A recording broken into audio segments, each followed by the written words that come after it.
Hey, we're back. Day 8 of the new account. We're probably unlocking Vajra today. That's gonna be the goal. Yeah. We got a Nordum blog post review, but we're gonna hop in first. Get everything started. 150.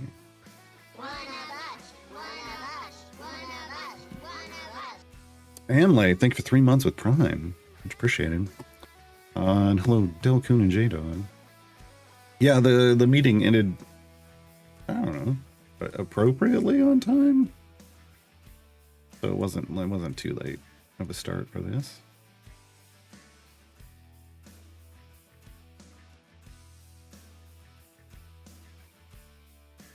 So not bad, not bad. Let me turn on code. Code is on. Job and no, I wish. I wish, no.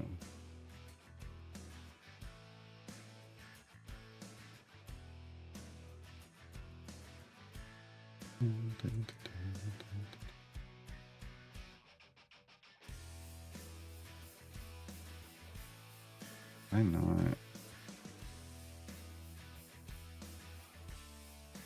Added feats didn't save the feats. That's what happened.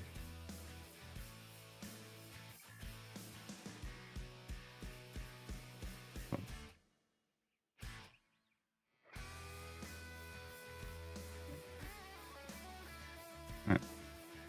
All right. Where were we? We were at, oh, yeah. So we're trying to unlock Vajra. We've got the 15 chests. We've got the 2,500 gems, and we have the 30 chests. We just got to race through some more Dragonized. Way ahead of schedule. Way ahead of schedule. And I can spend anything over 2,500, so get a cold chest.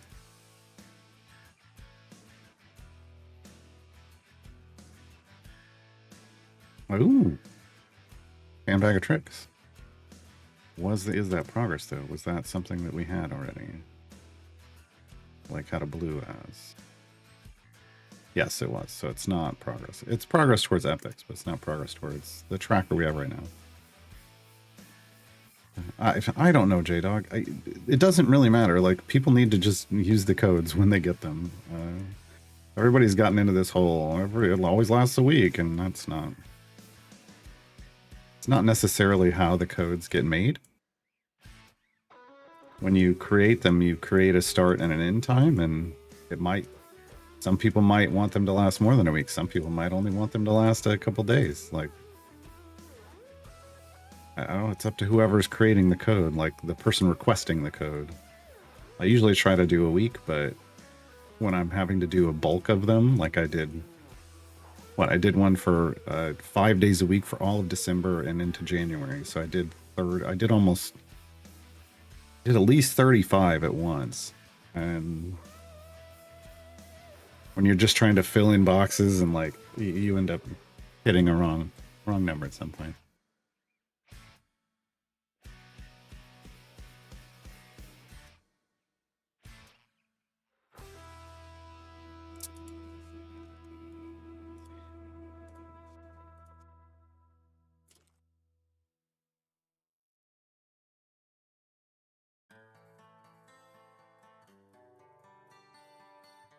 All right, let's grab, speaking of. Oh, it's just mine? Mine the only new one? Okay.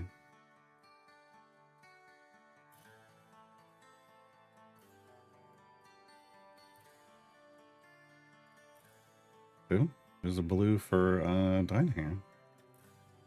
Not bad. Hey, Nathless. Yeah, codes are interesting. Like you request a start time and an end time, but that's not how they work. The end time is definitely how they work.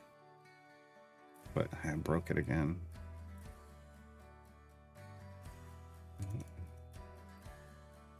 The end time is definitely how they work, but the second the code gets made, it's active. It doesn't respect the start time at all. So like I have a whole list of codes. I could just add them all right now to my account and just not share them with anyone. Who's the new champ? This is Lark. That's who you're referring to. This is Lark. They're the newest fallbacks member in the game. They're pretty interesting. I don't think they're not like OP or anything, but they've got a unique speed mechanic. Pretty interesting.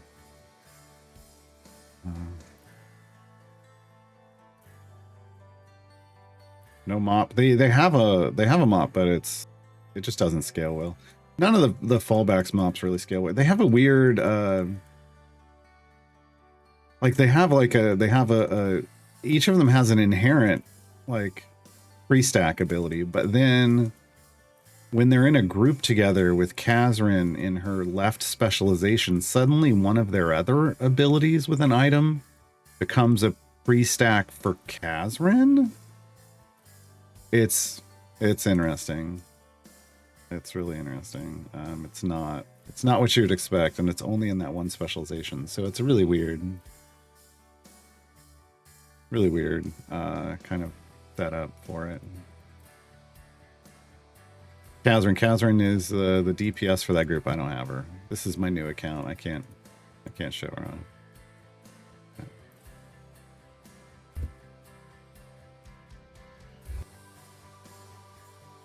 Is Uggy the true leader of the companions? No. The companions, the fallbacks, no. No. We're not doing that. You know what we can do though? Where is... Boom. We can talk about the leader of the Modrons of the Hall. No. Nordum is getting a rework, and their blog post came out today. Good. It's a good pick of Nordum.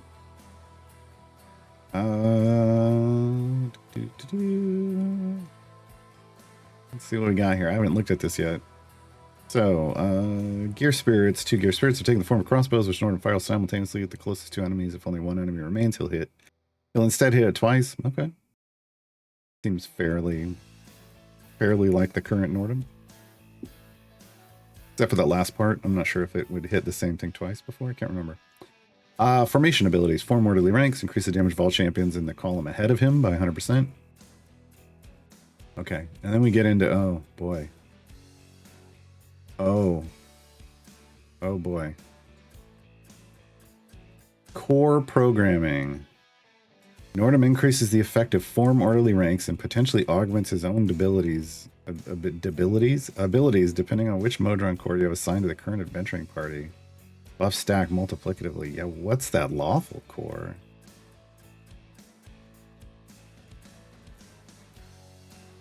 What's that lawful core though?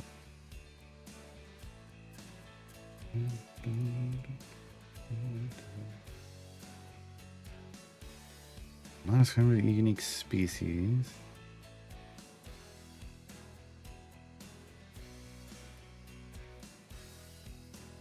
It is multiple. So this is the potential pre-stack. It is a multiplicative stack. Unique species, which can get over 10. That can get over 10. Champion total ability score 78 or higher, so that caps at 10. 100% for each speed champion, that would cap at 10. 100% for each champion with magic base attack. And Nordum's crossbows count as ranged magic attacks. Okay, so that would be 10. A row score. Oh, Jesus. 300% for each Heroes of Rose. Yeah, they have to boost that one. And Nordum gains the Heroes of Rose affiliation. Interesting. I don't know that that's enough to make that core useful. Unaffiliated. For each unaffiliated, 100% for each champion, Dex 15. Yeah, that's basic. We do not have... Interesting that lawful and no core are the same. I mean, A, we don't have a lawful core. So that tells us that they're releasing one? I guess it's a good time to I wonder how... Can anyone get it? Is it going to be 500,000 gems? Is it going to be a quest reward? I mean, would it be like a tier 4 reward for Nordum? I don't know, but core programming is multiplicatively stacking and has a potential for pre-stack because there is an item for that. All right, the Great Modron Puzzle. Nordum gains pipe puzzle stacks based on the status of the outputs in all active Modron cores you have equipped across all parties. Oh, Jesus. The effect of 4 more to the ranks increases by 25% for each pipe puzzle stack, stacking multiplicatively. Gain pipe puzzle stacks for having powered outputs, epic powered outputs, supercharged outputs. Does it count each of those individually, or is it just... I don't understand. Like, does it count as a powered output, an epic output, and a supercharged output because it passed all 3, or is it just... I don't know. I don't know. But this makes you want to have, you know, 4 cores across all 4 parties for those 25, you know, because of multiplicative stacks. Is there an item for that? There is. Jesus. That can't be pre-stack. There's too many node outputs. So I think the core programming has the potential to be a pre-stack. I don't think the Great Modron Puzzle would be pre-stacked with that many outputs. That's a lot of stacks. All right, spec choices and ultimate. Spec choices, basic functionality, Modron Core Toolbox, core competencies. So basic functionality. Increase the effect of 4 mortally ranks by 33% for each base adventure you completed in Grand Tour, stacking multiplicatively. They can't pre-stack this either. That's a lot of adventures, isn't it? Modron Core Toolbox increases the amount of experience gained on the Modron Core attached to his adventuring party and when completing new areas by 20%. Oh, is that the same? Hold on. He always needed it to start at 100%, and so it's a little upsetting that it's not.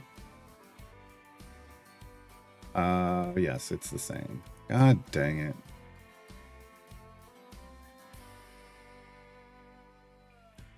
Modron Core Toolbox has an item too. I don't know why that's... Why don't I show that as being supported by an item? Oh well, I don't care. It's changing anyway. Core competency, and there is a spec choice item, so it's still the same. Core competency, Nordron Games core competency stacks based on the total level of all your Modron cores. The effective form of the ranks is increased by 25% for each core competency stack, stacking multiplicatively. Of all our Modron cores, whether they're slotted or not. This is the big one then, I would think. That would be the big one. Monkey House asks, when did they announce Lawful Core? They just did, just in this. This blog post is where they announced it. Maybe as a reward for the week 3 challenge? I hope not. Like, it can't be that limited. Well, I mean, even if they had it as a tier 4 reward, that would be limited. I don't know. I don't like limited.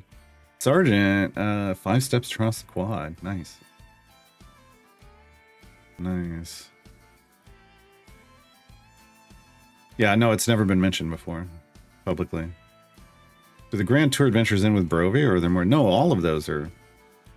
So I can't demonstrate on this account. But the Grand Tour goes beyond Barovia and into the Underdark, and also down. And there's a Vecna arc. It's everything on that Sword Coast map. Grand Tour, the Sword Coast map. There's a lot. It was supposed to be an endless thing. They were supposed to always continuously add new stuff, and then they stopped adding new stuff. Ultimate ability, the frequent Modron March. Yes, this is the one that we love. They better not have changed it. A multitude of Modrons march from left to right over 15 Yeah, it's the same thing. Good. Global DPS, core program, formerly ranks, specs, Modron Puzzle Ultimate. Yeah, it's fine. Beats.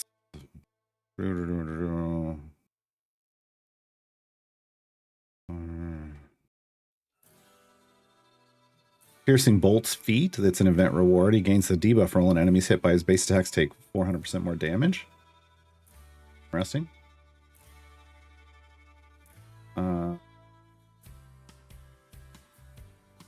Nothing exciting in feats. So I mean,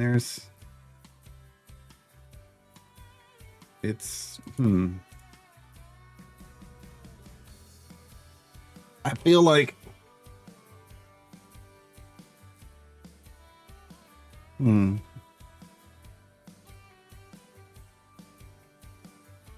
mean, it looks like they're making an attempt to make him a more useful support, which, sure, right.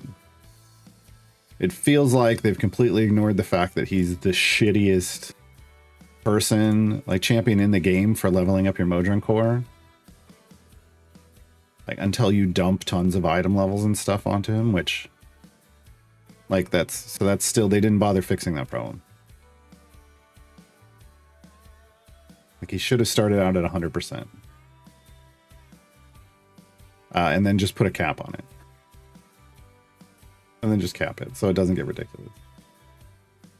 Whereas it's 20%, and who knows, maybe they still put a cap on it, but I don't.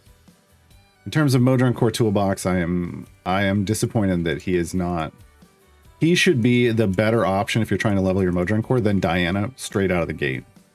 And he's not. Diana still is the better choice for leveling up your Modron Cores when you're a new player. And it's not until you get tons and tons and tons of item levels that you would even consider putting Nordham in. But now maybe you'll be more likely to put those and want those item levels because maybe he's a better support. But I mean, he really has to have a good free stack for that to happen. So we'll see. It's gonna determine on how good he pre-stacks. If he has a pre-stack. If he doesn't, then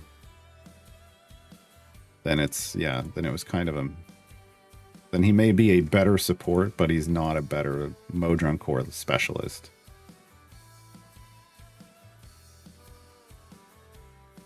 Seems like they're worried about players with already high item levels. You have to ignore them.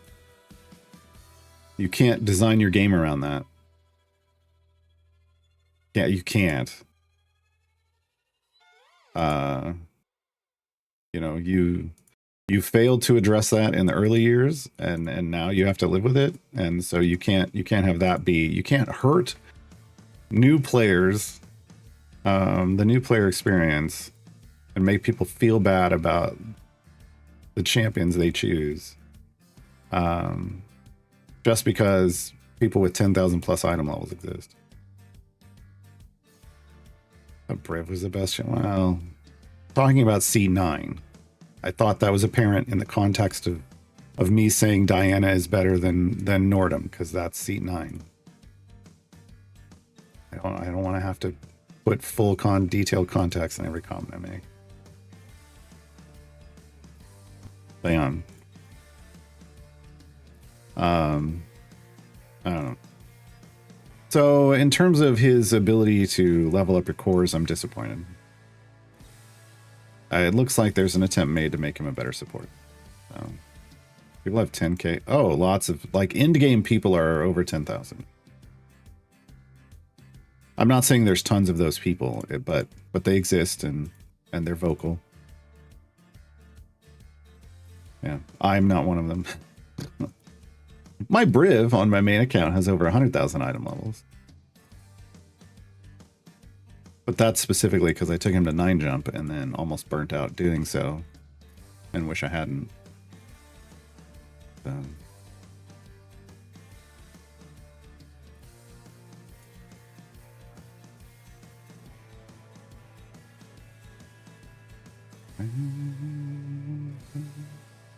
Part of the 200 item level club, yeah. No, it's fine. I was around 300. It was my floor for a long time, and honestly, felt like I was playing the game just fine. There's some recent stuff that you need more, but in-game players do really like telling you they're in-game players. Yeah. Well, it's what's weird is that they give advice as if they're to people as if from the perspective of in-game, but they don't tell them that they're in-game, and it's like then new players think that that's a valid thing, and it's not. That's what frustrates me. That's what's always frustrated me. Right. Oh my god, we scavenged an Electrum chest. Nice. Diana finally doing some work. Green for Virgil. Okay. I'll take it. I'll take it. I'll also go over here and we're going to get rid of that and all of these. And those. What about... Oh, that's fine. I'm working toward... I'm getting a bunch of reagents so that we can make speed potions whenever we need them, but also I'm working towards that legendary speed.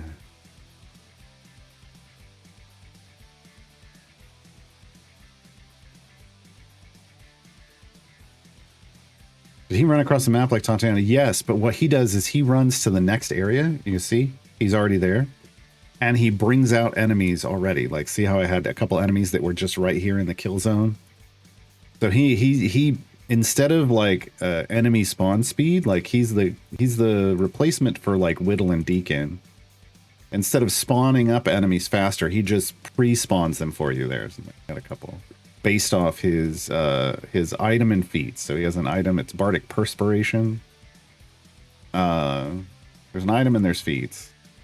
So I'm at like 1+. And so sometimes it does 1, sometimes 1.51. Sometimes it does 1, sometimes it does 2. So he's going to replace like Whittle and Deacon, and for people who are in a 1 or 2 kill clear run, instead of trying to race the enemies out quick, they're just going to be there, and it'll actually make your gem farms faster. And also for newer players, I mean, it is a functional speed effect that gets things killed, you know, faster.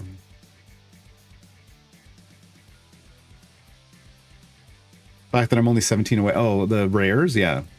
Well, I told you, it's like the greens goes really slow because the rules for silvers are just not great, right? So we opened over 320 silvers, regular silvers, to get to green or better gear on 14 foreign evergreens. It's not great. It's over 20 chests per champion just to get them to green or better. But then out of it's 84 rares that we needed by the time we did that, it was like boom, and now I'm down to 17, like, because we had a bunch already, because some can come out of the silvers, and then you're guaranteed one out of every gold chest. So yeah, the number drops real quick. It's going to slow down again when we're going to like when we change this to epics. XXVA, 7 steps across the quad. Oh. Nice. I think my PC will handle the preload. It doesn't seem to be an issue. Well, I don't know. I haven't seen Lurking Rider to ask. Lurking Rider would know if it was an issue. But I mean, it doesn't seem to be bad. They just kind of fade into existence once you're there. See, they just kind of appeared out of nowhere.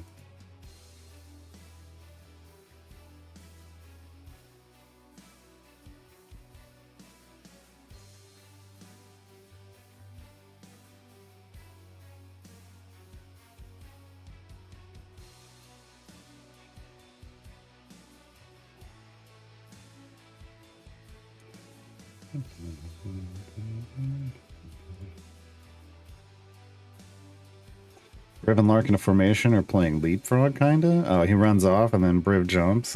Yeah. Potential mobs just sitting there and just Briv jumping into insta death. Him spam is. Oh, it's just you're going real fast.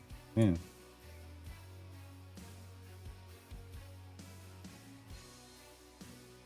I mean, to me, it's. I mean, it's. If I had my main account up, I mean, that's already you can't just sit and watch it. It's already just like a slideshow, like a real fast slideshow. As it is, it's just gonna give it a little bit faster. I don't even know how much it'll be noticeable to the human eye. It's definitely gonna be noticeable in terms of the speed for the computer, man. Like for time wise. Toy says Lark has increased my jump farm by 100 areas and it's more stable. No. Okay. Yeah, it's gonna. I haven't tried to figure that out on my main account yet. I haven't really played my main account at all. Because we're playing this one. This is what happens when I do a new player account. My main account gets ignored. Because I just constantly play this one instead. Okay, we're going to need... I didn't put any tanks in here. Because... I mean... Who cares? We're just trying to speed through it, but...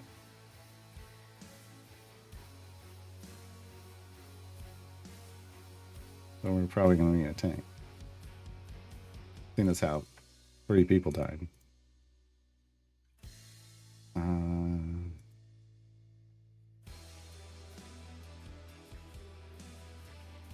It's because I don't have any fire breath going. Not liking the new Everett. Windfall? The unlock is the worst thing they've ever added to the game, and I almost quit over it.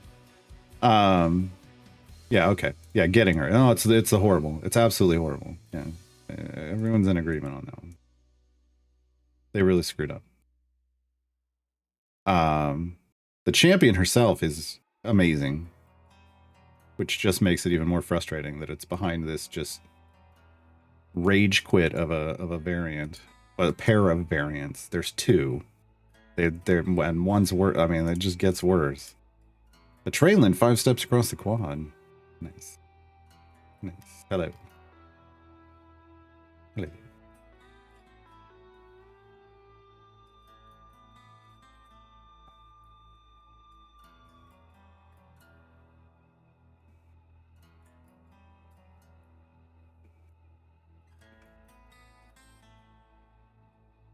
Did it. Hey, and we're out.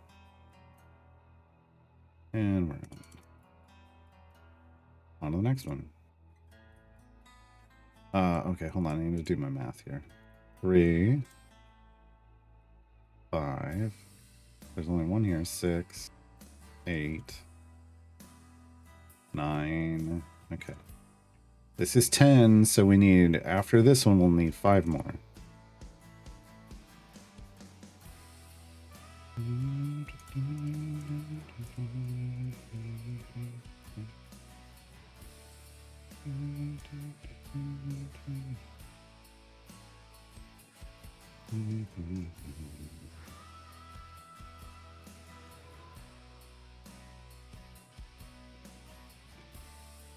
And I forgot to save it with the feats in again. Frustrating, man.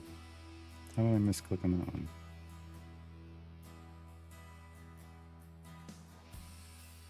Once again with the feats.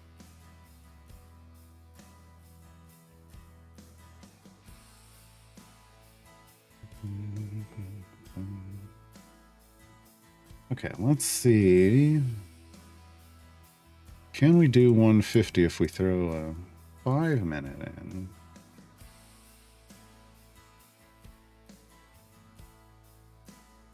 Does that speed us up enough?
Okay, another gold chest.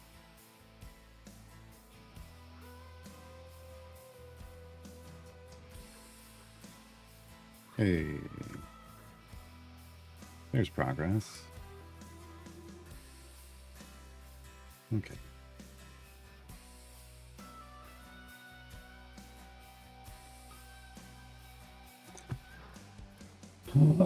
I didn't think Lark's speed ability would be this strong. Even at 10x speed, it's noticeable. Huh. Yeah, I mean, it's going to bring a lot of enemies out, but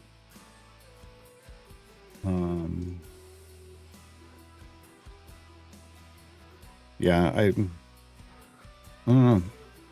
Again, I haven't seen it on the main account to really be able to say, oh, yeah.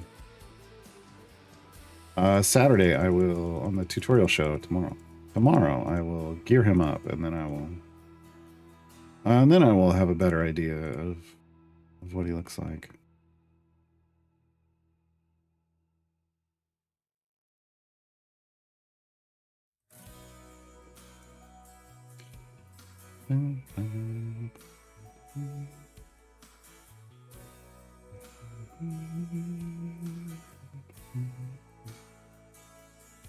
I start bringing...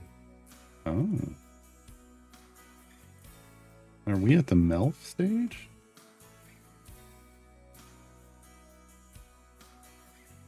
And if so, who would Melf replace?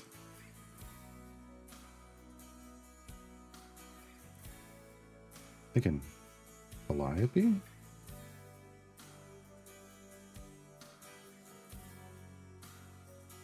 Yeah, probably.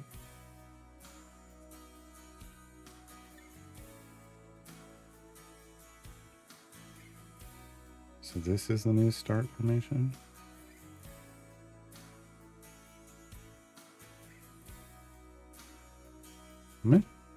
Sure.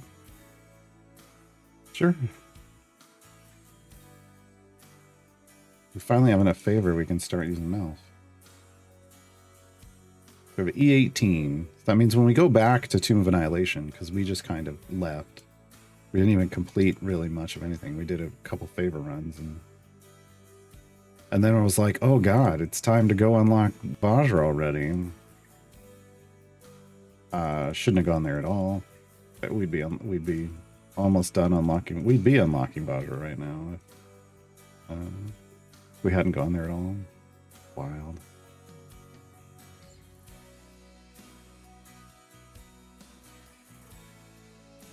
Absolutely wild.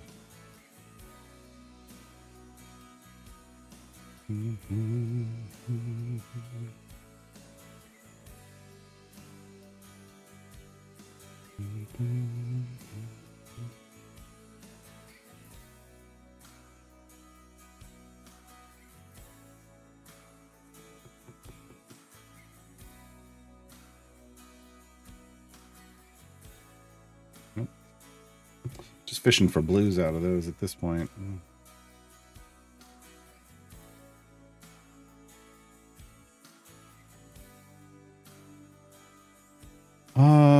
Jada, are you spending your blacksmithing contracts as you get them to get closer to Mert? No, because I don't have anybody I can put them on. Have you not noticed that Eliwick and Diana don't have 6 pieces of gear yet? It's right there on the screen, man. Right there on the screen. And Mert is, we're at 1,084. That's not bad. We're halfway there now. Yeah, we haven't even done event stuff. We haven't had a chance. We've been trying to race to these unlocks. We unlocked Lark and Dadius on event day, and then immediately split the party for the first time. And then yesterday, it was immediately try to grind through Vajra stuff, but then we got 6 time gate pieces, and then did the Diana time gate, and then went back to trying to get Vajra. Once we get Vajra, then what? I was supposed to go back to Tomb. Oh, but I probably should go try to get event stuff done. I should go get event stuff done. Yeah. Trying to figure out the priorities here. Yeah, I should go get gear for event champions. Should get Mert in week 3. I don't think it's gonna take that long.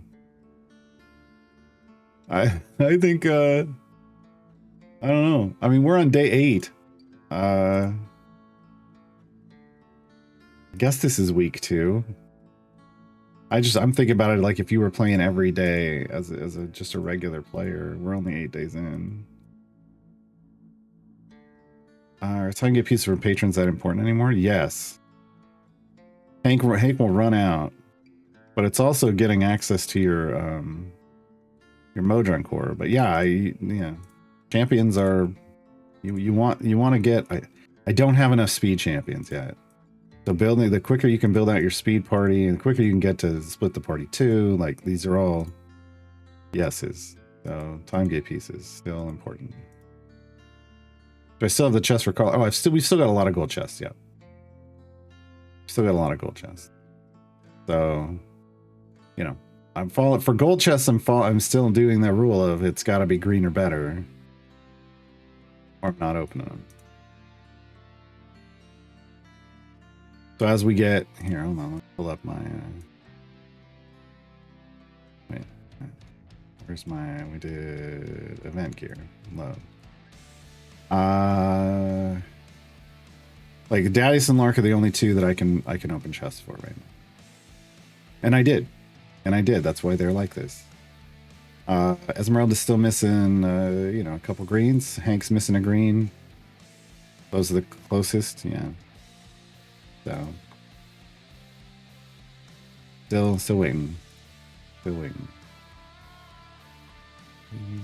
Yeah, so I think we want like 2 for 150. We want a 15-minute and like 2 5-minutes, maybe.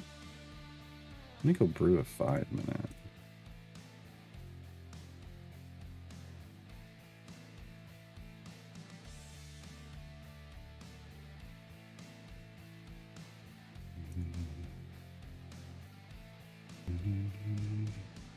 I don't do the time gate favor conversion thing. It just feels like a waste of time, but other people do it. I don't know.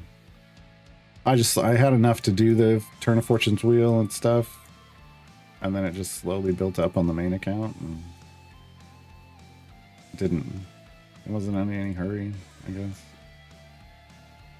Uggy can be summoned by someone else, yeah.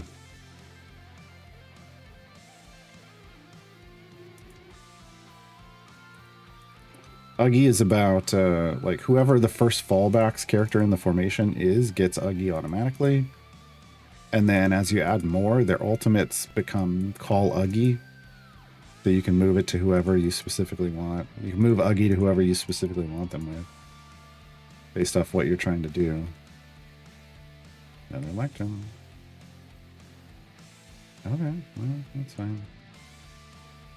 Not ideal, but I'll take it. Oops.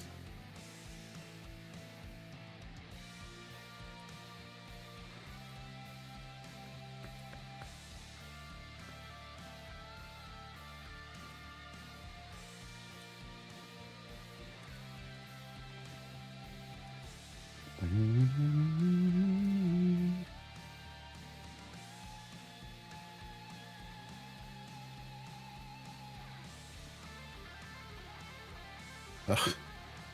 Well, I guess that's good for. I mean, it's progress. Also, it's a good blue for our Goldvine team.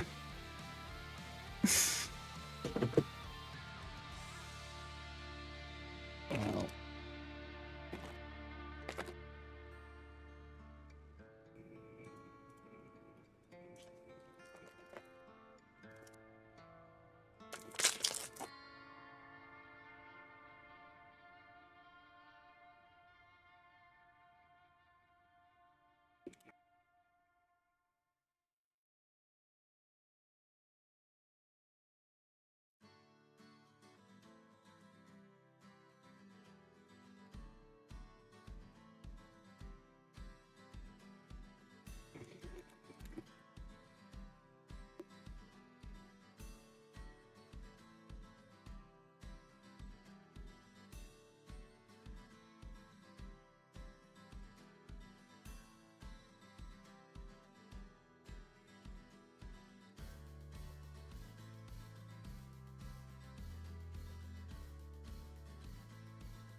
Forgot how painful silver and electrums are for blue gear? Oh, yeah, that's why you don't try.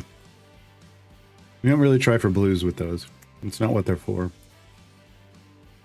It'll get you there eventually, but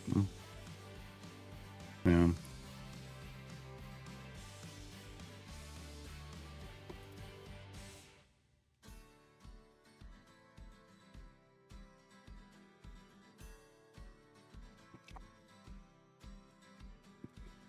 With the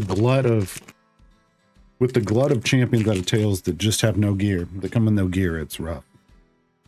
Real rough. Early on to gear up with Electrums. Well, I'm hoping Diana just takes care of that.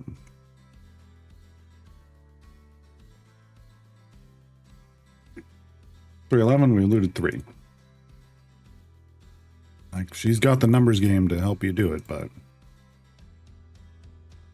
it's really going to soak up a lot of them.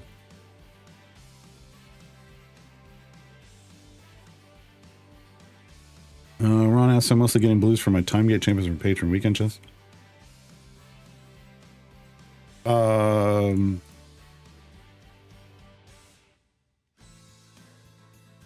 Like this account, we don't even have patrons yet, and the weekend will just give us 1. It's better than nothing. It's more going to be just slow accrual by Electrums if they're not in blue gear already. Yeah. Because we're not going to hit a point where I'm opening lots of patron chests. That's not going to happen on this account. We just won't get far enough, right? Like, this is just... I do these accounts to get solidly into the mid-game, and that's... You know, the mid-game is... I mean, they might get to blue. They might event champions will get all blues, but it's going to be from Electrums if it happens. Patron chests are for chasing... Really for chasing full epic. Alpha Curl says their Hank has gotten 37 drops since the Tails release. Wow. I am at 10. So, I mean, that's not bad.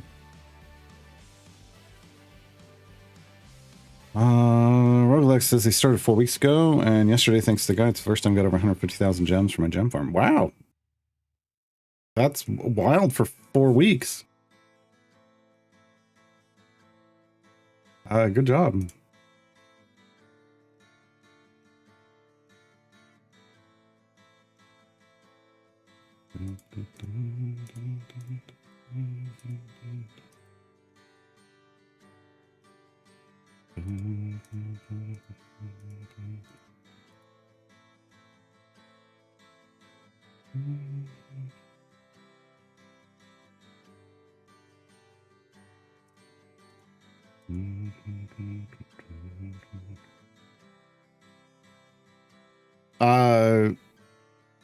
Alpha Crawl, there's something with there's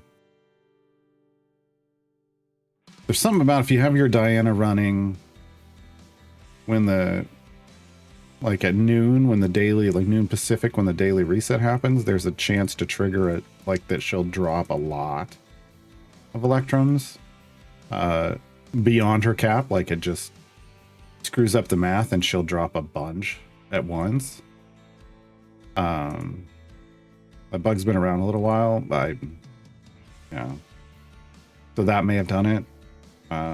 It'll get you to your cap, and then I guess it'll get you even beyond your cap. So that's not a thing that we run into. I don't think.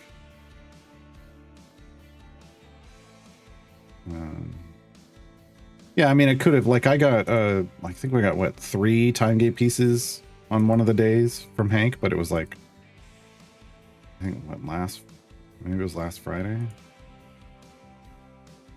Yeah, so, could be a similar thing. Absolutely could be a similar thing.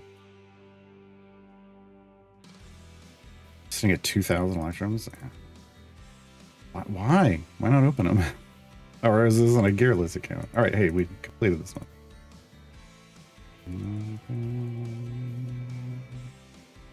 Okay. Boom. Layer of the Xanathar, 175. 175. It's gonna need more than just one of those.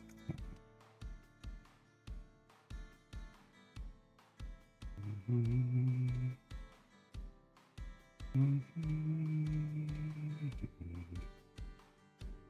they change the Tiamat system? Not yet.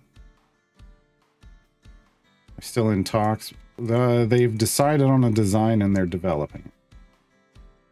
They haven't talked about it publicly.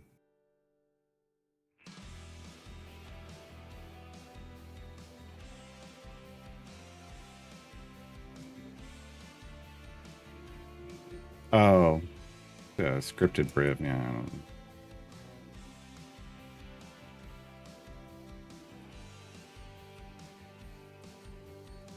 Yeah, what do we got? 10 adventures in Dragon. Dragon Haste.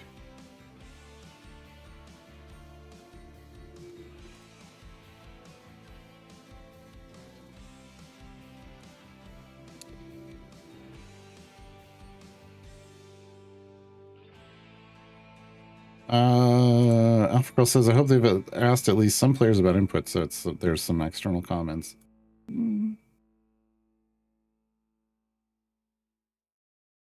Could that be a thing that's happened already? Sure. Sure.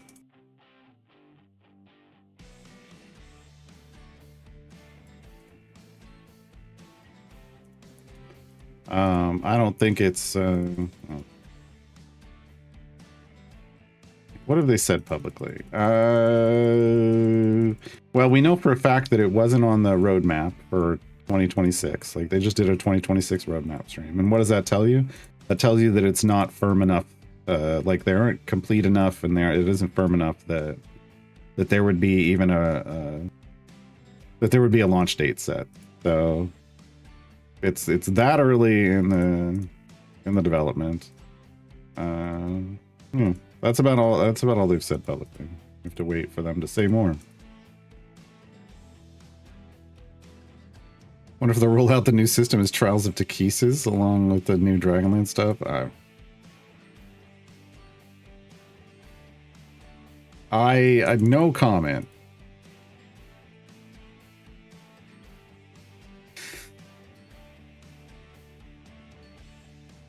They've learned about Singing It, yeah. Well, the community has punished them about Singing It. It's not that they learned.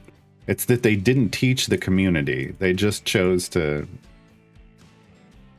be punished by the community instead of just telling the community to grow up and stop being children.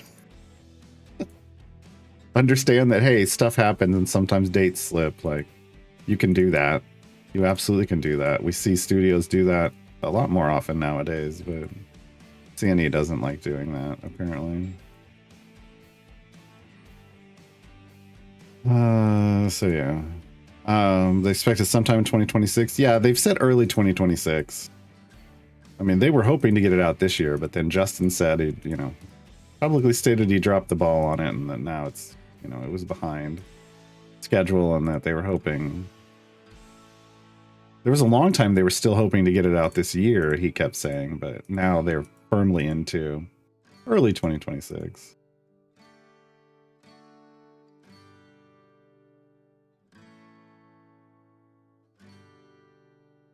Yeah, the only thing that's certain in software dev is the release will slip. Yeah, I mean, and it should if it's not done. When you try to force it, and bad things happen. I hast thy nose. Defeat 10,000 red wizard enemies with Dyna here. Yeah, well, in the formation. Yay. Nathalie's got 4 shinies from a chest, and all 4 in the same hero, and all 4 in the same item. Oh, that's not. Oh, it's not. No. It's that item is shiny, and then it shows up as shiny for. It's just a bug. Yeah, I'm pretty sure it's just a bug. But I don't know. It's a screenshot it. But I'm pretty sure it's a. I mean, could it have happened? Sure. I don't know that it did. I mean, go look at the number on it. Did it go up by 500? I think it's a visual bug. But I mean, stuff like that you screenshot and you show to the world.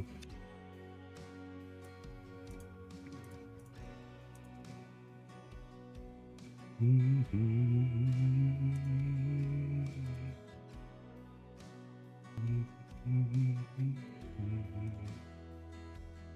feel like 175 is going to take a pair of 15s.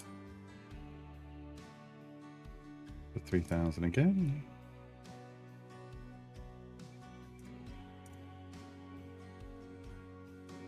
And we got another Electrum. Nope. Well, I mean, it's still a 9 of Regale, at least. There's for our progress traffic.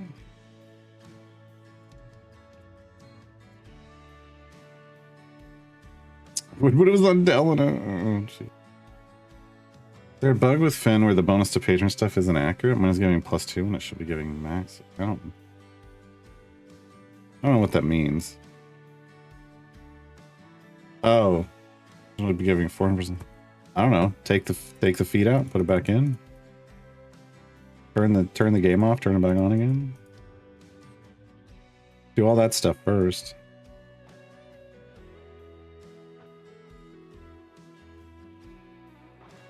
Yeah, I mean, you got to have the feet, so the feet could have, you know, unhooked somehow on the back end. I don't know. Got another Electrum. Green for Halson. I mean, I'll take the greens. Greens are getting us, you know, closer to being able to open those chests.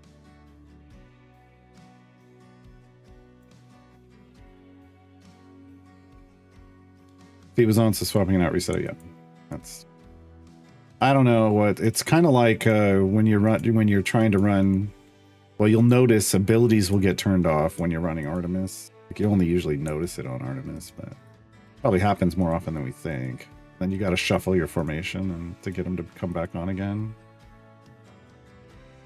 Yeah, it would be nice if they could fix that, but I don't think they know how to reproduce it. So that's always the Achilles heel of trying to fix something. When you can't reproduce it, it's like, well, I don't know. Unless you have an epiphany about why it would have broken somehow, but that usually doesn't come out of nowhere. Usually doesn't come out of nowhere. Despite the term epiphany.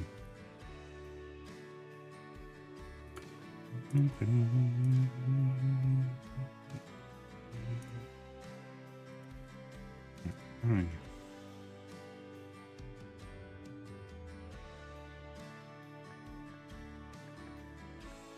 Okay, so Halson's getting closer.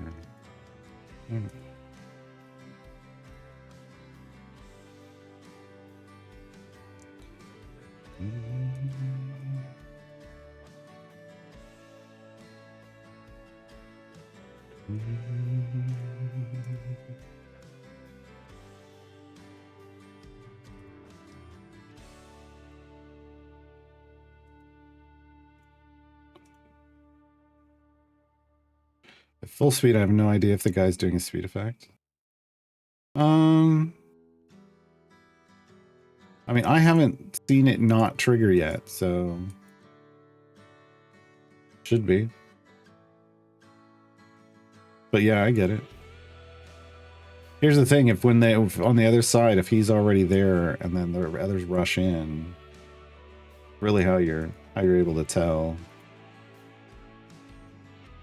because they don't have the enemies there like he is, which threw me off at first, but.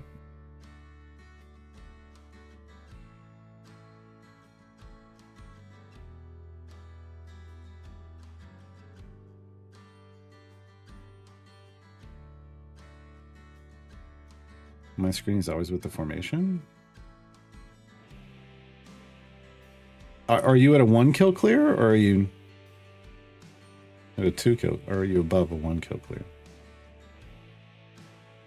I don't know which one you're saying yes to. If you're a 1 kill clear, then he's going to run off with the formation. Okay, that's what's going on, because he doesn't run off until you're 50% or more done with the thing. So if everyone's running off at the same time, he's running off with them, and yeah. It should still be triggering. He's just running off with the party. So you're all running together.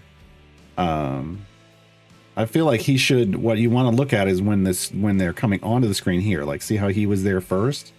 That's what you want to try to look for, not them running away. Just, is he on this, does he start here and they come in to join him? If he's not there, if he's moving in, then it's not working on a 1 kill. And maybe that's a bug. Or maybe that's intended. I don't know. But yeah, he has to get to 50% of the quest progress. Or higher to trigger. Gonna record my screen soon. Yeah, I mean, might have to, right? Just to see. Hey, Dense Lover, did I say that? Oh, hello. Hello. Alpha Curl asks, how early would you now, with all Tails and Hank, recommend newish players to go for Split the Party 3? I don't know that I would, currently. Hey, Winterfest chest, folks. Go claim your Winterfest chest. Hold on, we'll come back to that. What do we get today? Giant Strength, Large Blacksmithing, Time Gate Piece, and Scroll of Brutality, which is pointless. Give people. But hey, I'll take the Time Gate Piece. Okay, so like how fast to go to Split the Party 3? I don't know that I would. It still is one of those things where, okay, if you've got, wait. We didn't, hold on, I just realized this is not my beautiful house. We didn't save. I didn't save. Like I was supposed to. I still don't, like, it wouldn't be a priority. Like, getting to Split the Party 2 is still the priority. If you can make decisions that get you to Split the Party 3 without, like, choosing bad champions, great. But it's not like Split the Party 1 or 2 where I'm like, whatever gets you there, even if it's a champion you'll never use, get it, right? That's what I say for 1 and 2. I just don't say that for 3. So it's, you know, it's just not as much a priority. You could still want to get it for, you know, another party and another Modron core. It's going to be leveling in the background, so it's, you know, going to take freaking forever. Although you could throw Nordum back there. Like, you're going to get Nordum soon. Everybody will be able to get Nordum soon. Either through the event or through Tails, because he's going to arrive in Tails as well. And then you can just park Nordum in the background with an extra Modron core that you're not using. So like when I get this when I get my fast core, the fast core is going to be here, the modest core will be here, and I'll just park Nordum in there with it. So, yeah.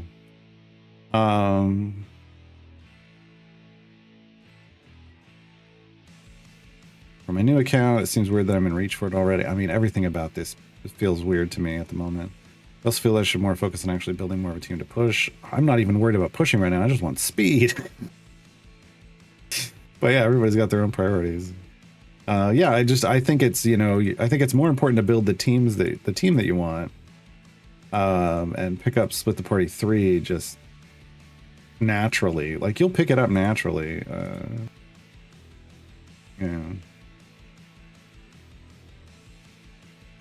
But yeah, I don't really use the background parties when I'm on a new account so much, but some people do. Ron asks, so you're only pushing Split the Party 2 to get the fast core? Yeah, that's well, you say only, but it's enough. It's the fast core. It's currently, I think, the core that you'll use like 99% of the time while you're playing the game. Like, I feel like you only swap it out like later on when you get all of your cores maxed and stuff. You'll only swap it out when you don't have enough power with a limit, with like a strict formation to finish an adventure, like a variant, right? Otherwise, I mean, I use the fast party for everything on my main account.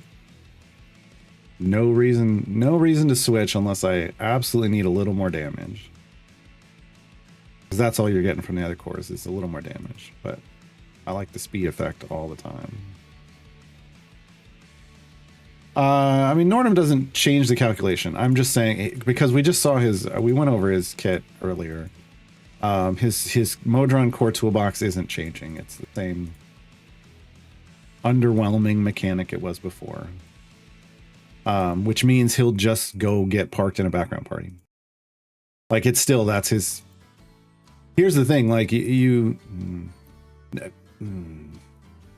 Diana is still going to be faster at leveling a core for a new player, for a new mid-game player, newer mid-game player. Because his mechanic didn't change at all, which sucks. Hold on, we're gonna need to switch this up. It still starts at 20%. It should have started at 100% at least, just guaranteed double XP. But it still starts at 20%. It still scales with an item and a feat. They didn't change that at all. What they did is they made him a better, potentially, well, they guaranteed they made him a better support. He has like 3 multiplicatively stacking abilities, at least one of which we're hoping is a pre-stack, right, with decent numbers. But he is a better support. But the thing is because they didn't change his Modron core toolbox. There's still, if you're trying to level up a core quickly, you're still going to choose, and you're new to mid game, still going to choose Diana. She's still faster. And if you're investing item levels, it's still better. It's still more efficient to invest them in Diana than it is Nordum. That's sad. I would hope they would fix that, but it's sad. So yeah. So yeah, I'm going to get him on this account, and then he's going to sit in a background party. Once I get a background party with the Modron core, he'll sit back there and help it level up faster. If it turns out his buff is really good and I want to use him, then I'll pull him over when I need him and then put him back in the background party. But the rest of the time for speed, I'm going to have Diana going. Just the way it's going to be. I need a tank.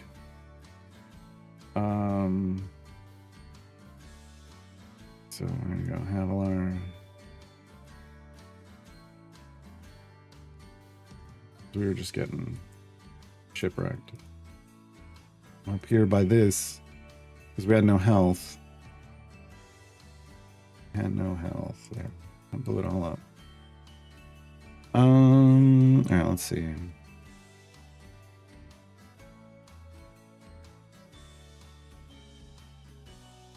Okay.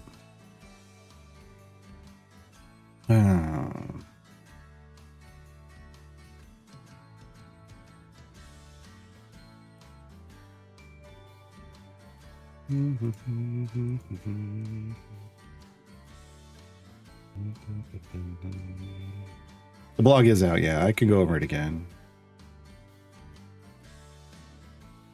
They could have done a lot of things and they didn't. Alpha crawl. It's yeah, frustrating. Why bother? Gordis asks, why bother reworking him if not making his Modron's functions worth using? Well, his biggest problem, and I guess the only one that they really thought was a problem, was that he was a shooted darn garbage support. He really was. There was absolutely no reason to ever use him. And so they've given him potentially a lot of support functionality. And I guess they just didn't care about how functional he is. Like he should be in a seat with a speed champion versus a Modron core champion, leveling champion. The Modron core leveling champion should be the one that you want in your formation, given equal gear. Like that, they should just be guaranteed to be faster, and he isn't. And they didn't change that ability at all. So yeah, I guess they just didn't feel that was a problem. Someone threw out the well, maybe they figure, high item level people throw that off, and it's like, but you can't make your game about that. Like, you can't design your game and make design decisions about that. You have to look at how it is early on, or else what's the point, right? People feel real bad when they find out that Nordum has an ability that helps you level your Modron core, and then they go time gate Nordum, and then the community goes, oh, you didn't need to do that. Diana levels faster. Like, you shouldn't have traps like that in your game. Like, you need to that I was hoping this change would fix that. I didn't know if putting him at like starting at 100%, like just guaranteeing you get double XP was enough. It was something I figured they would test, and I guess they just didn't test any of that at all. Because you need an outrageous number of item levels to get him to the point where he's better than Diana. And it's those item levels are just better invested in Diana to get her to her cap. Nordum as a leveling tool for Modron cores is more of a late game and beyond thing.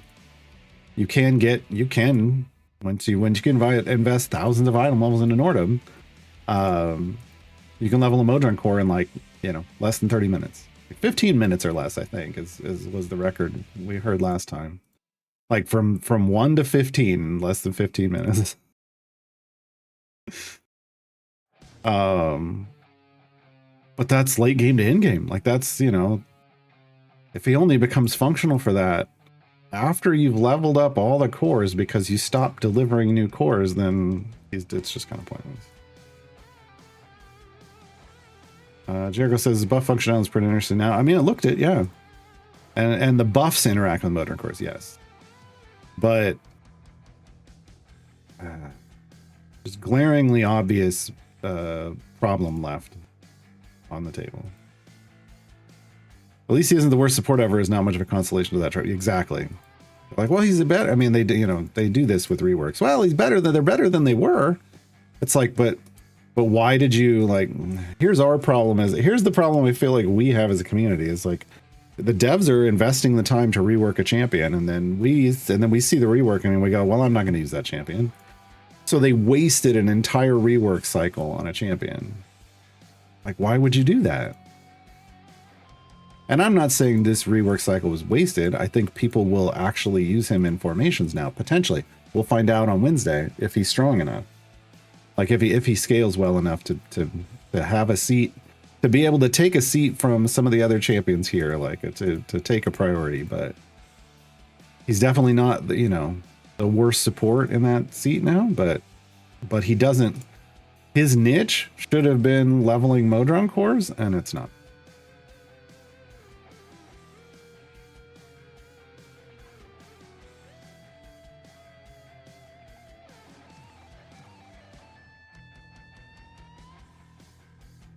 Evergirl says maybe they planned something to make over leveling cores drop chests, but I don't think they can. I think that's for the same reason.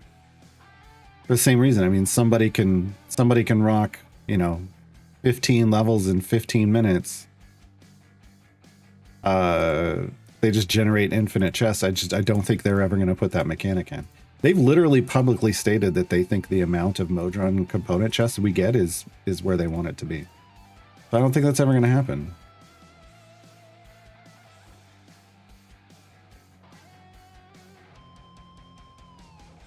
Yeah. I don't know. I don't know where their head was at on that one. I mean, I have a feeling I know where it was at, and it was just that, oh, we just need to make him a better support. That's the big complaint. And they... Yeah. And then, we've got people leveling their Modron cores in 15 minutes. We just need to work on them being a support champion. I think that's where their head was, and that's frustrating, right? Silent Wolf has a question about chests. I'm seeing in the guides that you want to do electrums into named silvers into named golds to grab a new event champ. Correct. If I don't have any electrums, am I supposed to wait and save up a certain number of electrums before I open? No. You just, if you have electrums, open them first. Otherwise, you need to open named silvers, and named silvers are harder to get because you have to come over here and you have to spend your event currency to get 2 of them in a pack, two named silvers and gold in a pack. That's why usually you want to have some electrums around, but if you don't, you have to rely on what you can buy to get there. And it may be that you just can't generate enough to get to green or better before you're out of your currencies and the event ends. And then it's like, okay, well then, you can either then wait and slowly drip electrums in as you get them, and then open the golds, or you can just open the golds early. It's just, that's the order of operations for efficiently getting someone to blue, but But there's no guarantee you're going to have enough of those resources, right?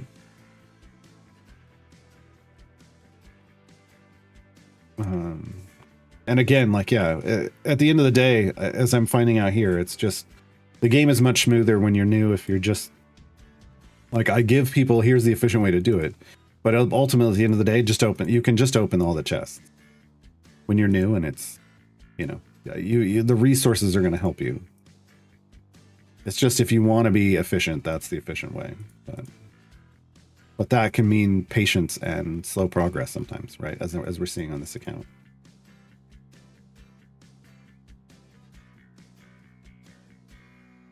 Yeah, Jericho says also whenever we get the lawful core, so apparently there's a lawful core coming to the game. It's listed in the Nordum rework, but it's not. We don't know how it's arriving. I don't think that's going to change anything about. It's not going to make Nordum better, but it's finally going to. People are going to be like, oh, I've got a Modron core to level up. But again, like, you know, people with high level speed teams and a high level Nordum are just going to do it in an active party, and it'll be done really quickly. Everybody else will just park it in the background, and you can park it in the background with Nordum because you probably aren't using them anywhere else. But it really would have been nice if he had a role. Like if he would have been better for leveling cores than Diana, but he's not. Still not. Like right out of the gate, he should have been better, and he's not.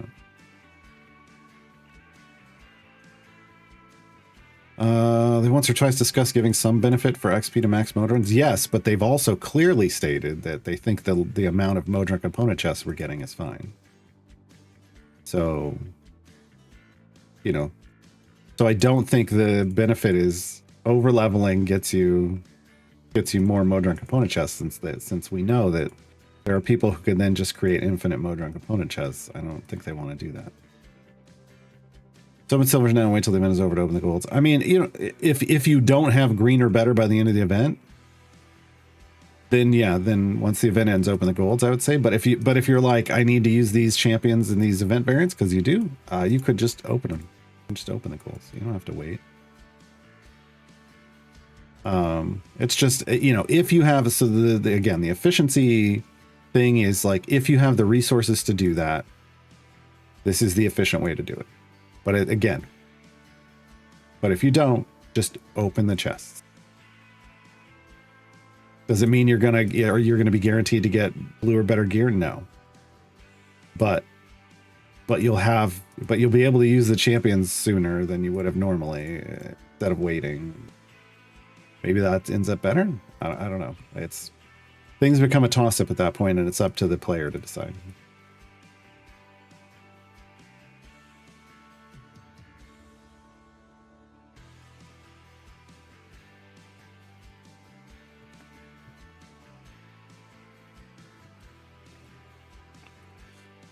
Yeah, I used to have a Briv gem farm. My 4-jump Briv gem farm, I had 2 different versions saved. I had the regular version, and then I had the Nordum version, which was tuned to allow me to swap Nordum into max up cores. But that was back when we were getting a core a new core every other month. Was the idea with seasons? So every 2 months, which would have meant like 6 new cores a year, was what they were. But we never got that. But they were thinking this is the pace we want to hit. And that's how we got the Heroes of Aroas, unaffiliated, Dextras, like those. We got those 3. I think that was it, right? I think that was it. Yeah, that was it. So again, we have no idea where this lawful core is coming from. Like, everything is just conjecture at the moment. It was every other season. That's what I said. Every other month. That's what every other season. Oh no, it wasn't every other month. It was every other season. Because seasons weren't a month. They were longer. Crap. So yeah. So we got 3. I can't even remember. It's been so long since seasons. It was every other season, but a season lasted longer than a month. This is what happens.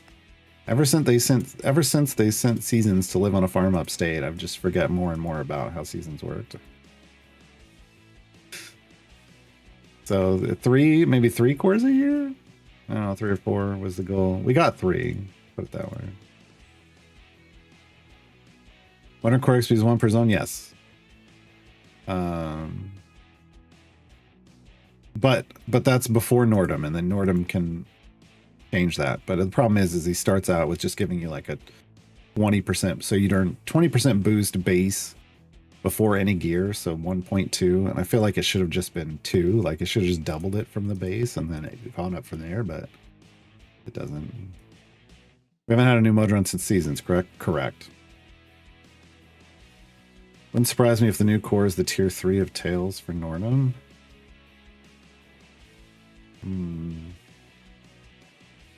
Maybe.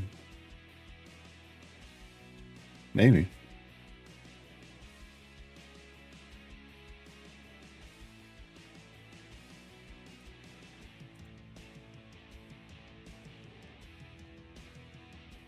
Seasons were 3 months, were they? I can't remember anymore. So yeah, it would have been 2 a year, but we got 3, so. Alright, yeah, we completed this. So now we're the first champion to get a full rework out after a seasonal mini rework? I don't know. I don't keep track of that kind of stuff. It doesn't really... Did Dinar get a mini rework? He may have been included in a season, but that doesn't mean he got adjusted. Did he get adjusted? I don't remember.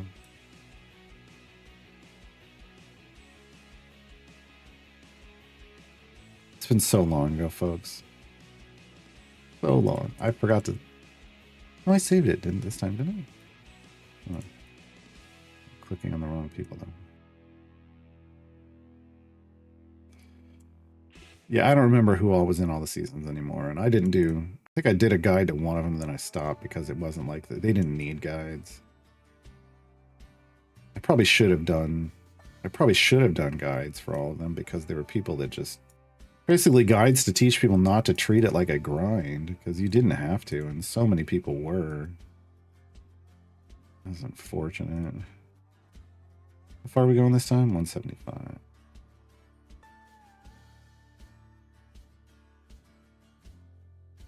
Yeah, so many people treated the seasons like a grind, and then they complained, and it was like, I didn't grind anything, and I still got all the stuff. Like,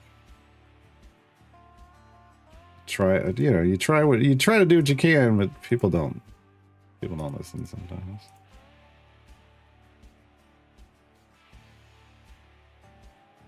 I don't think they can lock it behind the event. Yeah, I feel like somebody said earlier, like the challenge reward, and I was like, that seems like a really bad idea. Could also be I said event tier reward. But then again, I will follow it up with I think that's a very bad idea. I think that's also a very bad idea. Having a core you can only get once a year, like as an event tier reward, would be. Might as well just rename it the garbage core. Yeah. Putting it in Tails, I think, makes more sense. But man, if it's like the variant 3, that's locking it behind a ton of progress, right? You don't get the lawful core until late game. But I guess, I mean, the 500k gem cores are also in that area. Yeah, I don't know. It's not the worst in the world. Not the worst idea in the world. Just in the event somehow it feels it would be bad. Needs to be a way to get it regularly.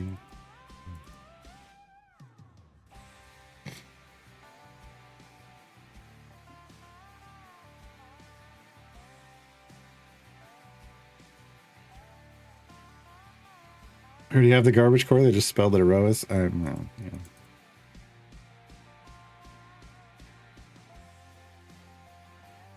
It joins the garbage tier of cores, just in the fact based off its unlock. If it was unlockable once a year. Again, I don't think. I'm hoping that's not how that works.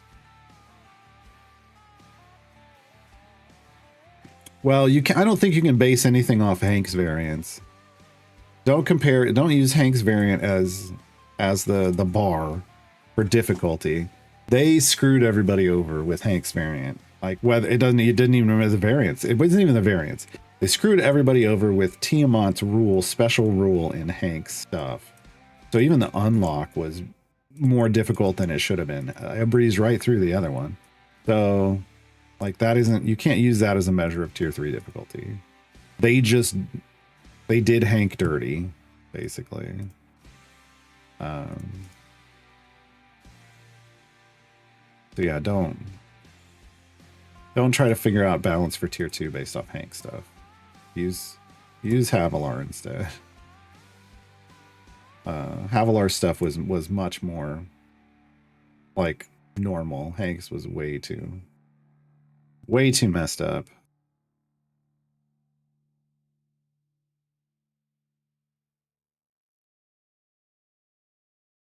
Oh, there you go. Darnar wasn't in the season. He was just included in the quest. There you go. Yeah, I didn't think he got changed at all.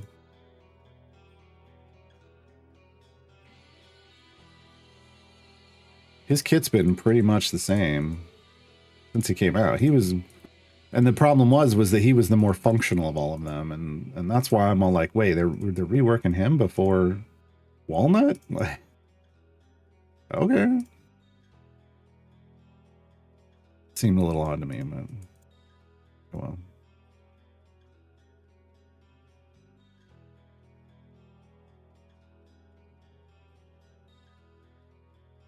Yeah, I mean, I don't know. His variant 3, so on top of Tiamat, his variant 3 getting rid of 4 champions worth of power was rough, but I don't think it would have been as bad if it hadn't been for Tiamat, right? Losing 4 champions is rough. It's Are You Chicken 2.0. I beat it, but yeah, the problem in that is Tiamat. If you take Tiamat out, I don't think it's as big a deal. If you take her special ability out where she does 90% of your max health every 5 seconds and unavoidable, like once you take that out, it's not as big a deal.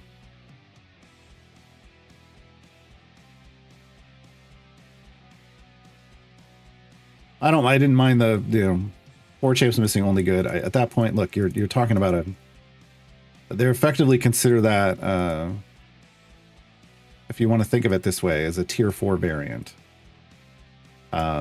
Based off the area goals and stuff. That's what they're placing it as. So like somewhere in between tier 3 and tier 4. But I think it's just firmly tier 4. I was thinking between the things, but it's not. It's a tier 4 variant. So having that restriction at that point, yeah, no, I don't have a problem with the good part, the only good champions. I think again, opinion that I cannot go prove this because we can't remove Tiamat's thing. But I think if you remove that, the way Tiamat does damage, I think that's just a pretty straightforward variant for that type of difficulty level.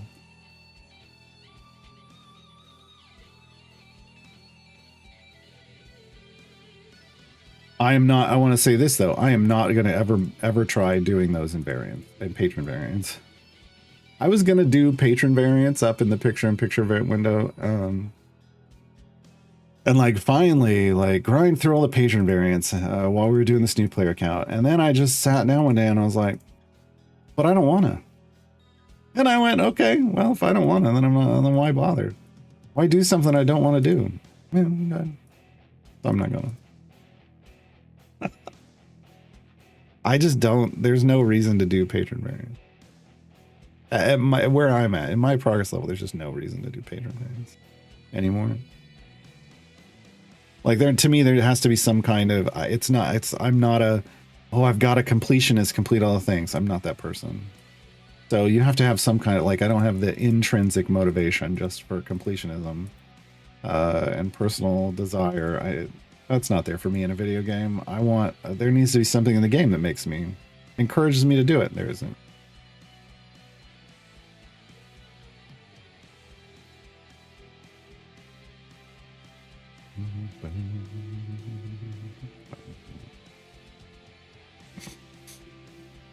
Hey, Jacob. We're cruising towards Vajra. Only got a few more. Oh, I mean, yeah, I would never do the windfall. I mean, yeah, I would never do the windfall patron variant. Even if I was doing variants, I would just leave. Well, yeah, I would just leave them. There's no point. Like those are like.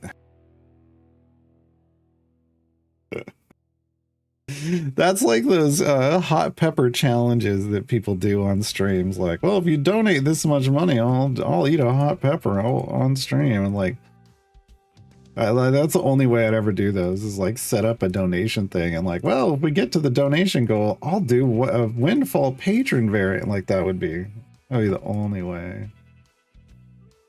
Because it's like, it's raising money for kids or something. I don't know. It would have to be a charity thing because you don't hurt yourself on purpose. Well, some people enjoy that, but I don't.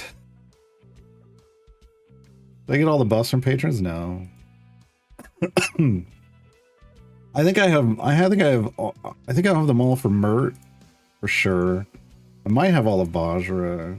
I definitely don't have all of Elminster, but it's like, why bother? Like their patron, the higher tiers of the patron buffs or like perks are just kind of pointless for the effort required for them in a lot of cases. So I've just never bothered. The amount of power there just got eclipsed by legendaries, so it just seemed like there was no reason to go there anymore. That's part of the problem, right? Like the legendary system was so powerful that it meant you could ignore other paths of other progress systems completely. Mass Connect's like, I'd probably donate. Ugh. This is why I don't do those. This is why I don't do those types of goals.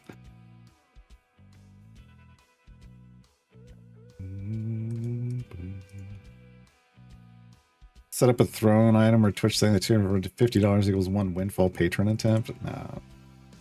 Again, it would be a charity. It would have to be a charity. I don't hate myself enough to like say, here, I will hurt myself on camera for money, like for me. Like, no, that's a slippery slope. Like then, I don't want to do that to myself. For charity, though, you never know.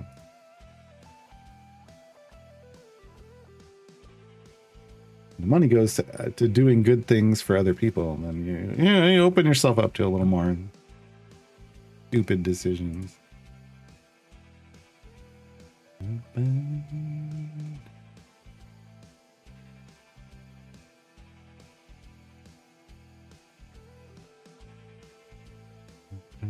How far are we going? 175. Okay, so it's gonna need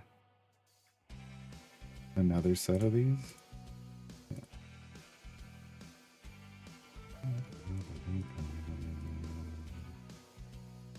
Riventhal says they're already split the party too, so I don't need any slot. Are there any champs in the event that are better to pick up than the others? Yorvin. Yorvin is the best generic pick because he's super strong support champion. Technically, he can also DPS, but he's a beast of a support. If you want to play with the War Duck game, War Duck is a DPS champion. You'd have to build, a specific collect champions to build a specific formation around War Duck and play his inversion game. But if you do, he's a strong DPS. That would be the other. That'd be the other one I would throw out right away. Warden's solid. I'll say solid, I feel, as a support. Krull always has a special place in my heart. I feel like he's better for like a brand new player where he can come in and with no gear just give you a really great power curve for goal find and pushing power. But beyond that, I don't use him as much anymore, so he's kind of fallen out of the rotation. Not that he got worse, it's just that other things got so much better, right? But if I weren't doing dirty gold farming, if it was still, there's the problem. If we were still in the meta of like a Zaka farming, I'd be getting Krull, 100%. But we're not. We're in the dirty gold farm meta for me. That's all I use. And so he doesn't fit into that. But he would be, I mean, you know, I might still get him because he would be a better pushing option here than Lark in 6. I don't know what I'm doing for next week's, because this account has made so much progress so fast. I'm trying not to plan ahead. I'm trying to make the decision when I get there because I don't know where I'm gonna be by the time I get there. That's 3 days away. Who knows where we'll be in 3 days? Account's flying.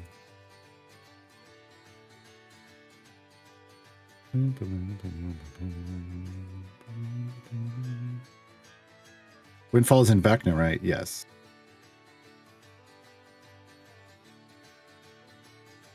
Might be easier learning War Duck while the available champions for you. Well, it's easier learning War Duck when you're new and you haven't like solidified how the game works in your brain yet, in my opinion.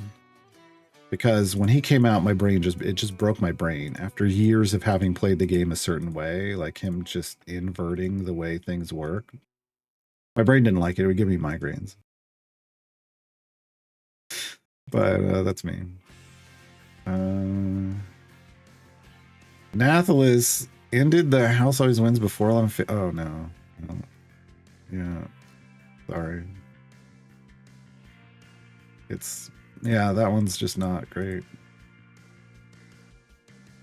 Warden can be obtained from a patron shop. Sure, but everybody always says this, and no one ever includes the major disclaimer of just add on to the end of that sentence. Warden can be obtained from a patron shop, but with no gear.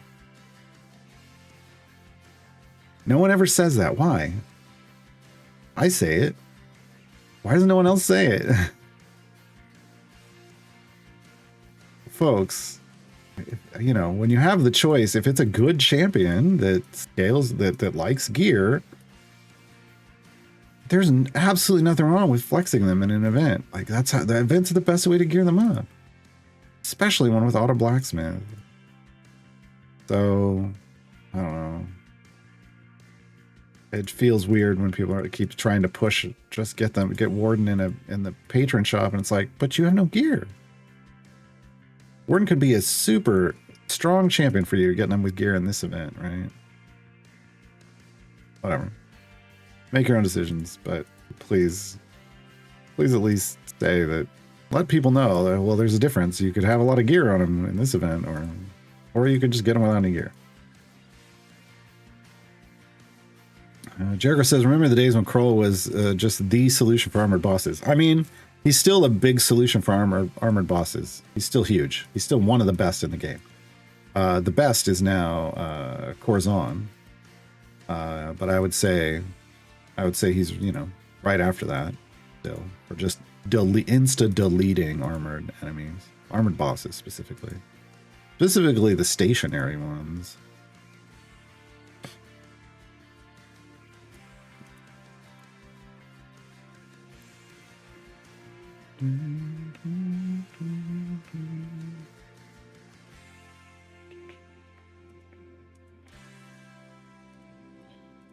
But yeah, I mean, I chose on the last new player account. I picked up all the champions that were in the patron shops with no gear, and I did it just to try to race to the patron unlocks.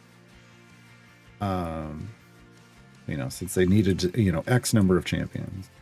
But what felt really painful was then, you know, my Electrums were just getting absorbed by those ungeared champions. And thus it made my Electrums feel less valuable, and I wasn't using those champions because I had gear on all the others, and It added, you know, useless champions to my list just to try to get me to a number, and that felt weird. But as long as you can make your own decision. Obviously I did it, but you know, if I need one, if we get to the point where I need one for Split the Party 2, I would definitely pick one, but yeah. Pearl has no breaker role, correct, because he doesn't have any breaker abilities. So because his anti-armor is only on ultimate, no. He has no breaker ability. I mean, a breaker role has to have an ability that is a breaker ability, and Krull doesn't have any. Even his ultimate isn't a breaker ultimate. To be very clear, breakers either make it easier, like they either reduce the threshold, the damage threshold to remove a segment of armor, or they remove multiple segments per attack. Those are the bonuses that breakers get.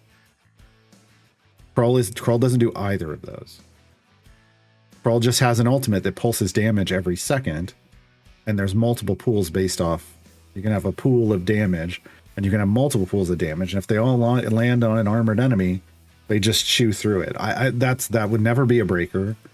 I refer to the champions that do stuff like that as shredders. They shred armor, they don't break it. That's not a thing in game though. But he's not a breaker. What he does isn't what the breakers do as a role. So it has nothing to do with the fact that it's part of his ultimate.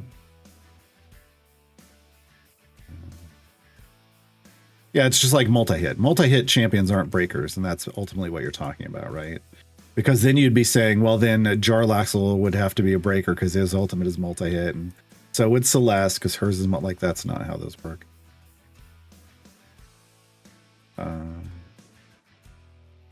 It's just a multi-hit ultimate. It just happens to stick around for a while.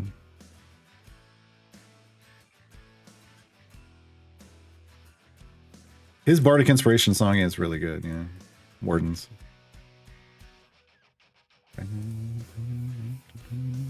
All right, almost there.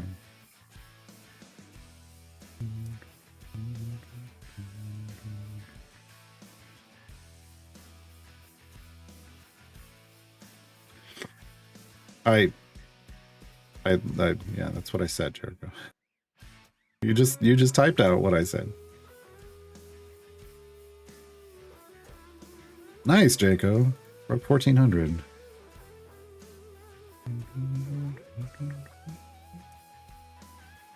I haven't done any of his Lark stuff yet, so.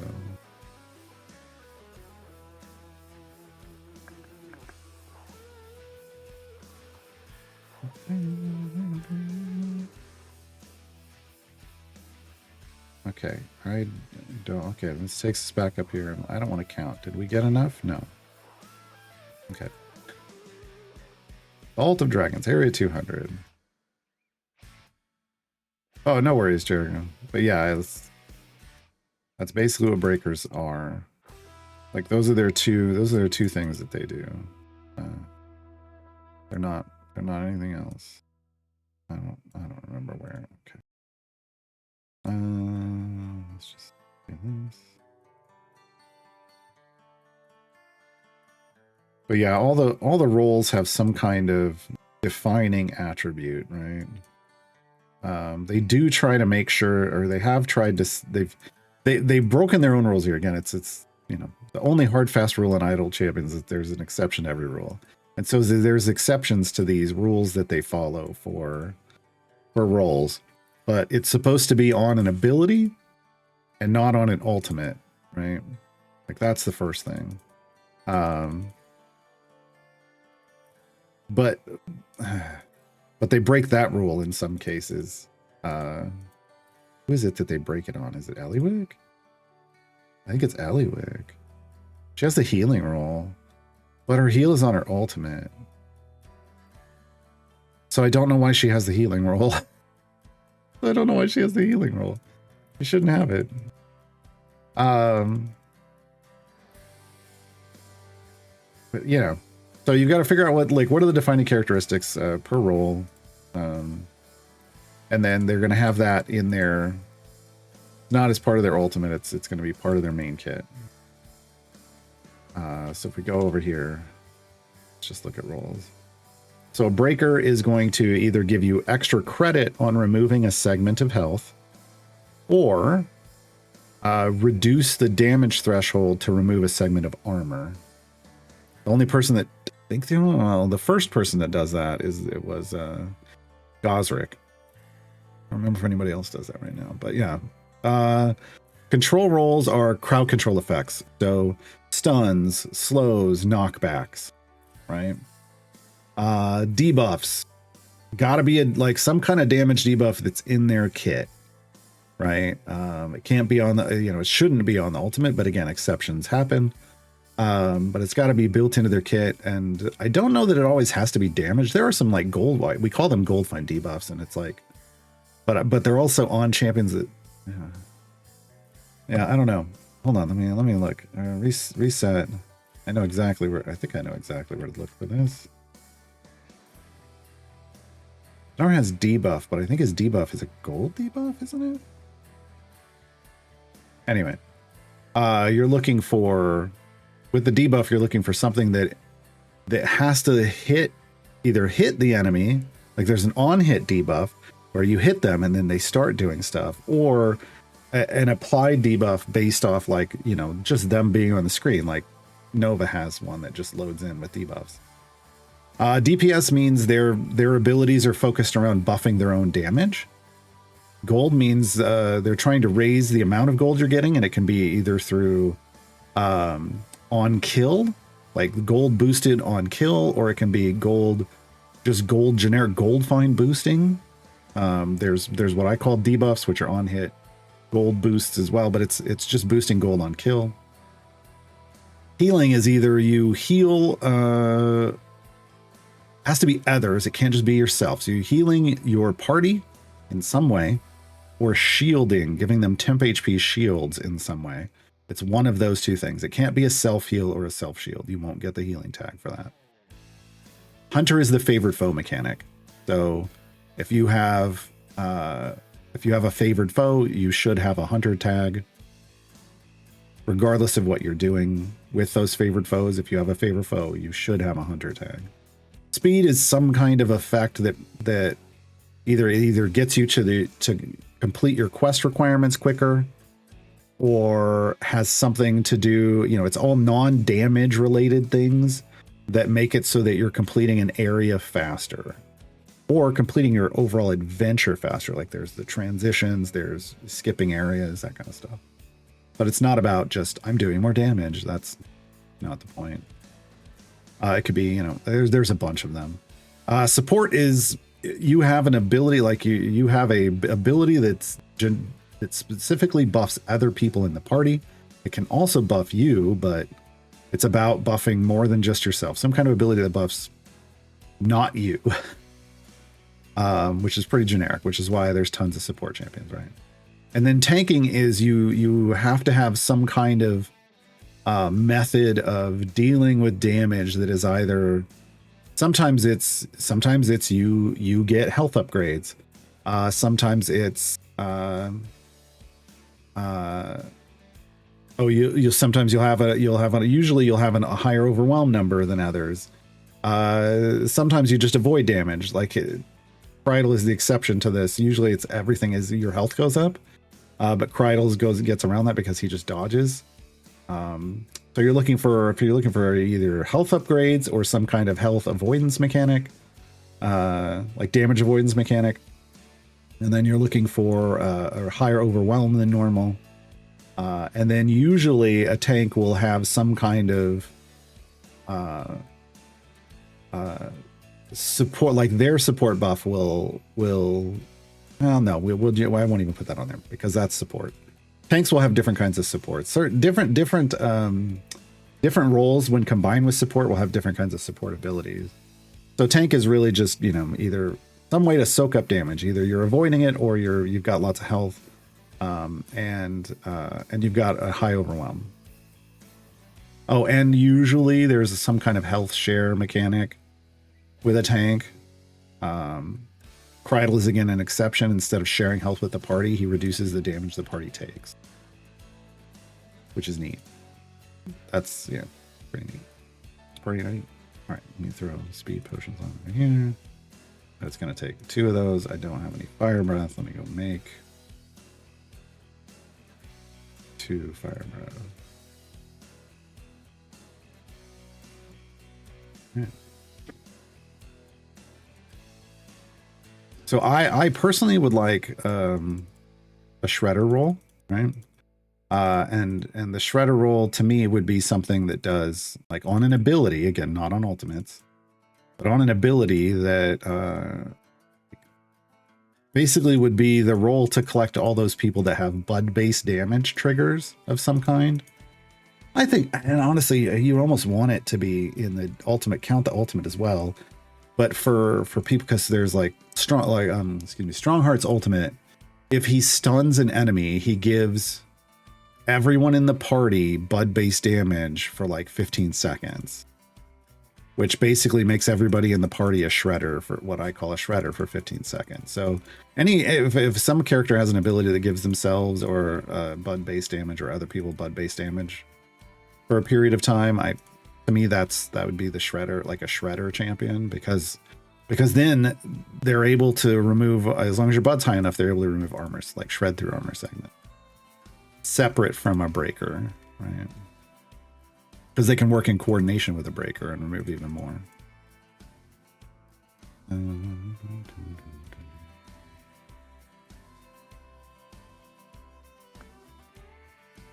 Sent a ticket about having information telling you how far along you are in the Patreon logs. Yeah, I just don't know if it's a high enough priority for them to care about staging stuff like that. But yeah, it would be nice if it said, 12 out of 15, like a little tracker, like 22 out of 30, or just put afterwards, put in a little parentheses like what your progress is, because I have no idea what it is right now, and I'm too lazy to go count.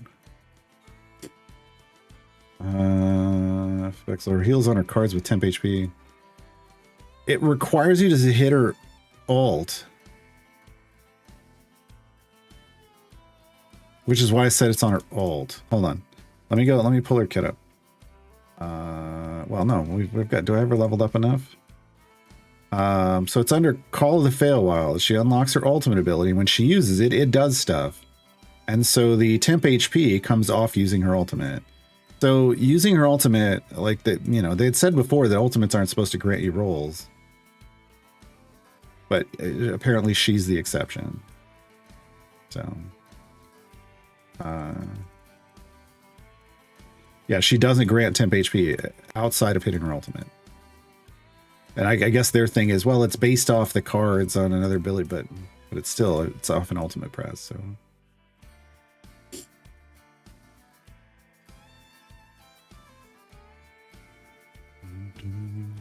When did the breaker title get added? I don't remember. I did a patch notes recap tutorial show. Maybe it was on there. I'd have to pull up I have all the patch notes for the first half of the year. Maybe it was this year. I don't know. The world according to Gar. Wait. I just want the P sound's got to be in there. Is it worth paying real world money to unlock event boons? I mean, it depends on your disposable income, right? If I were making, $100,000 a year, I'd probably buy stuff during events and would get event boons. It'd be more about me buying the packs that I wanted than trying to chase event boons, and I would end up with event boons, right? Would I spend would I buy just like chest packs just to raise event boons? No. Personally, no. Even if I was making $100,000 a year, I still wouldn't do that. Yeah. So it's like, look for the things that you want. Like right now, this is his Lark's pre-stack item. If I were, if I had more disposable income, I would probably just throw down just to have that. I used to, back in the day when I had more disposable income, I used to buy all of these packs. Like I'd buy like featured packs for the champions, which is how I ended up with so many goldens for older, older champions. So yeah, back in that era, if we'd had event boons, then yeah, I wouldn't consider that a trap.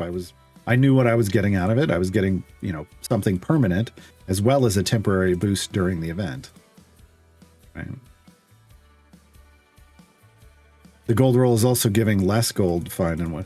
Well, it's giving less gold. More gain takes your gold instead of giving it to you with the gold roll, and they've argued it so that she has an ability that's based on the number of people with the gold roll, and they wanted it to work even if you didn't have any other champions in, so they gave her the gold roll, but they should have just made the ability by the number of champions that have the gold roll plus more gain. They should have just had that be the qualifier, and then we wouldn't have a champion that has a gold roll but takes your gold instead of gives you more. Would you breathe fire already? Thank you. God, taking forever. The boss Manchun is shielded until the gold dragon breathes fire on him. No, you can't damage Manchun until then.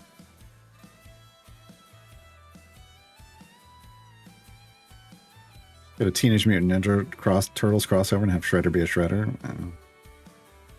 They did that in Raid. They had a Teenage Mutant Ninja Turtles crossover in Raid Shadow Legends. And I quit the game right after. Not because of that. Unrelated to that. They did a good job on bringing the Turtles in. They looked great. Yeah, the Turtles, they had April O'Neil. They had Shredder. They look really good. But yeah, I don't think that's going to happen here. Stuff like that seems things they can set the co-op students at.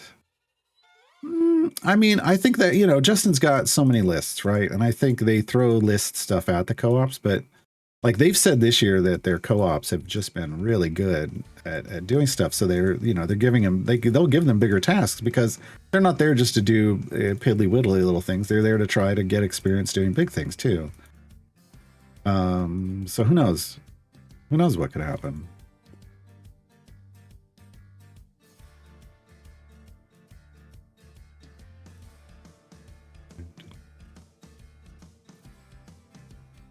Yeah, the effects were in the game for a long time. It was just that the role got added as an actual role tag. Kind of like Speed Champions. I mean, originally we had speed effects in the game, and the community called them Speed Champions, but it took a while for them to finally add the speed roll.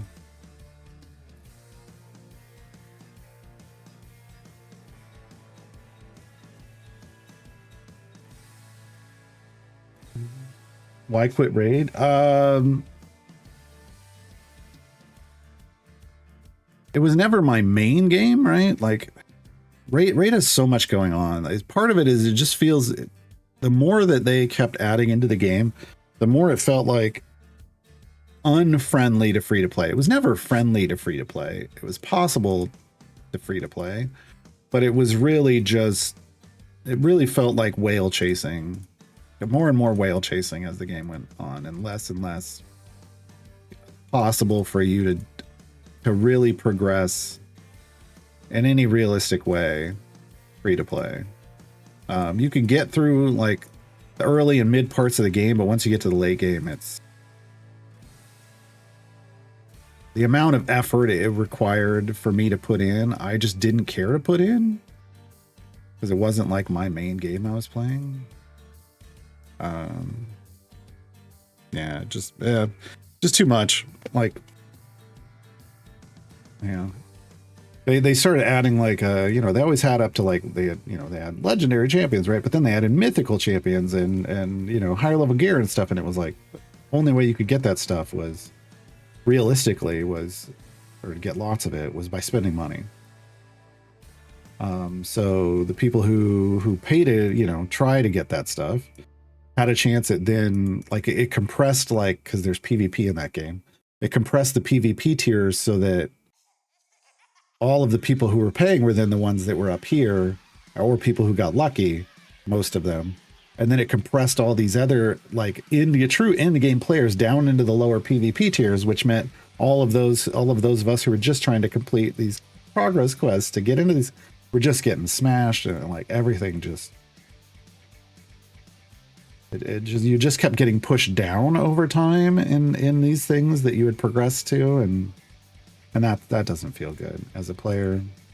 There's lots of stuff just made me frustrated. Also, after like 3 years of playing, I hadn't collected all the dwarves.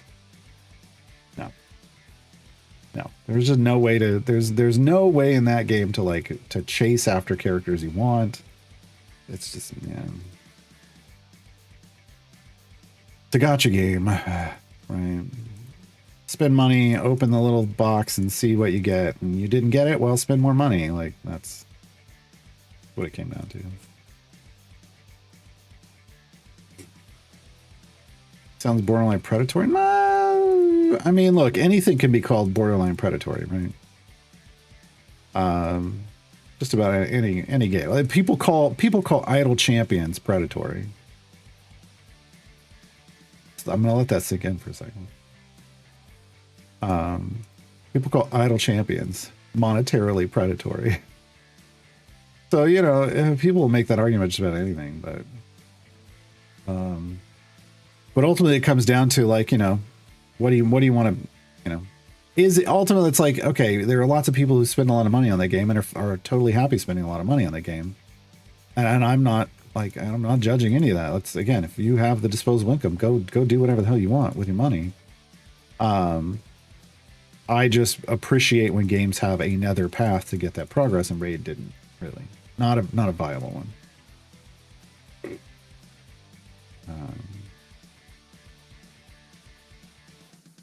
Okay, I'm gonna resave.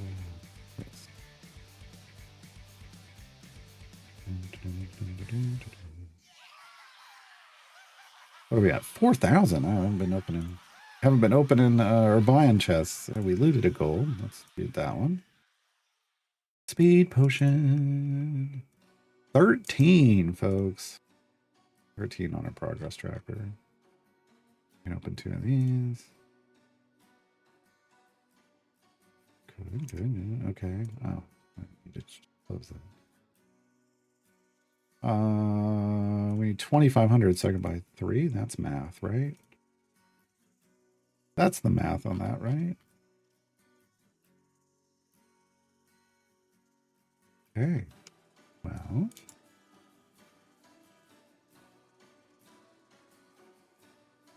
$11.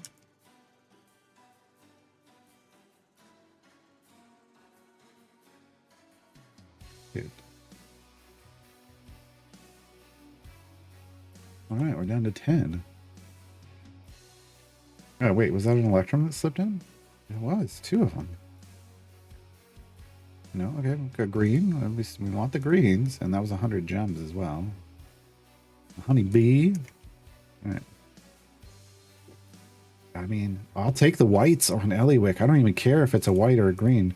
I just need this last item, and then I can start dumping all my blacksmithing contracts onto her. All of them.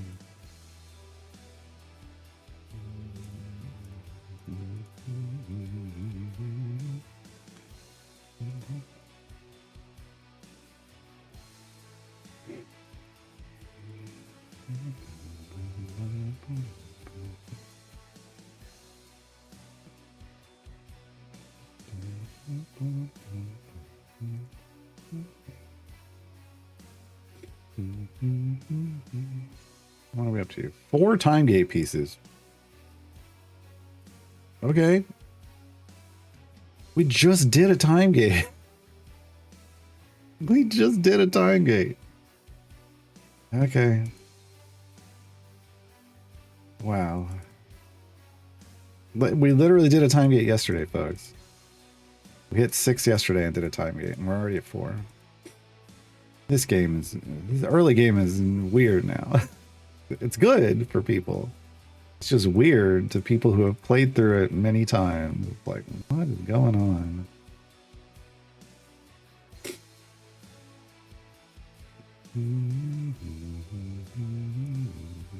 Oh, you know what I was going to do? So this was 3, 5, 6, 8,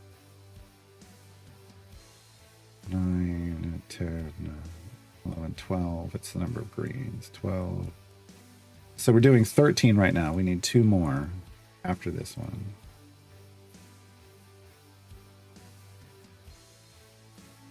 Coming back to a new account after 1 year of Gearless now feels like a cakewalk. It is. Gear makes the game so much easier. It was the Gearless challenge, like the Vow of Poverty challenge that Mars threw down in the early years that really proved to me, and I think to a lot of people, that you can play this game without spending any money. Because money is basically just a way to get you gear faster, right? Like champions in their gear faster. So if you can play gearless, like without ever opening any chests, well, that means and you can complete all the stuff. It just means that, you know, that you can complete the game without spending any money at all. It's totally going to be fine. It's just the difference between gearless and geared is you're going to progress faster with the power you're getting, right? And the difference between free to play and spending cash is you're going to progress faster with the power you're getting. That's it. That's it. Nothing's locked away. Like the adventures and variants aren't locked. The access to the power isn't locked because you can always get, even with, I know people are like, well, but you can't get gold, you can't get many shinies or goldens, and it's like, it doesn't matter because those are just another way. Like the alternative to that is just more blacksmithing contracts. You can get that same power through blacksmithing contracts. You don't have to have shinies or goldens. It just makes the item levels you have more efficient. But it doesn't, it's not something you can't get, right? When did they change the twins? Just recently. The Brimstone Angels. So yeah, that whole affiliation now is locked and loaded. I'm ready to rock. Yeah, familiars are for convenience are what you miss when you're doing free to play.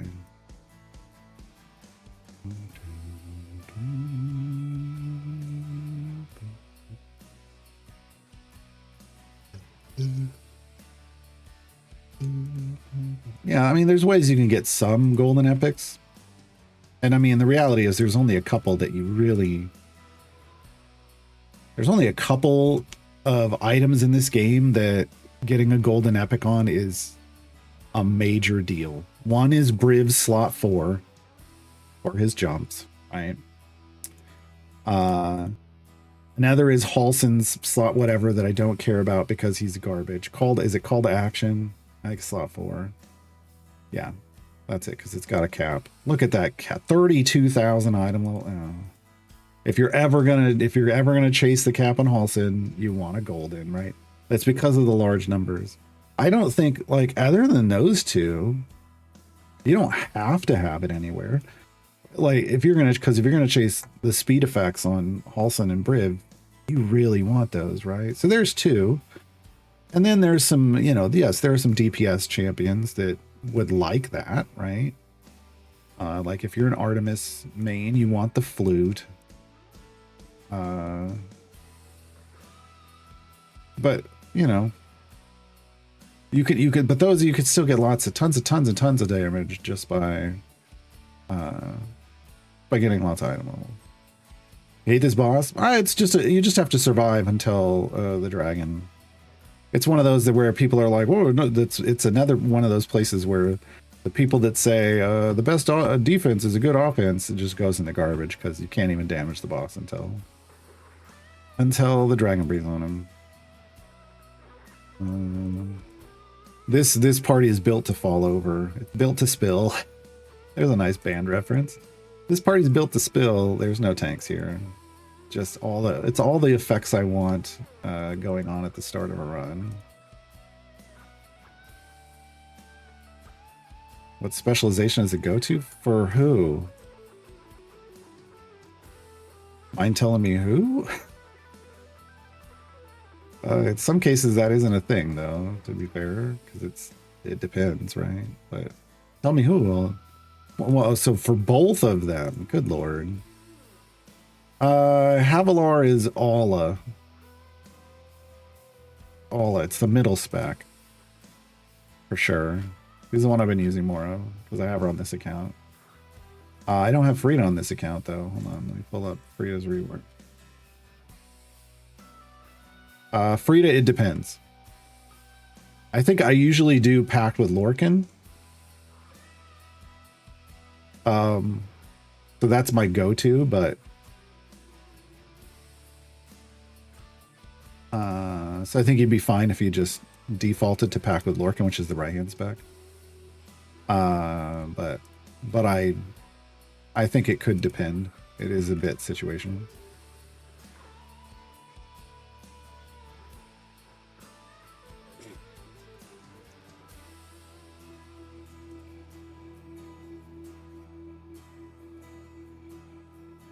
So notice, Traylon asks, I notice shinies have a tier from bronze, silver. Cool. Gilding is what you're talking about. So like this is an ungilded item. Some people call it bronze, I call it copper, but ultimately this is just ungilded. Like the inner border is that brownish color, and so are the curlicues down at the bottom, like around the gems. Oh, I've got a shiny somewhere. Who got the shiny? They got the shiny. So this is shiny or silver. Either way. Usually it's referred to as shiny. And it's got the silver inner border and the silver curlicues around the gems, right? Also, the text for Paladin's Gauntlets is now silver instead of the brownish, copperish, ungilded color, right? And then this is golden, right? Golden inner border and curlicues and golden text for the name of the item. So that's gilding. And so ungilded is just normal.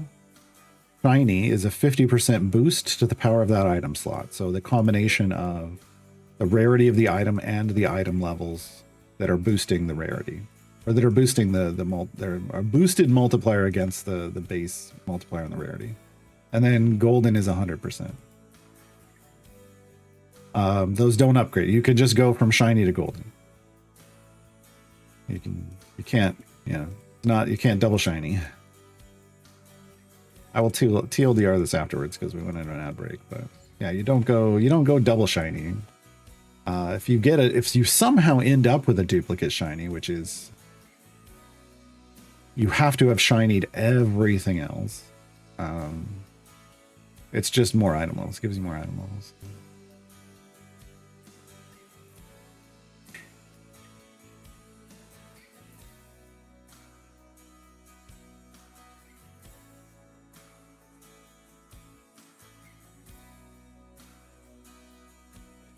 That statement doesn't make sense. We'll do this when we'll talk about it when we get back from the ad break.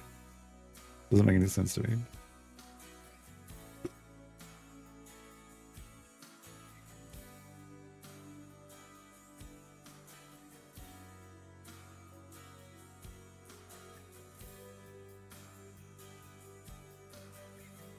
So this worked out. So 2 15-minute potions gets us to 200 and probably 225. I'm not sure about 250.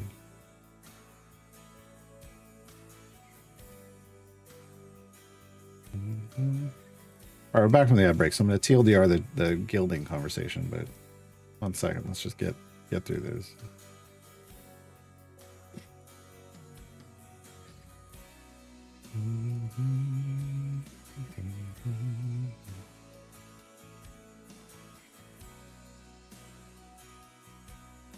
Come on. There it is.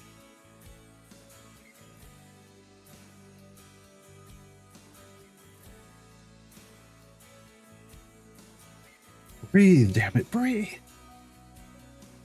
Hey, Maxie, hold on. Let's get things going. Okay, so the TLDR from the gilding conversation. Basically, there's, shiny gives a 50% bonus. Golden gives a 100% bonus. There is no upgrading. That, like, shiny, like ungilded to shiny is the upgrade. Shiny to golden is the upgrade. You have to get the shiny to go to shiny. You have to get the golden to go to golden. Not like it's not linked to item levels or rarities or anything. If you were to ever get a dupe shiny, which is difficult, like you have to have gotten shiny on everything else that could be shiny, and then you get a natural shiny drop duplicate. It's 125 item levels. You don't get double shiny. That's not how it works. And while some people have accidentally gotten a double golden, like a dupe golden, that was still like 125 item levels. You don't want to try to create that situation. That's a bug. No, I don't know if it's a bug. It's not something they're gonna fix. They're like, it's not supposed to happen in the first place. What did you do? What did you do? Yeah. Do these. Do these. All right. Traylon says I have a copper gilded item that has shiny effect of it glistening across the card. I don't know what that means. Again, this is ungilded. There should be like that copper, like the border and the tag. Like this is ungilded. Where is it? This is shiny. You can't, like, it shouldn't have shiny text and like that copper border. Just like this one, you know, is then this is golden. Like there shouldn't be a blend. That sounds like a visual bug. Maybe reset the client. Like it shouldn't. You can't mix both. Briv's item is a bronze copper gilt. It can't. So wait. If it's ungilded, this is ungilded. You don't have to call it a color. It's just ungilded. There's ungilded.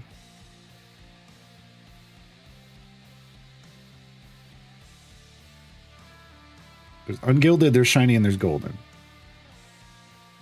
So, you know, if you're ungilded, you can always become shiny. Again, that's an upgrade, but it's not necessary. Like you can, the power from shinying something, you can just get by adding more item levels. But what people like to do is get a shiny or a golden, so that especially if something has a cap, so that they don't have to dump as many into it to get to the cap, right? Or with Briv, because you have to put so many in, having it shiny or golden reduces the investments you get there sooner, right? You don't have to do it. That's what I was trying to talk about. But yes, anything that's ungilded can become shiny or even golden. If you put a golden onto a shiny, you get a potion of polish as a refund. And then you can put that potion of polish anywhere, which is important to call out because there are goldens for sale in patron shops but they're for evergreens. And you don't want to buy those goldens until you have that item naturally shinied. Like just, you don't want to put a potion of polish on it. That's beats the purpose. You just want to open up lots of regular silver and gold chests until a shiny naturally falls onto that item. Then buy the golden, because then you get a potion of polish that you can put on an event champion. But putting a potion of polish, somebody asked me this, putting a potion of polish onto that evergreen just to have it kicked back out when you get the shiny doesn't do anything. Like that's, you just did nothing. You did, and you did worse than nothing. You actually made it so now you can't get something. Right? So because I already have copper, well, it's ungilded. I just call it a copper border, but it's ungilded, right? The chance of me getting the shiny or slimmer, no, it has nothing to do. There's nothing. Every item starts out ungilded. I was using shiny to represent the sheen that glistens across the card animation effect. Oh, no. I don't even have that on. That's why I don't even know what that is. I guess I have that turned off. Like there's no sheen here. Shiny is the silver. It's literally this. It looks like this. It's the silver inner border and curlicues. That's what I was trying. That's why I was trying to define what a shiny is. And the golden is the gold. And then there's ungilded. Some copper ones have that effect. Some I don't even know what that is. That Traylon. I don't even. It's got to be a setting I have turned off or something. I don't even know what that is. But yeah, that doesn't have anything to do with the rate. Like the rate of getting a shiny to drop out of a chest is, so any chest that drops gear can drop a shiny version of that gear. And it's a 1 in 1,000 chance, and there's no pity timer. None. So it's very rare. People chase it at end game, trying to full shiny all their champions. But yeah, it's not something you got to worry about early on. I mean, you'll get some shiny potions and stuff. Like I've got a potion of polish, so I can make something shiny. It's gonna be Eliwick's slot 2. Am I allowed to put it there yet? No. Yes. Deck of many things. Boom. Now it's shiny. See, now it's silver. It's the silver inner border, but it's called shiny. It literally used to say, before they changed the card text, it used to say, level 1 is at the top right. That used to be above Simple Blade, and it used to say level 1 for ungilded and shiny level 1 for a shiny and golden level 1 for goldens, and they took all that away. Which is unfortunate because it took away some of the clarity of what was going on there.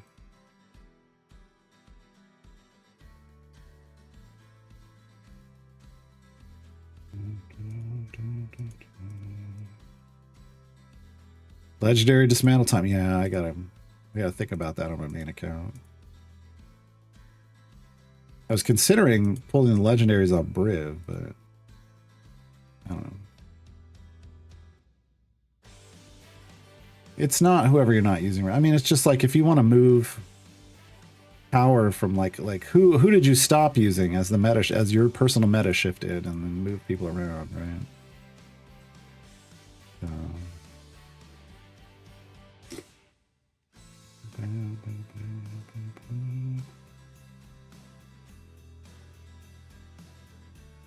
The Briv's Dragonite with the legendary outer border, okay.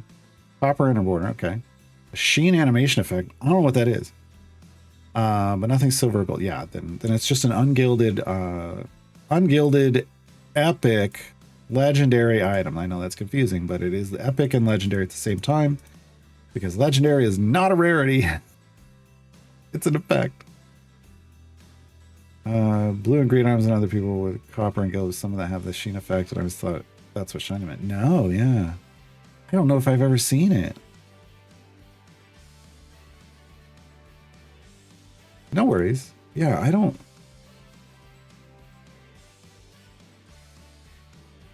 Would it be under graphics? Is it this? Sheen effect on epic shiny golden cards. I've always had this off. Still not working. Maybe I have to restart. Oh, there it went. So it does this top to bottom flash thing. That's on the golden version. Okay. On the shiny. Interesting. But not on the epic? But you're saying it's doing it on others. I don't know. Yeah, that's off for me over here under the flashing lightning effects. So I literally have never seen that before. Because I think I turned that. Well, I probably saw it when the game first came out. But then I turned all that stuff off pretty quickly. That it wouldn't, all the flashing wouldn't give me a headache. How's our Modron core doing? 2400 XP. Okay. Buy another gold chest. Oh, we got 2 Electrums again. Boom. Now we're down 9. And then there were 9. And then there were 9 left. The golden child. I want the knife. I don't think that's what they meant. Green for Hank. Blue for Dinah here. All right. We got some silvers we can open. 2 Just fishing for blues. No blues. Okay.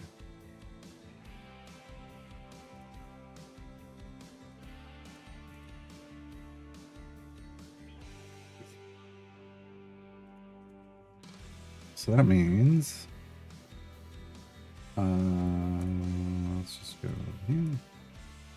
Okay, yeah, 1, 2, 3, 4, 5, 6, 7, 8, 9. Yeah, 9. Got my math right. We got a shiny on Make Us too. Thing about the shiny is like, oh, so I got a shiny here, woo! But it doesn't really mean a whole lot if there's low item levels on the character, because since it's a multiplier in the power of the slot, it doesn't mean much if it's on a low item level. So anytime you like, you know, like this is fine. It doesn't matter, but I wanted to shiny this because we're going to put a bunch of item levels into her. Wow, Bruno lagging behind. He's missing 2 blues. Everybody else is just 1 blue away. Go back to events. Hank now is, if I have any Hank, I can go look for Hank chests because I can open any Hank chests I have. If I have a Hank chest, I don't. Because we didn't do his stuff yet. Wait, does the commercial chest have Hank in it? It does, but it also has Havilar, so I gotta wait until Havilar is greens too. Okay.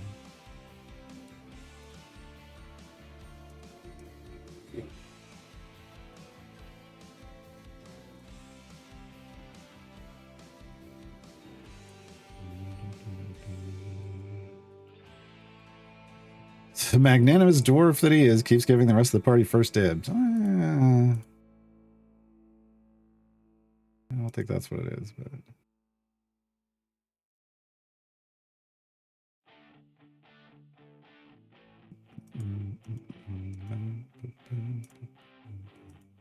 oh yeah, maybe it's legendary. You've got legendary, it might have a sheen too. Again, I had all that turned off, so I guess that wouldn't be called shiny, that would be called sheeny? The great sheeny versus shiny debate of 2025.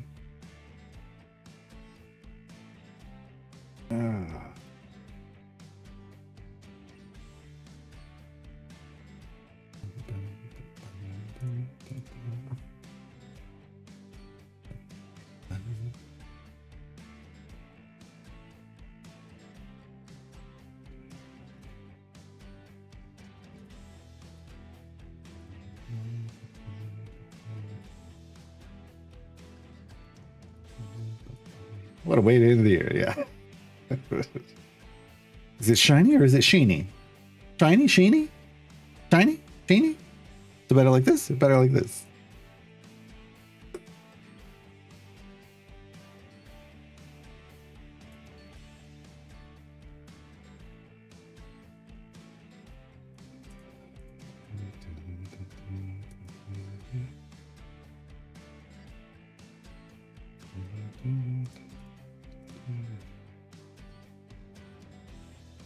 And I can buy another one now.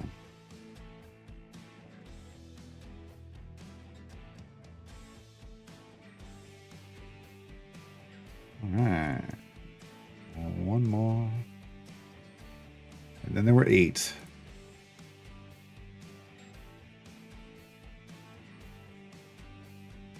Yeah, I gotta go break some of these down. We'll break these down. Got 4 of those. So those are gonna generate some stuff for us. All right. I'm gonna brew this. Yeah. Yeah. And then one of the fire breath for the next run. Yeah, we're to the point where now I'm generating. Once we got into the gold chest, we started generating more reagents. But just wasn't. It was bad in the silvers. Another reason why you just, when you're starting off, just open all your chests. It just felt so rough early on. So push and polish does what now? It turns an item shiny. Not sheeny, shiny. I guess it would do both. since the sheen appears on the shiny, the sheeny appears on the shiny. Potion of Polish does both. But here, let me go.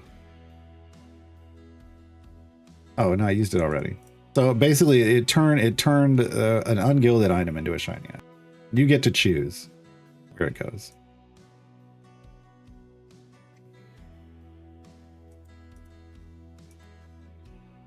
The potion would not make it golden. No, that's an epic golden potion. There are epic golden potions.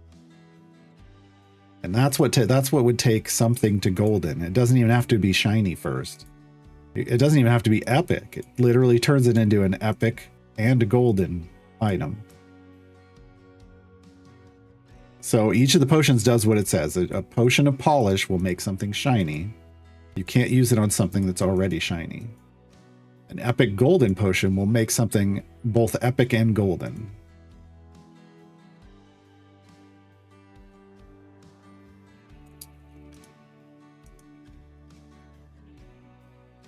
Yeah, usually you want potions of polish on event champions and epic golden potions on event champions. You let the core and evergreens just naturally shiny by opening lots of chests.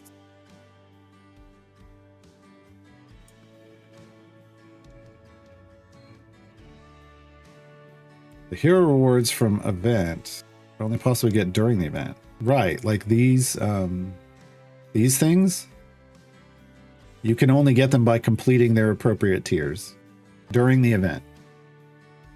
Including these. Only from completing those tiers during the event. Yeah, you can't. Currently, there's no other method to get them.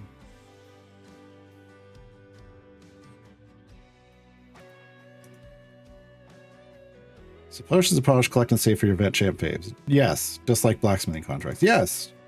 Yeah. I mean, you know, you want to find good places for them. So like, for me, my first potion of polish was always going here. Like, I knew this going in. I knew that Eliwick slot 2 was going to get my first potion of polish.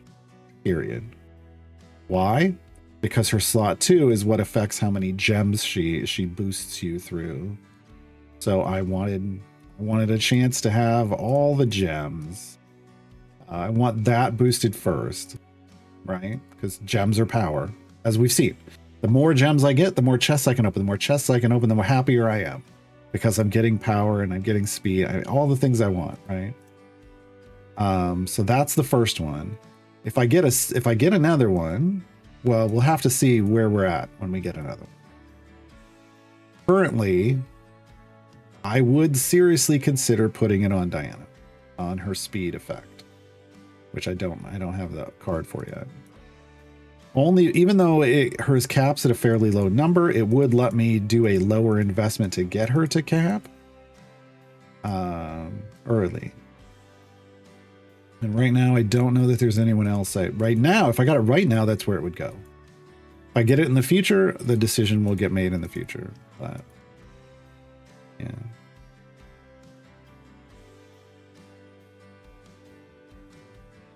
No, gold is not by chance. No. Golden is primarily by cash. There are some ways to get golden that aren't by spending money, but it's, you know, 99% of the time it's a, and that's why I said you don't have to get there ever, because you can just put more item levels on. So a potion of polish makes something shiny. It polishes it up and makes it shiny. Okay. An epic golden potion is what would make it golden. They are two separate things.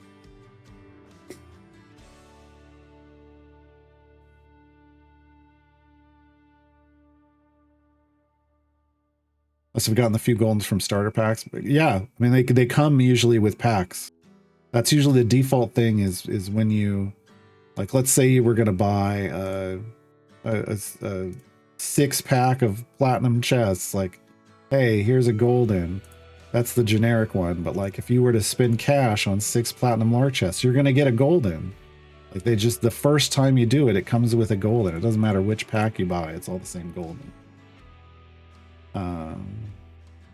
And then, you know, packs in the shop, like Sometimes they'll come with a feat, but sometimes they'll come with a golden, and it just depends. Right? So you just kind of have to, you know, look around. Like a lot of these come with guaranteed shinies. Like here, this one, the event offer is for a golden. So you're just looking for like a golden, like the golden iris. If you see that, that pack gives you a golden. Otherwise, you see the silver iris, which is guaranteeing you a shiny randomly.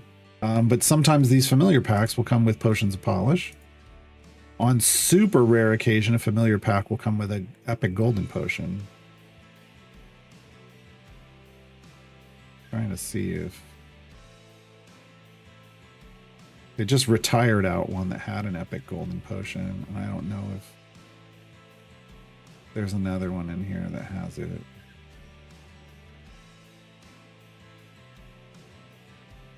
And basically the rule of thumb that it used to be, which is harder to understand now with the cash shop, but the rule, or with the platinum shop, the rule in the cash shop was that if the base value of something was $10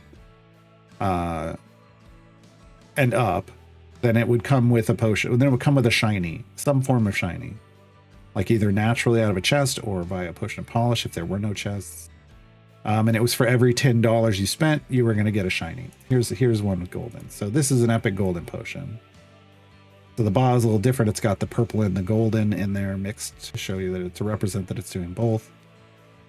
So yeah, they come from the purchases. Yeah, but I don't know what the value is now. Like the value per one is now. Because it's still gonna be something like that, where X number of platinum is gonna guarantee that it comes with a shiny of some kind.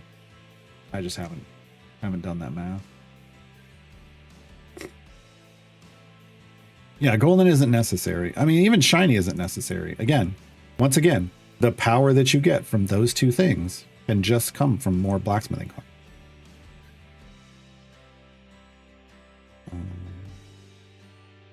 Which is why I say there's nothing that's really locked behind the cash shop in terms of progression.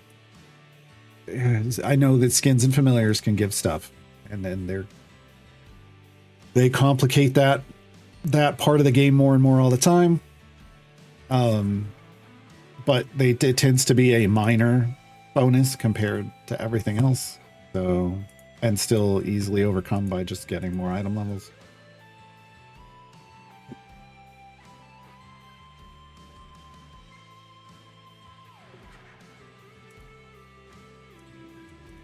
Man, I didn't even look at the weather. What's the weather today? Oh, warm for once. It's not warm. But it's not hovering near freezing during the day, so that's nice. Okay, it's gonna not be near freezing during the day from here on out. Nice, just at night.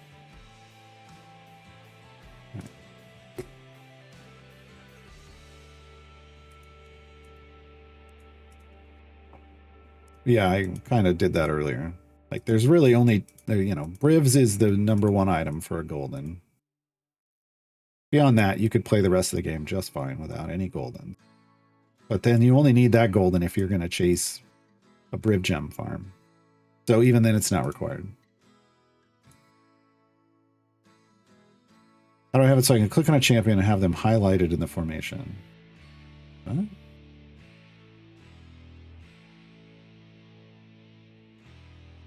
Click on it. Click on a champion. I don't.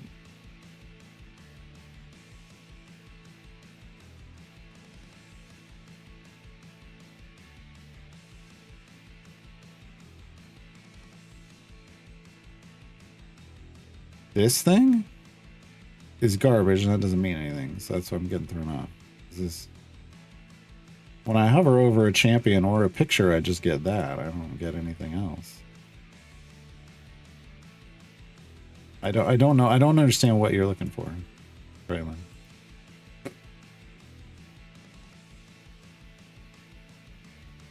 I'm not. When I click on them, they're not highlighted in the formation. I can't even see them.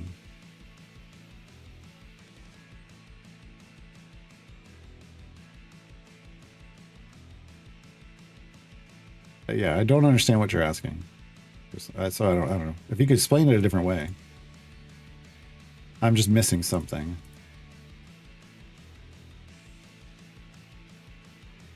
You're at 7 degrees Fahrenheit. So in Fahrenheit we're at 40, I guess in the 40s today. Yesterday we were just right at freezing. But it's going to be 40s through 60s, I guess, for the next week or so.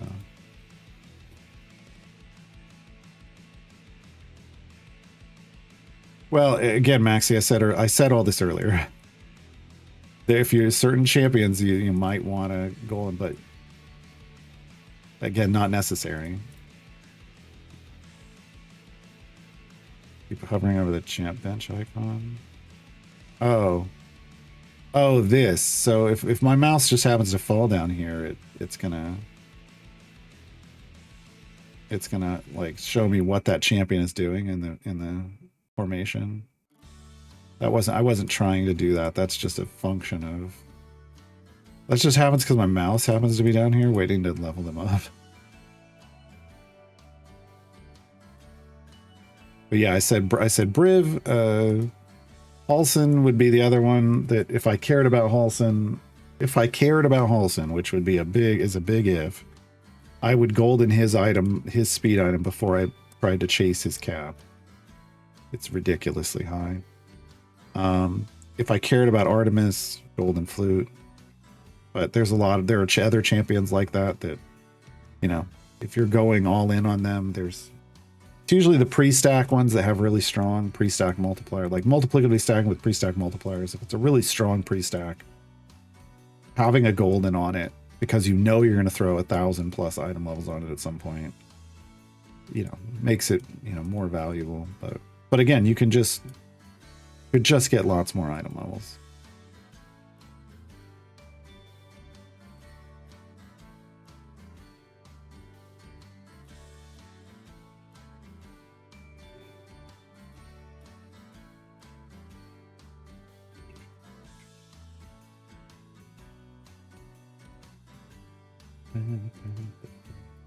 Almost done.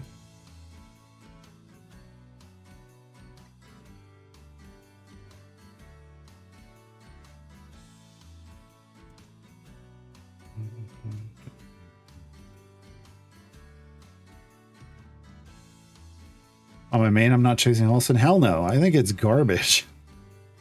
I hate his speed effect. Absolutely hate it, personally. That was a good partner for Carl. Oh, like for buffing? I don't know.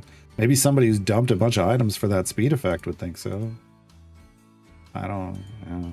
A bunch of item levels, I mean, but no, not at all. Okay. Next up, once more into the breach. 225. Let's throw double potion. Go, go, go.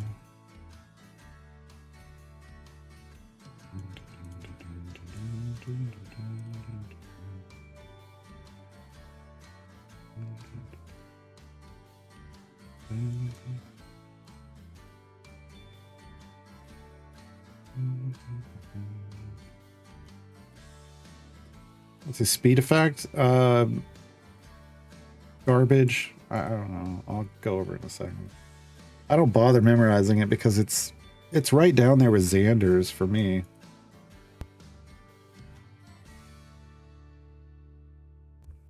I mean, can it get more functionally useful than Xander's? Yes, but it requires just such an outrageous investment that unless you're an end-game player willing to just kind of waste, though you have item levels to waste, there'd be no reason to change it. Chase it. Hold on, let me find.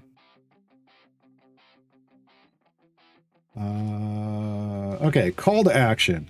In non-boss areas, every time the area quest progresses, so every time it ticks up here at the top right, there is a chance that you will just immediately complete the quest and move to the next area. So it sounds neat, right?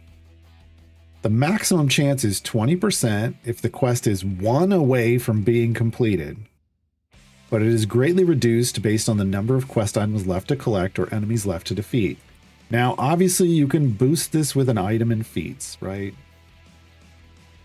So that it's a higher chance, and not only can you get it to 100% for one away, but you can start getting it to 100% for further back.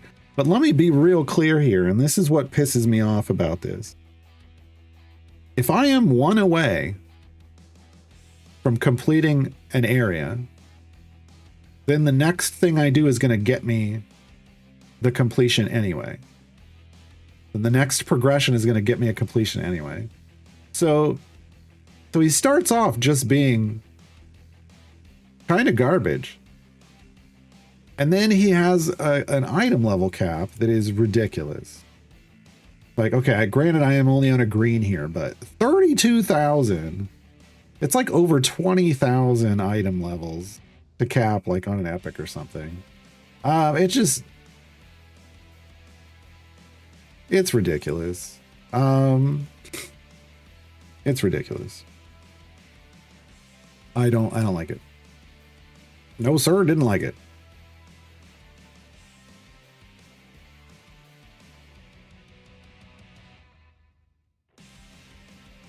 Yeah. Capped, he's still a 3 to 5. Yeah, it's still like why? All those item levels to get to something that I can already 1 kill clear. I can already 1 or 2 kill clear on Huma with a group built around Huma, and like, yes, I know he's doing it on his own, but I could have put all those item levels into other champions and gotten a better speed gotten overall more speed than what he's giving me.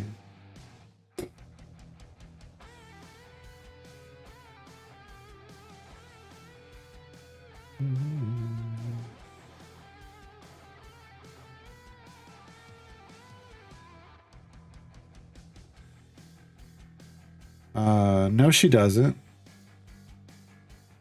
No, she doesn't. Hold on. Let me bring up.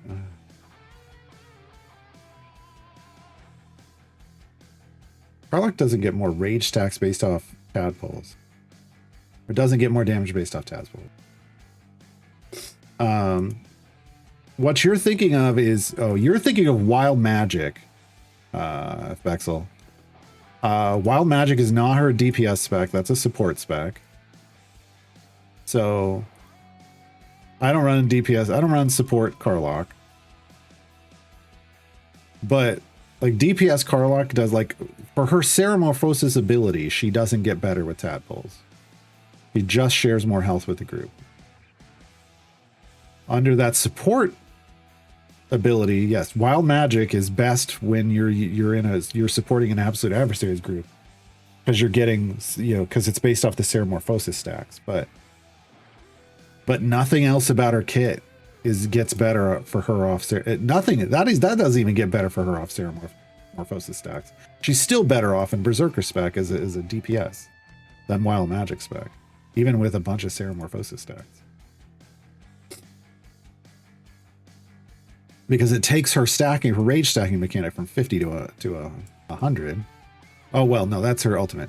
She gets 25% multiplicatively stacking damage for those 100 stacks when she hits her ultimate off Berserker. So her as a DPS for Karlach DPS, which is what we're usually if you're talking about who's better with this champion, you're talking about when they're in their DPS spec. Tadpoles don't matter for Karlach. If she's in support, who knows? Because I don't know why. Like I only use support Karlach in the rarest of situations. Like it's real odd that I'm using a support Karlach, because why would I not just want to kill everything with Karlach?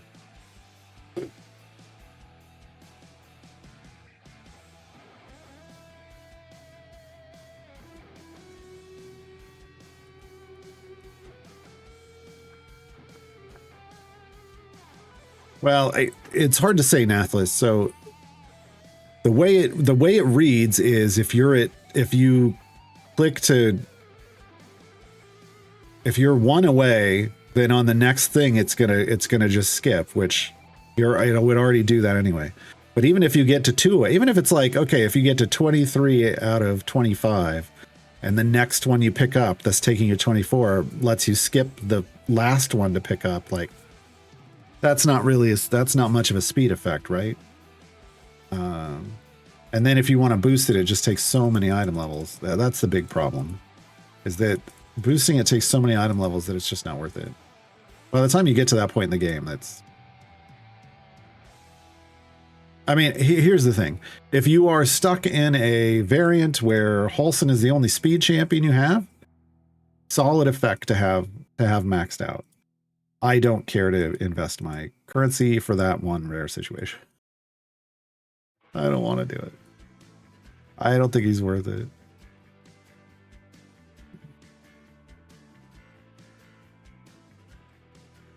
Yeah, I don't know. All these haters on Carlock don't want to DPS with her. I just think she's a way better DPS than anything else.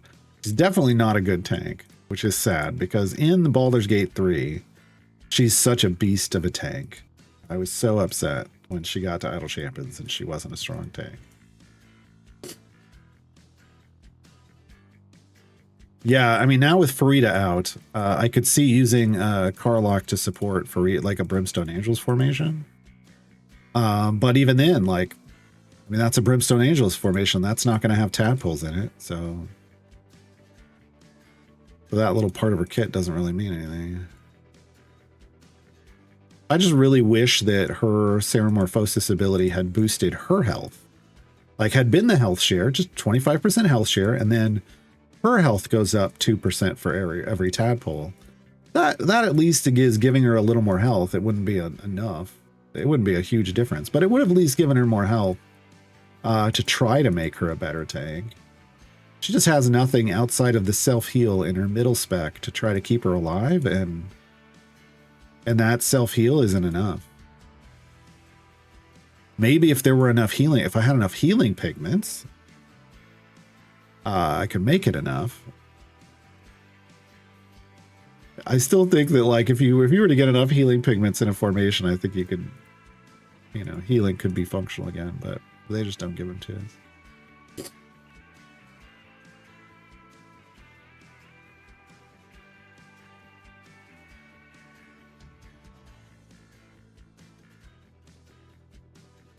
Three shinies for Lorik, nice.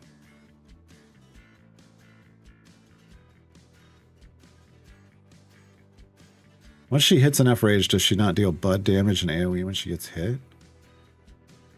She has that. That's her yeah, I just never have her. I never have her in the front line because she's not a good tank. But if the party gets hit with AoE, she splashes back bud damage, yeah. It's a lot like Hellish Rebuke. It's a lot like Hellish Rebuke. Hold on, let me get the actual Infernal Engine. She ignites on after 20 rage stacks. She ignites on fire, dealing 0.1 seconds of bud-based damage for each rage stack to anyone that attacks her. And it stacks addedly, so you can get 8 seconds worth of bud-based damage at 100 stacks. But she has to be hit. It's not an AoE. It's by every hit. So. Tieflings in Revenge. Yeah, this is more that, you know, somebody took her heart out and put an artifact in that sets her whole body on fire. It's more about that. When she gets mad.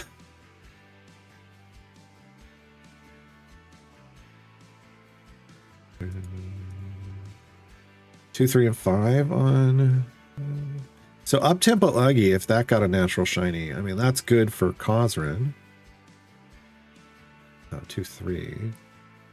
Bardic Perspiration is a speed effect, so that's good. 5 is spec choices. I can't remember spec choices. Spec choices, the pre-stack? It might be the pre-stack. Yeah, I think spec choices is the pre-stack, so getting a shiny on that was good. Getting a shiny on the speed effect is good, and getting shiny on up-tempo Uggy is good for a fallbacks group. The up-tempo, everybody has like an Uggy item, and that is, it technically is pre-stack, but only when you're in with Cosrin, and Cosrin's in her left spec choice. It's so weird. It's such a, you know, very specific situation. We're going 225 this time. Throw that on.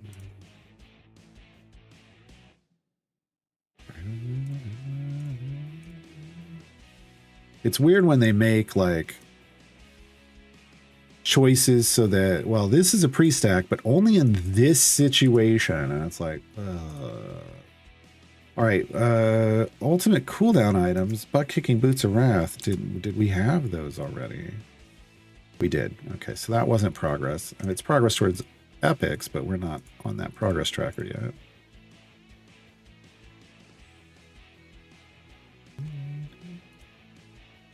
Fish for blues. Nope. Nope. Cosmo with four fallbacks now scales already nice enough. I mean, it's not bad. It's just, it's unfortunate that like, it's unfortunate that on their own, to me, they don't feel great. Tess is okay, but the others don't feel great. I mean, at least there's a speed effect on Lark, right?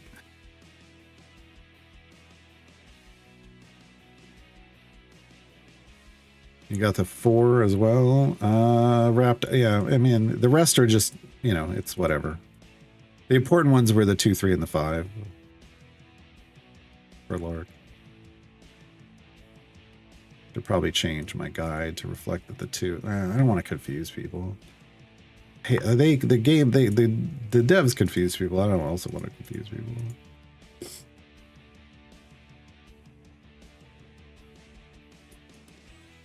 If the 5th isn't an utter stogie, then she's done. Well, I mean, if the 5th is going to contribute the same way. They've all done the same thing where they all have an Uggy item and an Uggy buff. Like it's just you're getting another multiplicative stack of that. And it's pre-stack multipliers with item levels. So yeah, I mean, they're going to be solid, but they're only going to be solid together. The second you can't use them together, then they kind of fall apart. And yeah, sure, with 100, you know, almost coming up on 160 champions in the game, is it okay for that to happen? Sure, but still feels weird.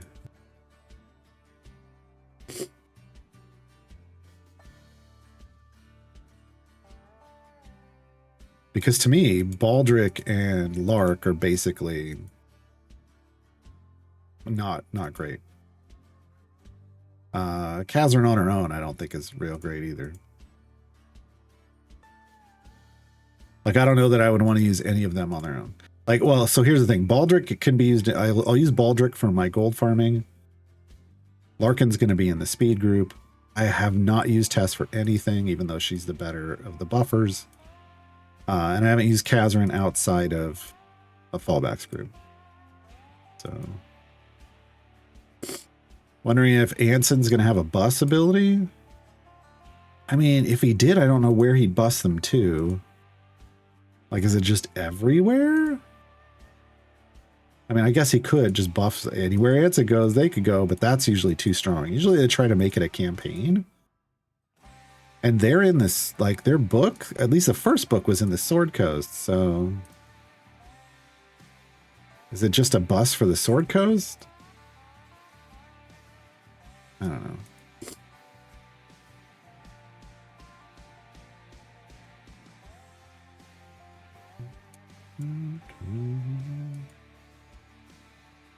Toy says, after the reworks, I've been running Karlach DPS with the twins. Is it 2 DPS? Yes. But you like the way they smash together? That's fine. It's just, you know, yeah, Frida doesn't offer anything to Karlach.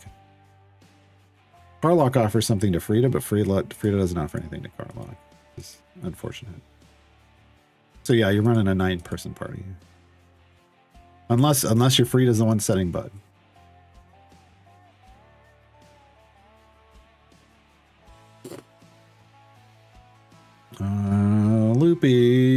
thoughts on Lark's speed buff?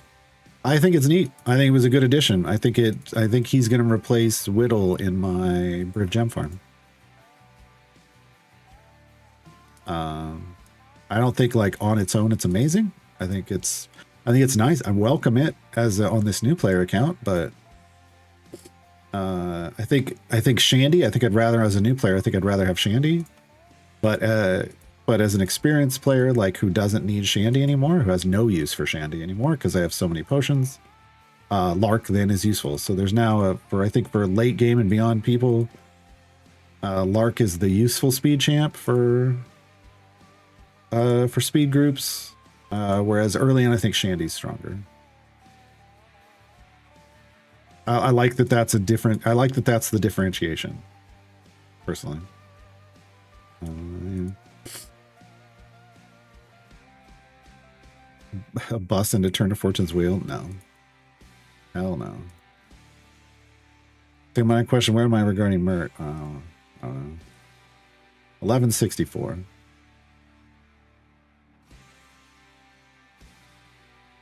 We're climbing. We're climbing faster now. But we're already at, Vajra, so.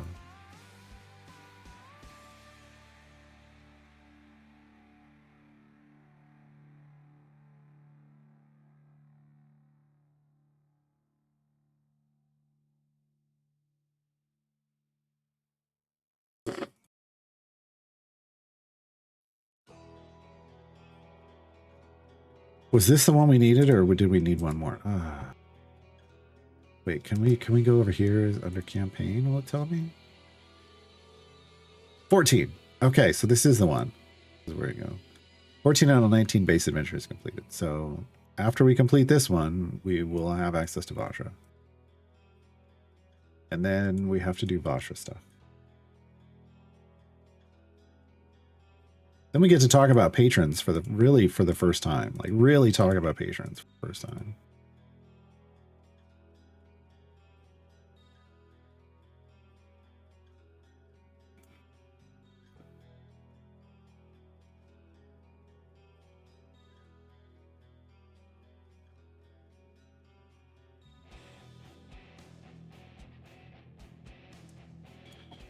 Oh no, I've been hoarding. We got looted silvers. We've been saving up gems. I've only been spending down, like, when I get one more gem, I will go buy one gold chest.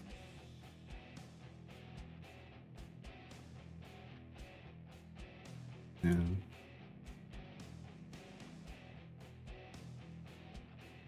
But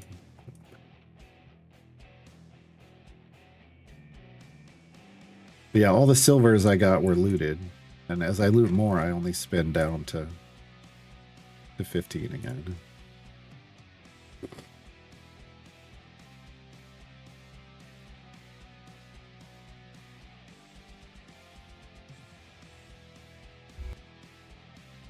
I just don't. It just feels so weird.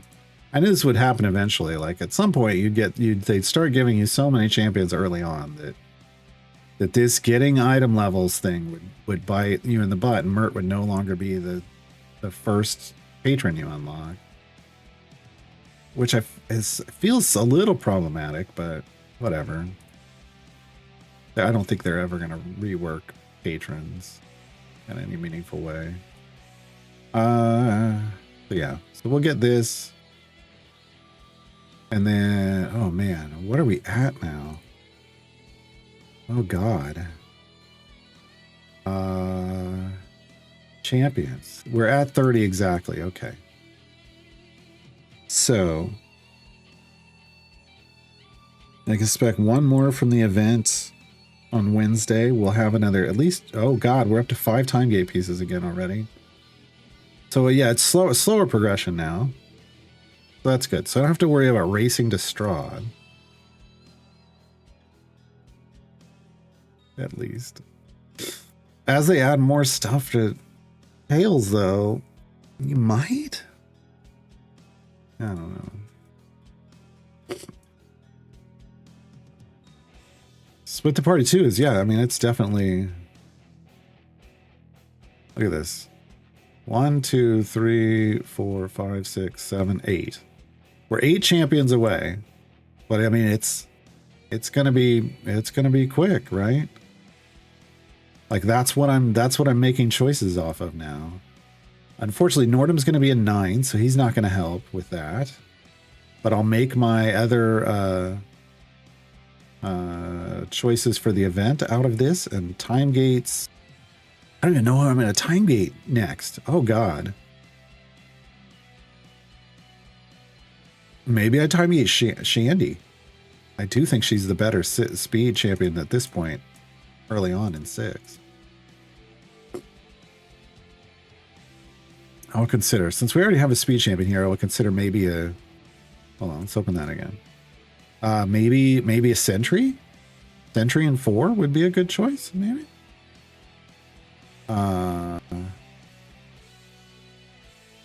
Sentry would reduce our area goals. That's a nice thing to have. Yeah, I don't know. I didn't expect to be there already.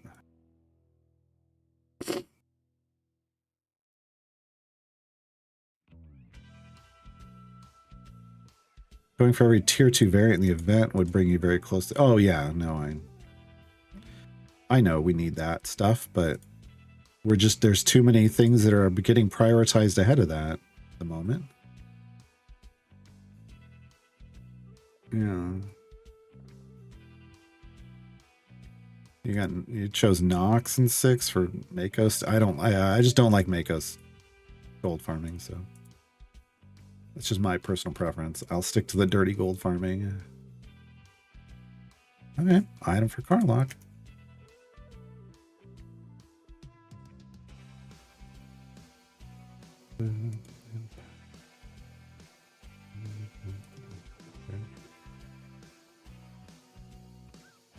Just trying to think of like who would be the optimal.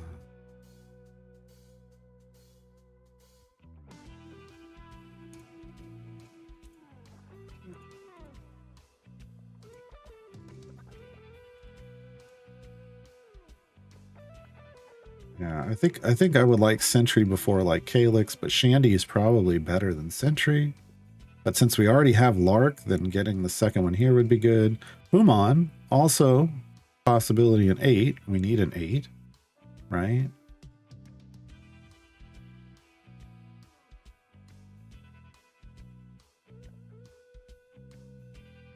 Well, yeah, so probably checking places, like getting speed champions in seats I don't have speed champions in first.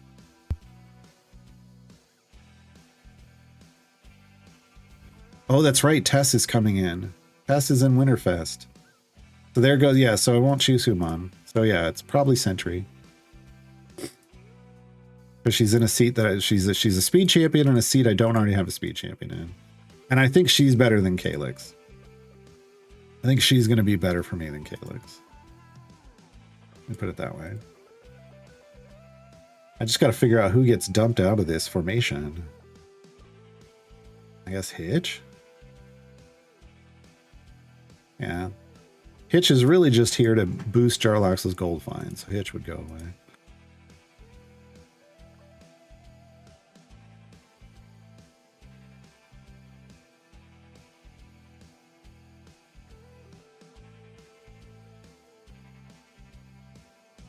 Well, Minsk is currently our tank. He's not in the front row, but he's the only one that has any kind of health. So, look, he's health sharing. He's health sharing, I think. Yeah, he's health sharing. A little bit, not much. Is what it is.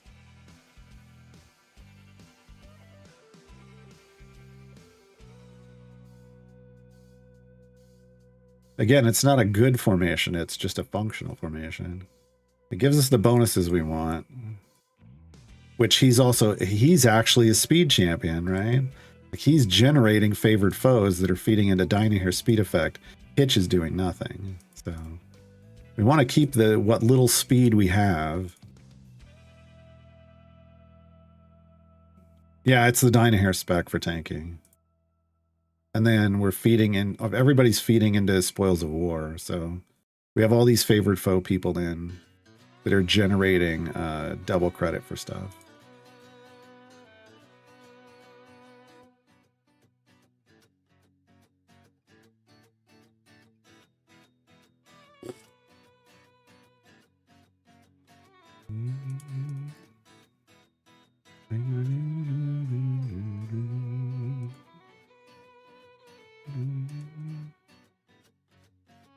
The ad would start right when we're about to finish.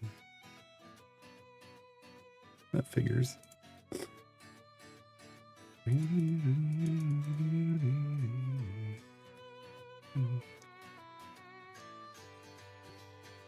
Ugh.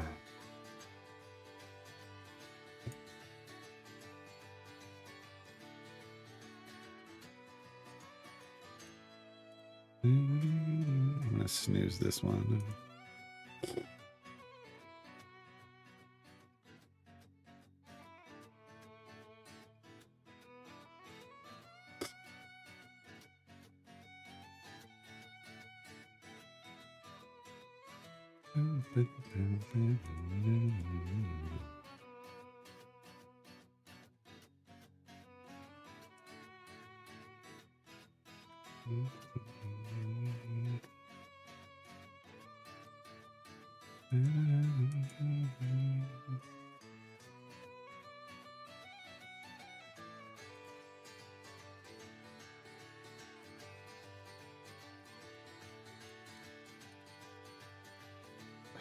Just like fire them all off. We're done. All right. 450 gems. We have triggered Patron Vajra. Unlock. Boom. Okay. So we now have more tabs. Perks, shop, challenges. You can earn influence for Vajra. You can earn symbols of Vajra. This is her currency to spend in her shop. Influence is for perks, but it also gates shop purchases. To get influence, you have to complete patron variants. It's the only way to get influence. Currently, there are 542 available in the game. We don't have that many unlocked. A patron variant is a variant you've already done. So these are variants. But if I were to activate a patron Vajra, she's not. There we go. Okay. If I were to activate Patron Vajra, now there's nothing here. Because I haven't done any variants here. I haven't done any variants here. I haven't done any variants in Tomb. I have done variants in the Sword Coast. I'm gonna have to restart my game. But you would see the completed stuff available, right? All the rest of this stuff is just for fun, trackers. You can earn free symbols of Vajra by just doing free plays. I do those in the background. That's usually what I do with an automated background party, but we don't have a second core yet. And it's going to track your stuff, rest of your stuff over here. That's fine. Her restriction for doing her variants, the champions have to have a con of 14 or higher. Perks are like, they're basically blessings, except you earn influence and you spend influence to get them. There's local and there's global. So local means her. You're doing her variants, you get this side. If you're doing anything else, like generic variants, this side doesn't apply. This side then applies to everything that isn't her. It applies to her and everything else, right? So the permanent blessing side is on the right-hand side. The stuff just for her, well, it's all permanent. Global is on the right-hand side. The stuff that's just for doing hers is on the left. You can reset when you spend. Unlike with blessings, when you reset here, you get it all back. So you can shuffle things around anytime you want. The shop, you can get patron chests. Patron chests drop gear for everyone that qualifies for her. We don't want to spend here yet. We want to try to get this. So we're gated. We need 4 EO4 Vajra influence to get our time gate piece every week. We can only buy one a week. That's what we want. We're going to ignore all the rest of this stuff for now. This would be nice, but I need 1 EO6. I don't think I can get there yet. And then lots of one-time purchases, including a familiar. The familiar is the big one. The first one you should chase. But that needs 6.5 EO6 plus a ton of currency, right? Challenges are weekly. We call them patron chores. You do your chores to get your allowance. They basically tell you to go do stuff. And I tell them to go to hell because I don't do them. I don't do them. Let me restart. We're probably going to get an ad break in here at some point. Let me restart since it does seem a little buggy.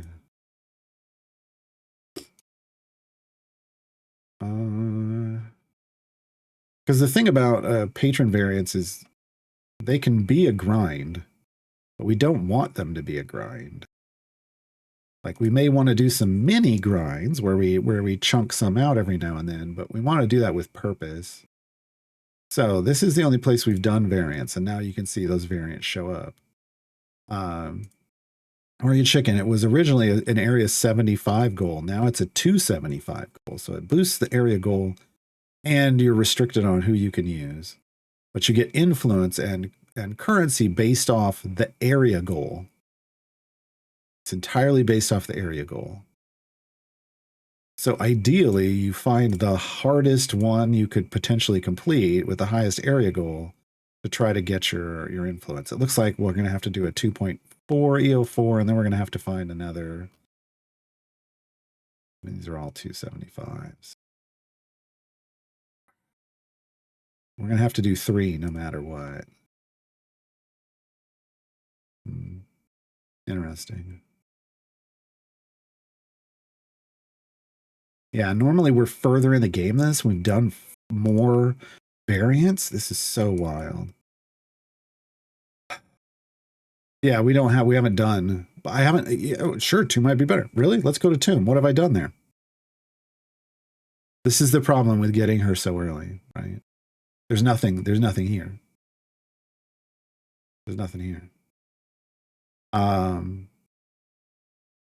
There's nothing here either, right? There's only here. There's nothing. There's no variance here. At this point in the game, 7 days in, 8 days in, this is all I've done. It was like, we haven't even done all the story adventures there, let alone any variants. Yeah, I mean, that's the thing is with Tales, you come out of the Sword Coast, you go straight to Tales, and then from Tales, you need to go straight to Waterdeep because you're about to unlock Vajra.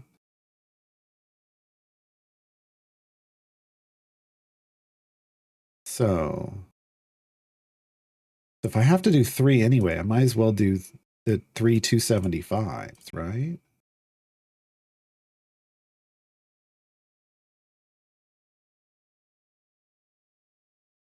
Do I have enough favor to do 275? Let's do this one. Let's find out. It is the highest one, but I'd still have to, again, I'd have to do 3. I pointed that out. No matter what, I have to do 3. So why make one of the 3 that? Okay, let's see who we've got available from what we were starting with. Okay, so we're gonna have to. All right, I mean, this isn't nothing there. We're not doing that. Okay. All right. So let's bring this around. You're gonna be our tank. Sure. Sure.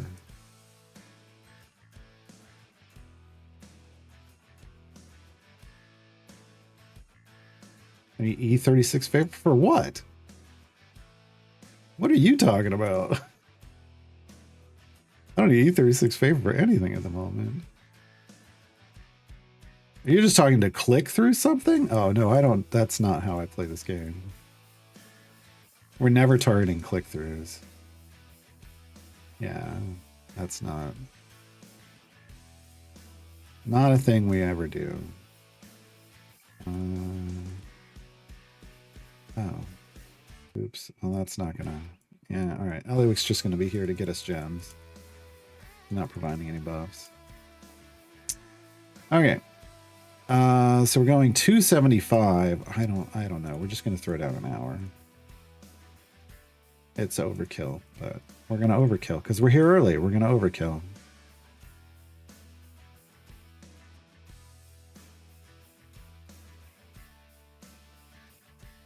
Rooster, 8 days in and you haven't completed all the adventures yet? What do you even do with your life? Racing through this game. I don't understand.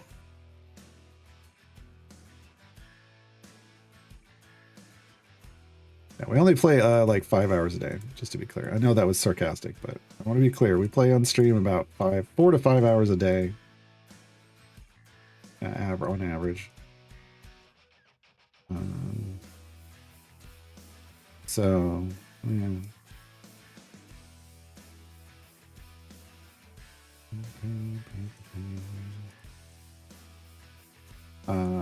We should have, I mean, we're going to find out if we have the damage for this. Or if I need to go do a favor run. We only have E15 here, but we could get a lot more. So we're going to get a gold patron chest. And some other stuff. It's fine.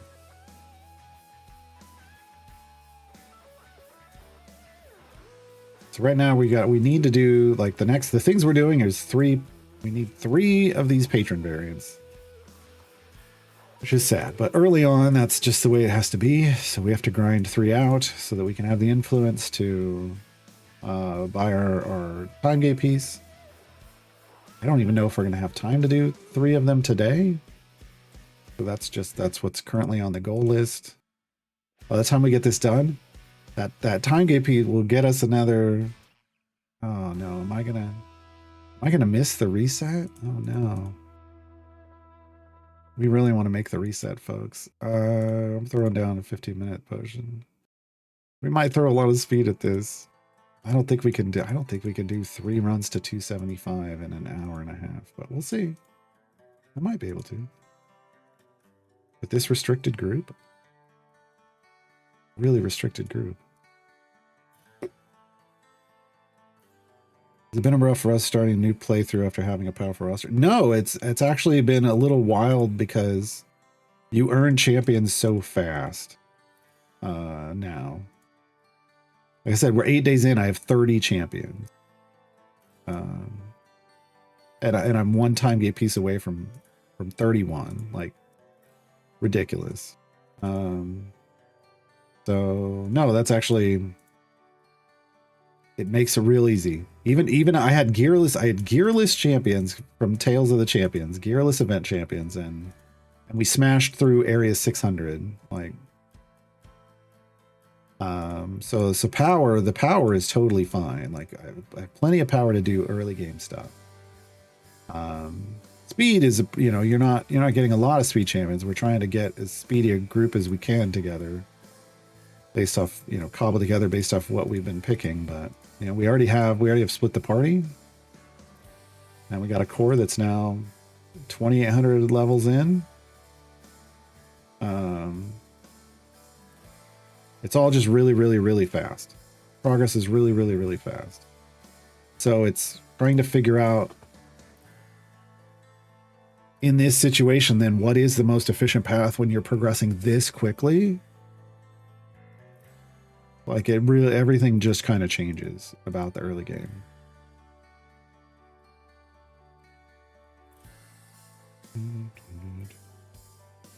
There were 3 champions from a residual giveaway, yes. But I think most new players tend to start this game with a giveaway nowadays. And the giveaways have 5 instead of 3. So that tends to be the biggest influx of players that we get is off of giveaway. Some people pick up the game here and there on their own, but most people are coming in off giveaways. So. But yeah, we'd be at 27 otherwise, and we wouldn't be doing Vajra, but.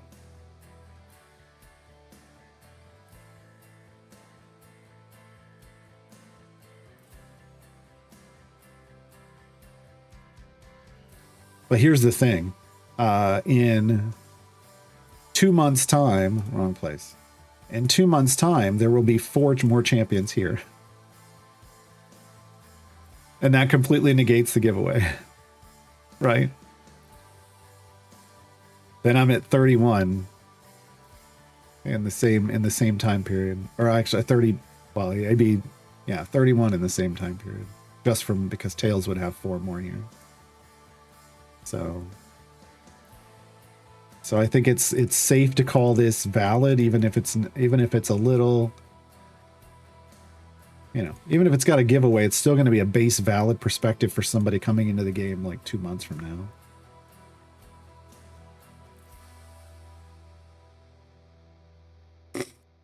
You always start with a new account with a giveaway. I don't. I try to avoid them. If I know when's coming, I try to do it when we're not getting one, or like I even started this right after an event instead of during an event. I didn't want the extra champions. So if I had started this just a few days earlier, I could have had I'd have had 3 more champions just from the event, right? Yeah.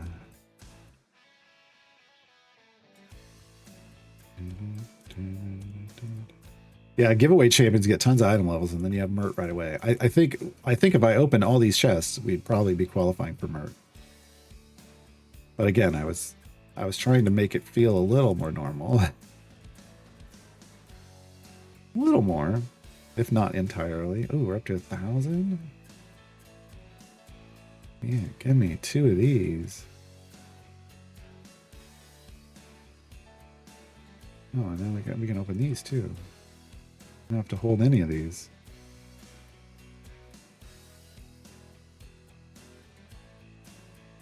Okay, there's 6.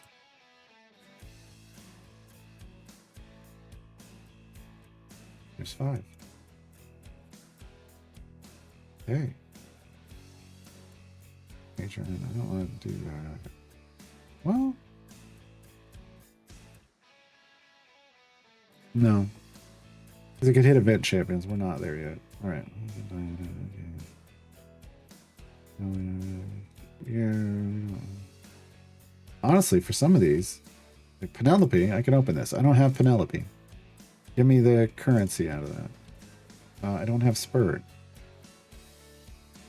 These were codes. Codes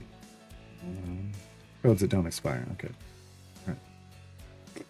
I do want to start, I should probably start trying to save for the 10 medium bounty contracts for Strahd, but I'll be a little far out from that. Wait, how many silvers does Mert want? 10. Okay.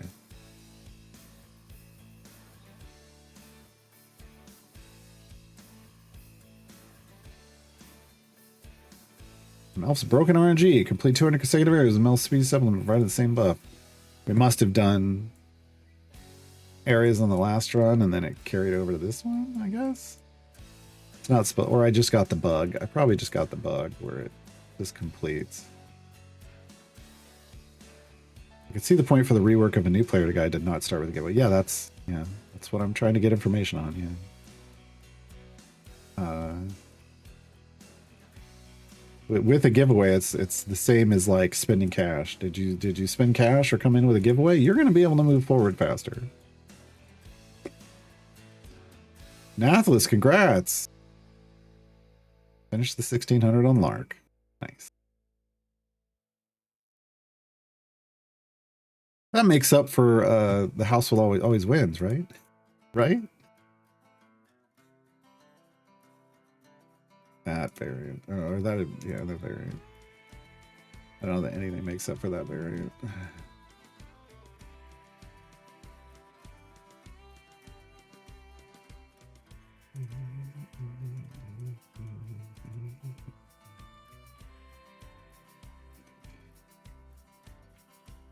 Oh yeah, there's something to try, Nathalis. Set up your strongest formation on area 1 and then go offline overnight. As long as you got the familiars to like level everyone up and everything. Go offline overnight and come back and see if it finished it for you. I'm completely honest, there's very little point getting Mert that fast. The optimal thing is to be able to buy the time get piece before the reset to mitigate the cost of the ammo. I don't understand. Oh, well, I mean, it depends on when you start. Like, you might start on a Sunday. So getting him on day one might matter. I don't know. There's always an argument that somebody's gonna make, right? Yeah, this all feels weird.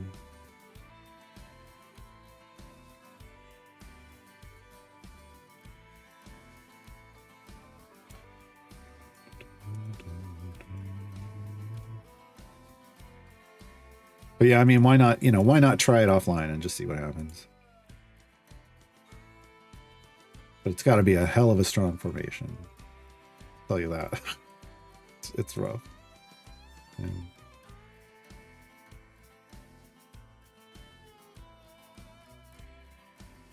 Okay, this isn't bad. We're at 168 and we're 12 minutes in.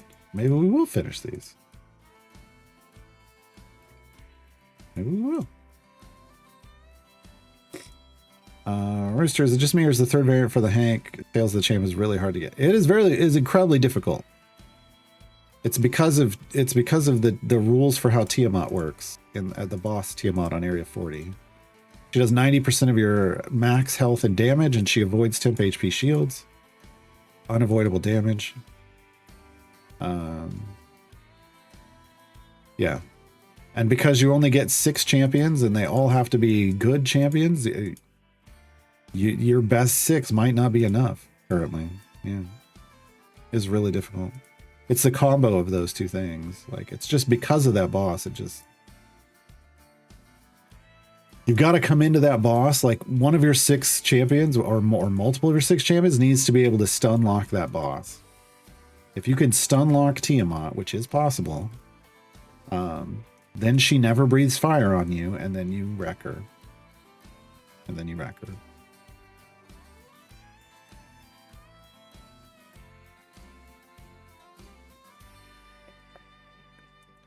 Starting 1 hour before the end of the event. Oh, because you didn't get the tutorial out of the tutorial fast enough? Oh.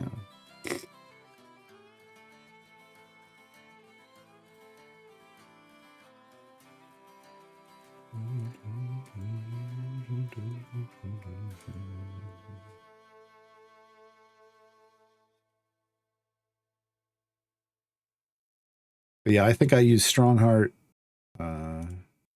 because his ultimate stun. So I started off with his stun, and then I had his feat. I had crit feats in for him, and then the feat where if he crits, he stuns. And then just I got the crit started coming in, and Hank. I had Hank in his tactical spec so that he raises crit chance for party members. And so by the time her first stun wore off, we had other stuns that were laying in, and it just stun locked her. She couldn't do damage to me, and I just could slowly wear away her.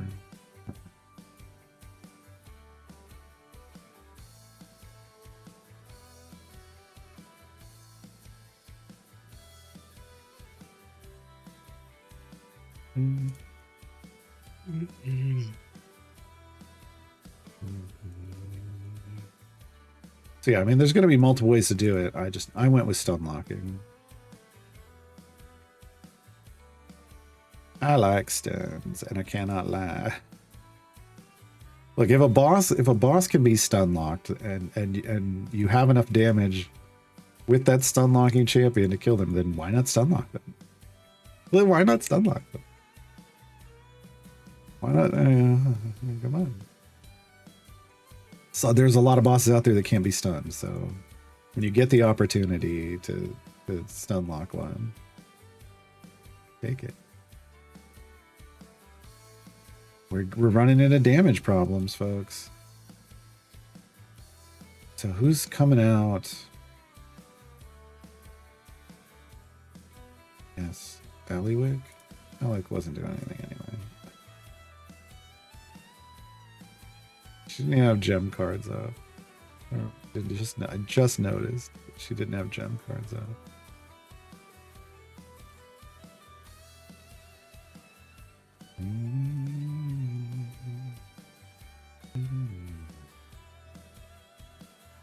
Oh, we haven't even leaned into our power yet. Lae'zel's setting bud. Warlock's gonna step up and take care of that here in a moment. So we're fine. We'll be fine.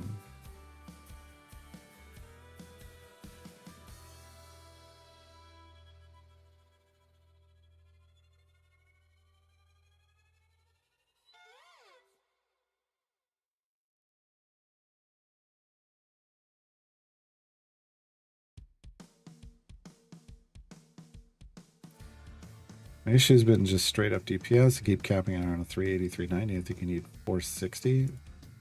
For the Hank one, I don't know what you need. Yeah. I don't know what Hank. I haven't looked at the numbers. I only have a table for events. And so that's what sticks in my mind. And like tier 4 variant 3 in an event is 429. I think. In that neighborhood. Yeah, if you hit 429, you should be fine.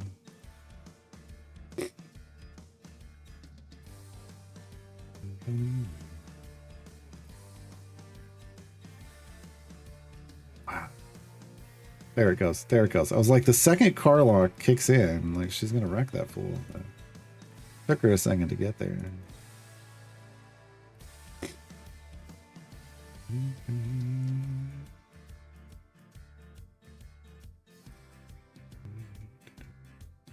Hold on. It's I doubt I have my. I'm like, it's newsletter time, folks, but I don't. Yeah, I don't think so. On my on this account, I don't have it. On my main account, it has come in already. I'll just use the one from the main account. I'll just use the one from the main account. It's newsletter time, folks. They're starting to go out, but you get your newsletter codes in the order that you signed up for them. So on this account, or on my main account, I signed up back when the game came out. So I get mine basically first. I get mine before everybody else. Not everybody, but most people. But at some point this afternoon, you will get your newsletter code.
And we're out.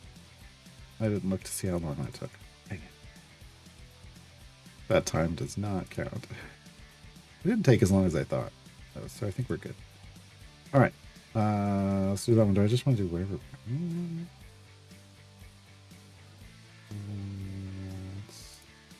Two mad cow disease. I forgot to save it. Oh well. I didn't need to save it. What am I thinking? Oh no, yeah, I did need to save it because we're basically using the same champs. Except I do want Alleyway Ken. Let's load that, and then we just switch this. Dang it, switch this to Alleyway. Beast.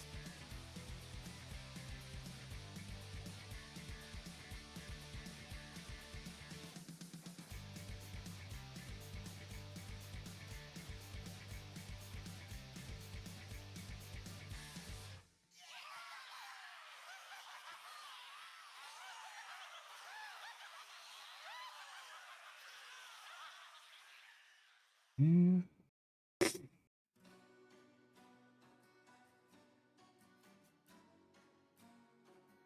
Yeah. Didn't need that. Yeah.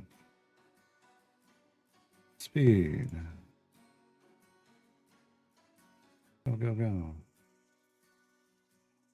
We need that one? I don't think we need... we're going to do it anyway. I did one of these at the start last time, too. Every little bit helps. At least that's what Hank tells me. That's what Hank tells me. We could just came through literally seconds after you said that. Nice.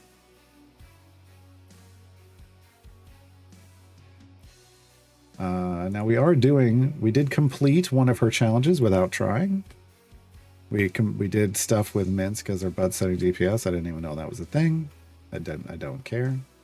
I'm not gonna try to do Delano, Makos, and Tyrol for 1,000 areas. Not worth my time.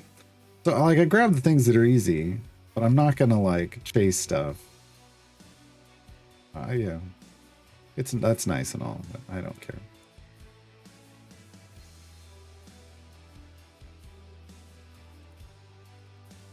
It's like, well, bless your heart. You've given me something to do. Don't care. Don't care.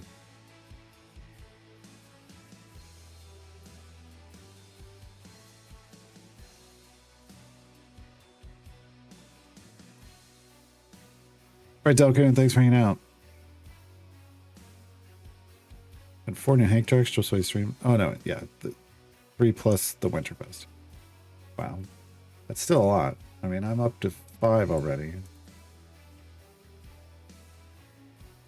We're not going to get any more because now Hank isn't in our group.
Okay. Where am I at? Where am I at? All right. I try to keep up with the Discord thing that I can't talk about. I'll try to ignore it. All right. Unlocking skill, is she any good? She's got, I don't know. She does, I'm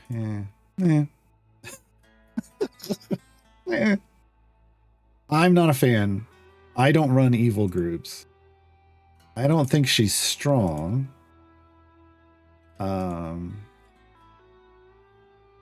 She has this weird ability to swap stat scores that might make her someone you want to consider for things.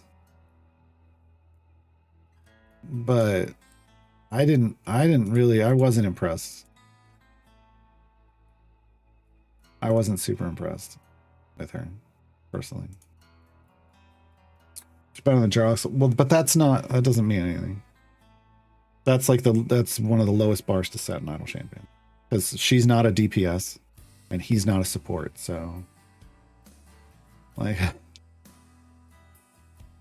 That's like saying like Hitch is better than Delana at the start. Well, of course he is, because she's a DPS that you don't need, and he's a support. Like, so yeah, I mean, for a new player, it's fine. But like once you're established, do you need evil champions? She's an evil champion.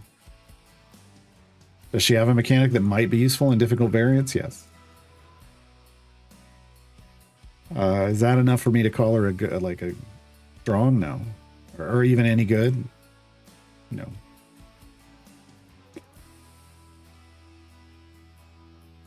Oh, see, there you go.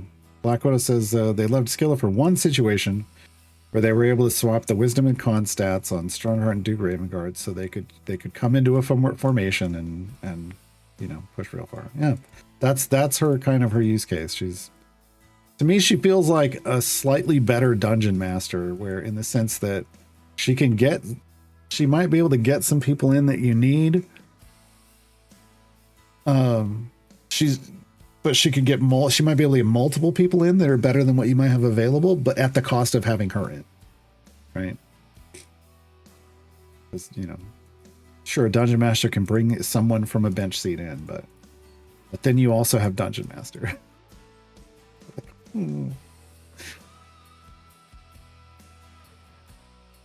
Yeah, I mean, look, she's got some neat stuff in her kit, but they didn't ask me, does she have neat stuff in her kit? They asked me, is she any good? And I was like,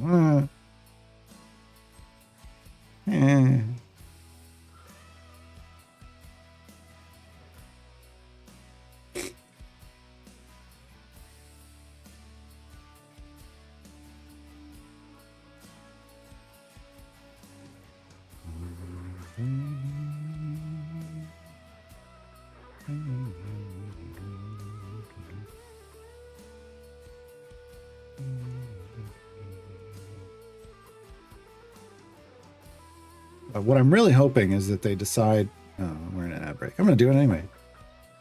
Subscriber-based content. What I'm really hoping is they decide to add the League of Malevolence to the game and bring them all in with an affiliation bonus that then, makes her somebody being an anchor that then, makes her more useful.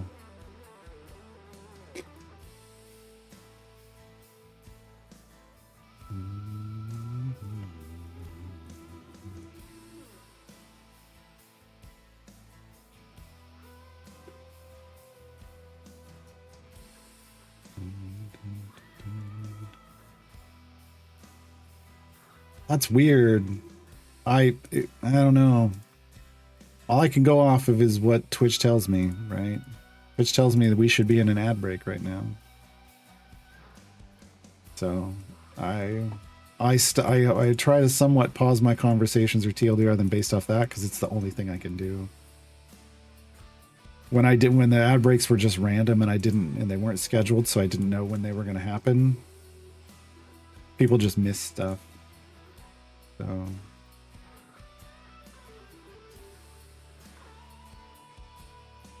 yeah, I don't know. Hey, it's time for another chest. Oh, there's the silver. Open that. No. Gold. And there's progress. We're down to 4. Down to 4. Were there any electrums? No. Because we don't have Diana in that.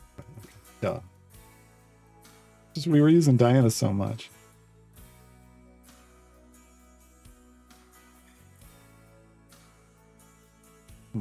Region of the world might impact when they send ads. That's what I know. The commercials will be different, but for a variety of reasons. But I didn't think I can't control anything. It tells me, hey, this is when I want to schedule ad breaks so that I can pause explanations. And if they don't do that, I have no control over that. So, oh, you know what we can do? We can come over here. We got, so in the shop now, it says my influence is 1.54 EO4. The shop tracks your highest amount you've earned all time. Okay. In perks, though, it's going to tell me you have this much, and then you can spend them. So I'm going to go spend them. Hey, I spent one. And now it says I only have 7,900, right? But in the shop, it still says 1.54004 because it's only tracking high water marks. It's just how tall are you? It's marking the kitchen door with a pencil. So I can spend as much as I want over here, and it's not going to affect my ability to get to stuff over here. That's important to know. Currency. How much currency do I have? 3,600. All right. So, I mean, we already have enough that I can buy a time gate piece once I get there. Yay. That's all I want. I'm not going to buy anything else. I'm going to make it so that I don't need to like go farm currency each week for my time gate piece. I just, hopefully, we'll see.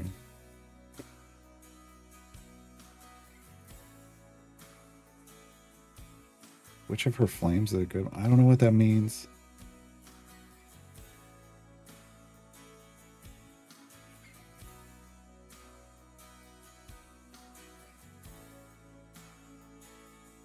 Something happening? What do you mean?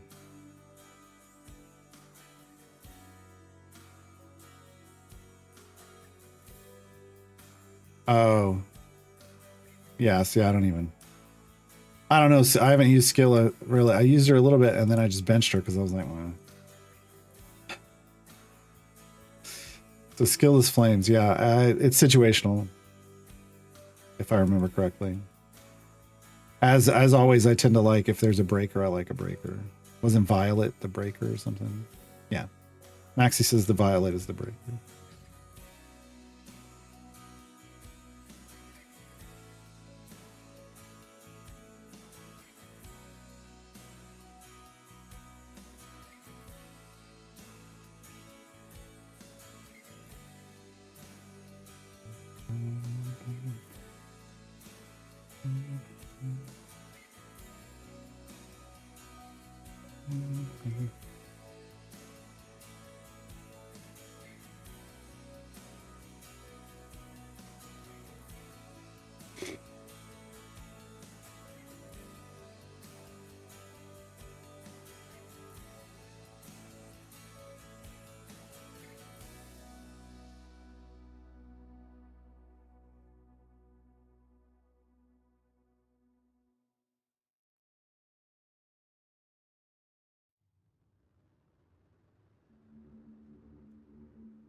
Yeah, unfortunately, I don't get to set what kind of ads get shown. I wish.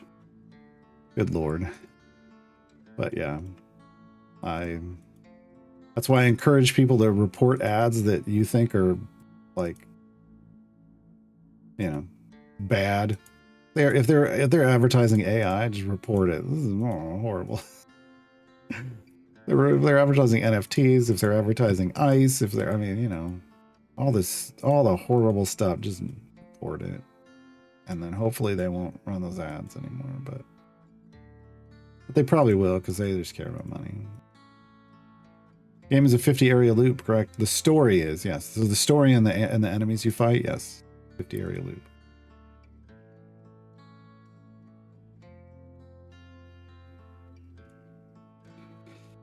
You get ads in French? I get a lot of ads in Spanish. And I'm always like on streaming stuff, because I'm always like, why? What did I do that suddenly in my viewing habits, it suddenly like made them think that I speak Spanish? I mean, I did at one point, but the burritos, you know, they're like, they're always talking about burritos. That's not the same thing. I mean, I do love me some tacos and burritos and some churros. And some mole. Give me a good chicken mole. Hell yeah. But that doesn't mean that doesn't mean that I speak Spanish and that you should serve that ad in Spanish. I wish I was still fluent in Spanish. I do. Absolutely do, but I'm not. You live in an area lots. Well, but usually ads that get served to like specific viewers, like if you're on a platform over time, it's usually. I mean, you would think they're using cues based off what you're interacting with to send you ads. So I don't understand why suddenly I get that. And I wouldn't say I wouldn't say that where I live has lots of Spanish speaking people. I'd say there's a decent number, but not what I would call lots.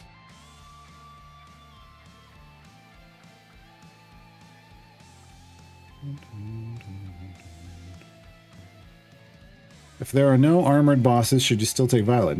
Well, I mean, it works against segmented health. So like armored or hit based? I think I don't know. Well, I don't know. You know what? I don't know. I have to look at skill.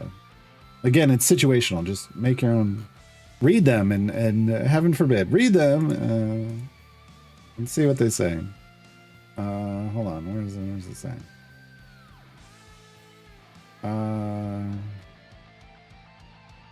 Second spec choice.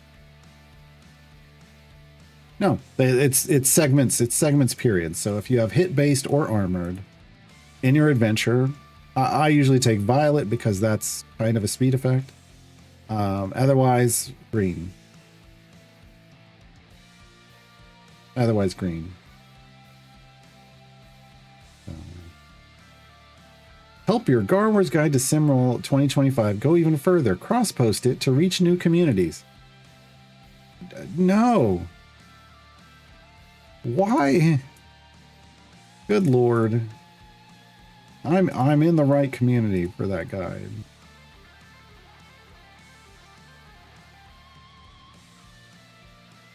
I don't know. I don't drink beer, so cerveza isn't gonna be something that ever gets said in my house. I don't remember the last time I drank alcohol, period, so.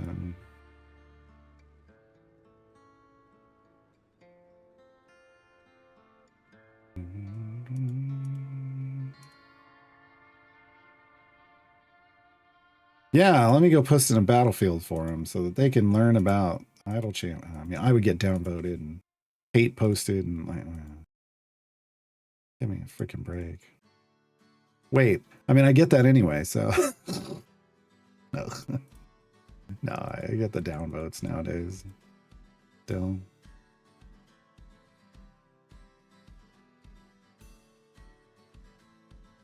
No, like you don't cross post into communities that you're not already a part of and that you don't think would appreciate it. Like just going out and randomly cross posting, which is kind of what they're saying, is the worst thing you can do, and would rightly get you banned from a lot of communities. Downvotes are rare for me. What does rare mean? Is my question to you. What does rare mean to you? 10%. Well,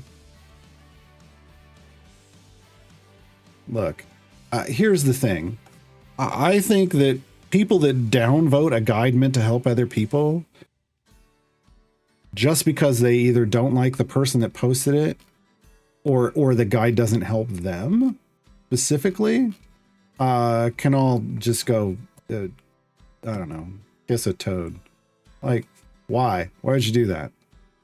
Like, if someone's making an opinion post, sure. But hundreds of downvote bots on Reddit in general, but that doesn't mean I am not going to go into it. I am at an 83% upvote ratio on my Simroll event post. Let me see what Feast of the Moon was.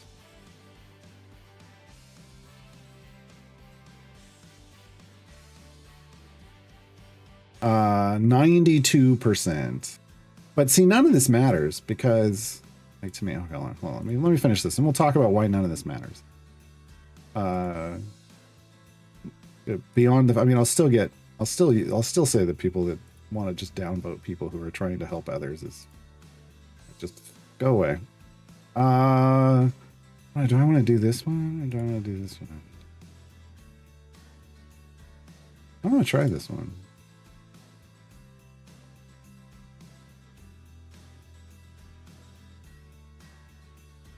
Oh, hold on. I'd never saved this thing. Let me get this set up and moving, and then I will complain about, or then I will talk about what matters and what doesn't matter on Reddit. TLD, I mean, you know, spoiler alert, downvotes don't matter. If you're an actual content creator, upvotes and downvotes both. Neither of them matter. Neither of them matter, and I will demonstrate why here in a second. Beasts. I think we want beasts. I don't know. I did beasts, so that's what we're getting. All right. Okay, so let me go back to my Simro guy. Well, no, we're gonna do Feast of the Moon. So the Feast of the Moon was the last one, right? The Feast of the Moon I had 23 upvotes. Okay. There's a number. Who cares? My upvote ratio was 92%. So that means what? How many downvotes is that? I don't know. Doesn't seem like maybe a couple. But the views, but I got over 14,000 views. So if it got viewed 14,000 times, not 14,000 individuals, but it got viewed 14,000 times, then statistically, are the number of upvotes and downvotes, do they matter at all? No. Right? That means absolutely nothing. So I try to just ignore them. I ignore the upvotes and the downvotes. But I want to be clear, like you're talking about, are they rare? No, they're consistent. It's consistent. I every post I make gets downvoted. Right? If we look at my most, probably what my most viewed guide of all time is probably the new player reference. Let me see. I think they added stats now to everything. So let me go. See. I think that was new, and I was shocked. Yeah. Okay. The new player reference, 122 upvotes. 96.9 upvote ratio. So, you know, half a dozen. There's 10 or less downvotes. But still, again, consistent. That even a post like that, it's literally just trying to be as helpful as possible, gets downvoted in our community, right? Pretty consistently downvoted. That one got downvoted less, but I think it's more that it got upvoted more than that it got downvoted less. It got downvoted a lot. Anyway. But even that 122, which is a nice big number, is statistically irrelevant because that post has been viewed 554,000 times. Still doesn't matter. So the upvotes, downvotes, even there don't matter. Would I prefer that more people upvoted content I made? Sure. Because then it just makes people new, like people that aren't, familiar with Reddit or have set up Reddit set up to look off ratios of upvoted or, whatever their algorithms are. I turn mine to most recent. I don't use any of that bullshit, but people who don't do that, it helps front things that, if you're voting stuff up, it helps front those posts to people so they see them. But if 500,000 people viewed, if this got viewed over 500,000 times, not 500,000 people, but it got viewed 500,000 times, then do I really care that it got downvoted 10 times? No. Does it really also matter if it got upvoted 100 times? Not really. It got viewed. It got viewed, right? People used it. That's all that matters, is did people use it? And they did. Yeah, because the upvote and like the number of upvotes and downvotes nowadays, even the number of views, like it's like, well, whatever. Like comments are sometimes are nice if people are having conversations, but people don't interact with them that much either. Oh, Split the Party is actually upvoted pretty heavily, 129 upvotes.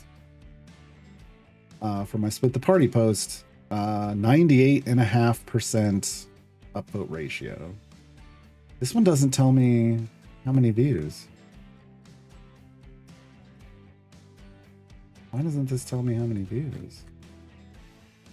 I don't know. Like I said, some of the stuff, some of the stats, they added stats recently, and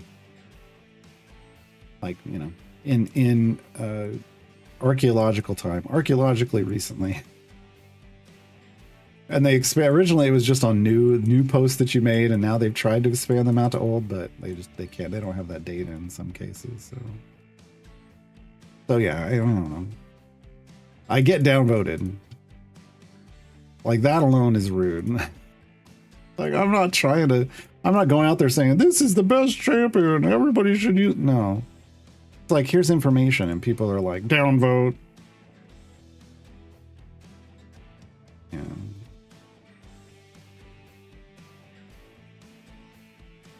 But yeah, it's I wouldn't. I mean, I would call them consistent. I don't know rare.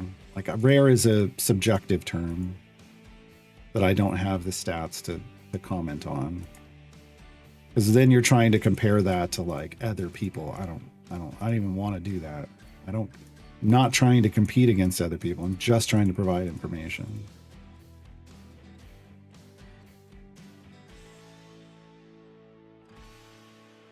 I don't even really need the engagement. I mean, I like when people post. It's nice, but really it's just, you know, are people using it? Do they find it helpful? And that's the only stat that Reddit gives me to honestly track that is how many times it's been viewed. Because upvotes and downvotes ain't it. So, but yeah, downvote bots don't matter unless you have someone in your community that's actively bringing a downvote bot into your community.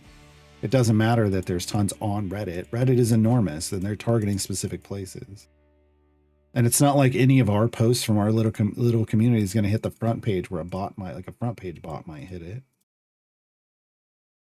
I've been in a community before where someone actively tried to downvote bot it, and you could tell everything just went through the floor. And people are like, why are all the posts downvoted? Like they were all in the like zero. They were just all in the downvotes, like just downvoted out, trying to make everything disappear. I was like, nah, bots.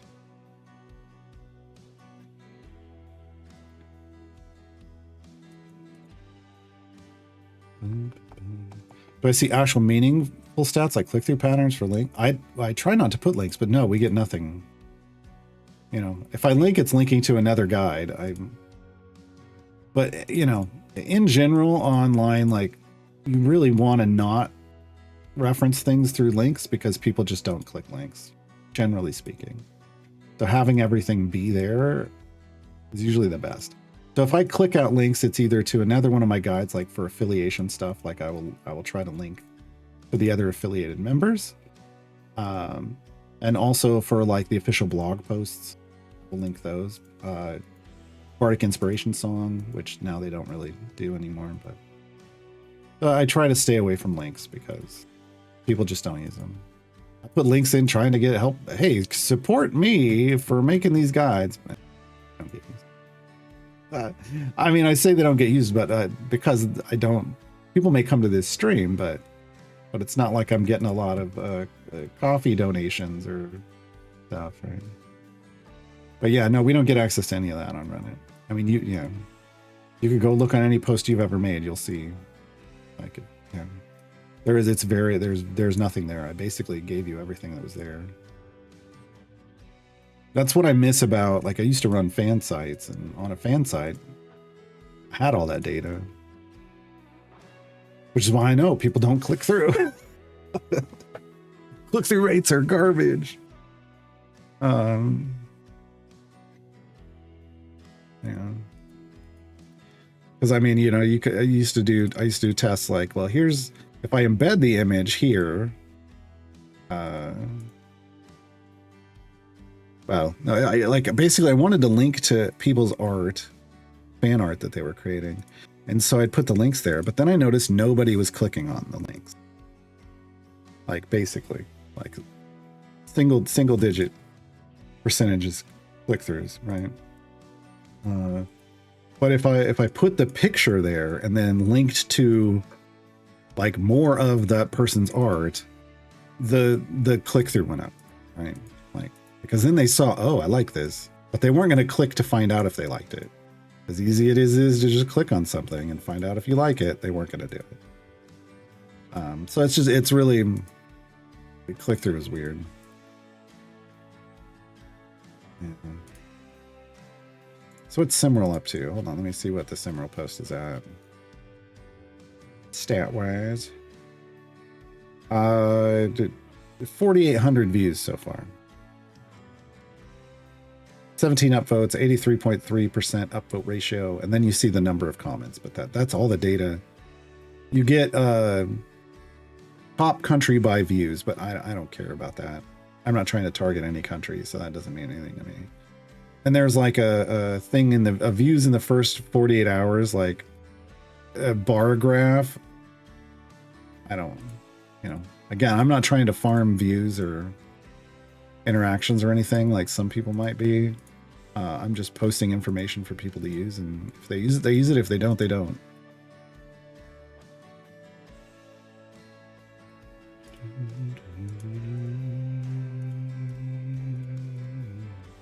But yeah, with fan sites, you can track like, okay, you know, what information do people like? Like if you have lots of different types of information you provide on a website, like you can look like, okay, which sections, if you group it right, like you can see like, okay, well, this type of information gets a lot more views. This doesn't. Why not? Like, is it the way it's presented? Is it that people don't care about it? Like, it's hard to say that people don't care about it. That's a little, you're inferring a lot there. So you got to look at like presentation, like, are you presenting it in a good way? Is it presented in the same way as the other? Like if both things are presented the same way, then you could argue a little more, well, then people aren't as interested in this. But it may just be that that information would be better if it were presented a different way. Like you can start digging into more things like that, which can be neat.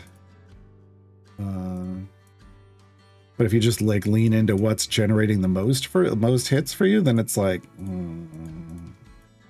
that's the bad part of the internet, in my opinion. That's where you get clickbait and rage bait and all that kind of stuff. Like generating views isn't a valid, isn't as valid as you would want it to be. It's all I can really, it's better than upvotes and downvotes on Reddit, but at least I know people are clicking on it.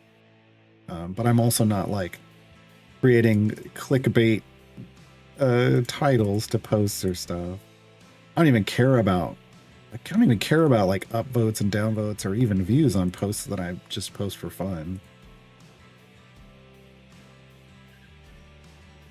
And I don't even track this stuff. I just post it and people use it, they use it. If they don't, they don't. I made it. I made this. Mrs. I know, Mallory just drew 4 gem cards. Nice.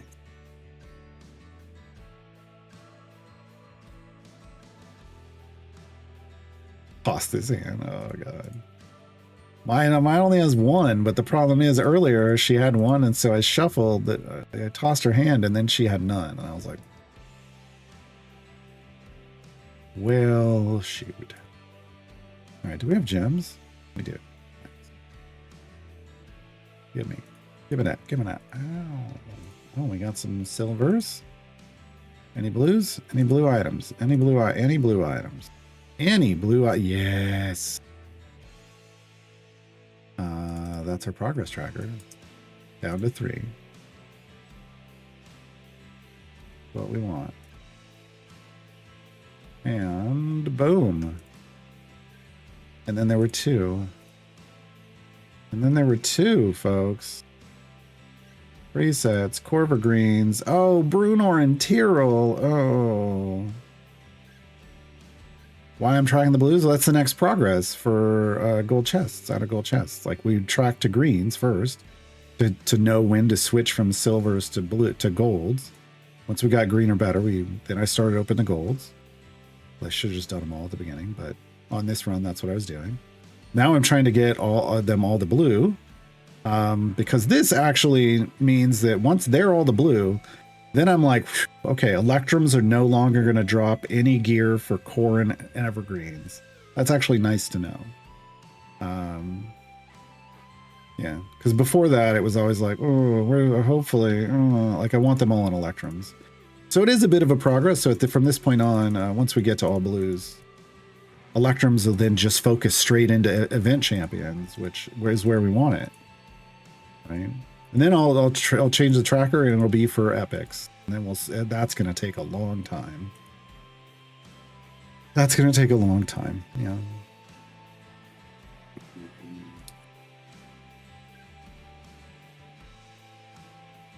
It's just my brain. Like, it's okay. This is the next thing that makes sense to track, because I'm going to feel better knowing that my Electrums aren't going to target the core and evergreens. Is it super functional? Like, is it, does it mean a whole lot for most people? No. But this is my stream. The epic one will make more sense for overall progress. But then again, it's still just about getting the core and evergreens out of chest drops. Getting full epic on the core and evergreens gets those champions out of patron chest drops for epics, just for the epic item. We'll still get dupes, but we don't care about dupes. We care about new epics. And we don't want to spend on patron chests until we know that all the epics are going to event champion. I'll open the ones that they give me for rewards, but I'm not gonna spend any patron currency on patron chests.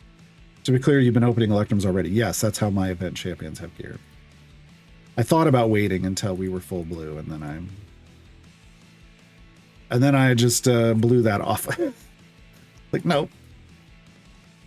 I could have, but it would have felt even worse.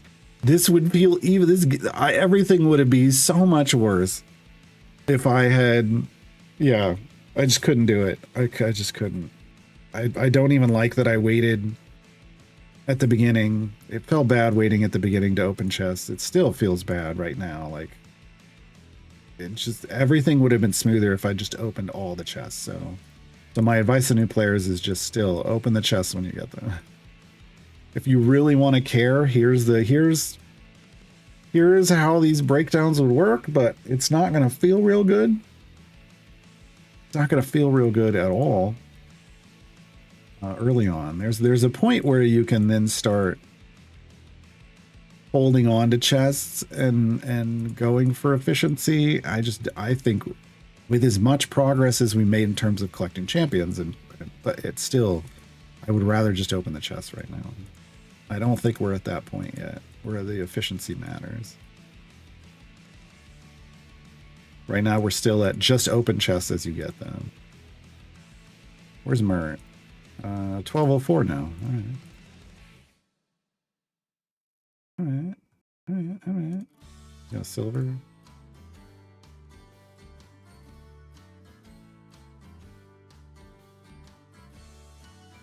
I won't even worry about opening silvers all the time. Once we have full blue, that also means silvers can accrue because who cares? Because that's a who cares thing at that point. Like, whenever, I'll just open them in bulk at some point when I get around to it. But right now there's still this mini form of progress.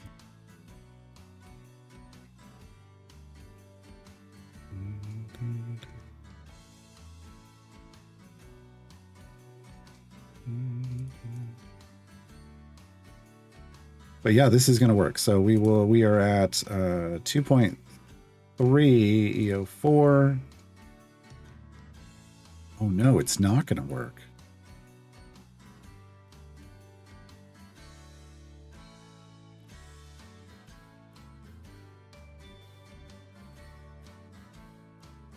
Wait, why? Hold on.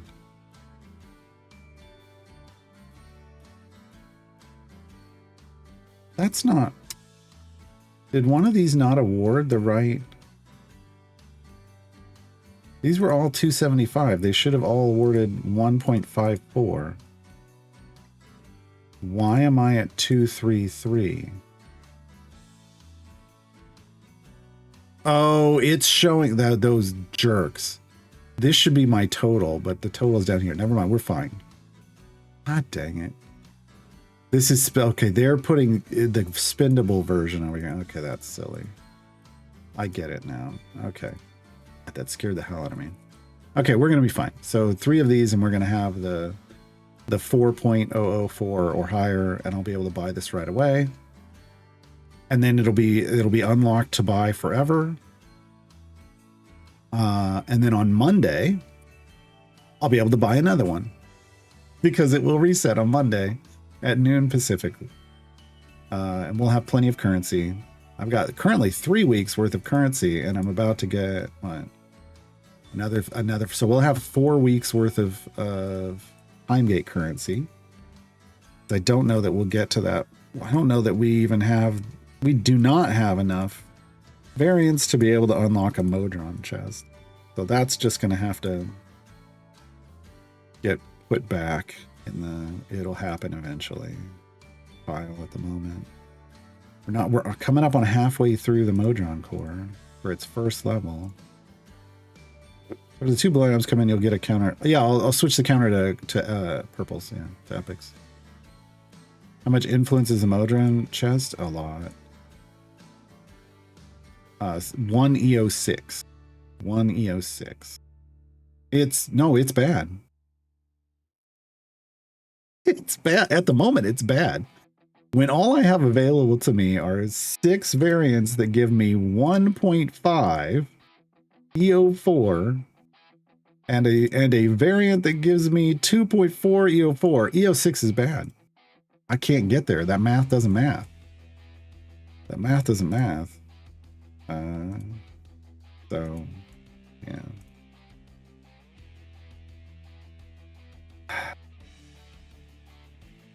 I still have this thing in my Patrons 101 list about efficient patron variants, and it still holds true to this day.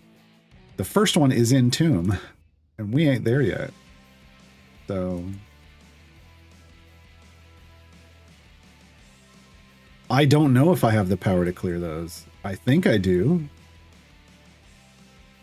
But we haven't gotten to the point where I would try yet. Like the Tails, the first variant one of all the Tails champions. I don't know. I didn't do their chests. I know, folks, we did this all on stream. I didn't do their chests. There was we didn't have the power to really do that. Or, well, okay, so let me go over here. Look. See, we're in Vajra, so it's not going to show up. We did not do any of their variants. We just unlocked the champions because that was what was needed. Because on the first row needed like 250, and when we were powering through the first row, we were not getting there. But then we got there for right at the end to go get Hank and Havilar. But then it bailed because why do the variants for chests when I wasn't opening the chest? Right? I still wouldn't be opening the chest. So doing that because I want to get green or better before I open gold chests on event champions. Until I get there for those champions, there's no reason to take the time to go do that variant. That's wasting my time. Now, because this is my personal restriction on this run. Otherwise, sure. But again, everything else has been a higher priority than going and getting that gear because we haven't needed that gear. Because we've been completing content just fine. So even now, it's not a priority. Going and doing those variants isn't a priority. At all. I think the priority now is again, going back to Tomb after, we're going to do it. The time gate is going to be a priority. And that's going to happen on Monday because we're not going to have time today. And then the going to Tomb of Annihilation and getting to that efficient patron variant that's going to give a good chunk of influence and currency. That's That's now a higher priority now that we have a patron unlocked. But we had to skip what we were doing in Tomb and leave and go to Waterdeep just so that we could get Vajra as quickly as possible.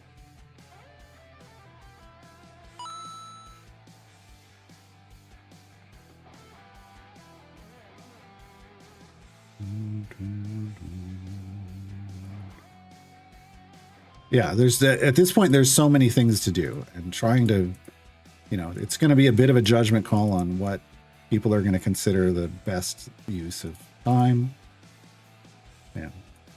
Thamace, thank you for the follow. Yeah, and I'm only playing 5 hours a day. That's a limiter. Try not to hardcore it. Cooking show tactics. Well, cooking shows, they prep stuff offline. I don't do that. Once we get our second, actually, I mean, I could start leaving the Modest Core looping overnight. Could. With a Brunor? I could. I usually wait to do that for when we have to the second core. And I just let that second party just loop in a patron replay 24 hours a day.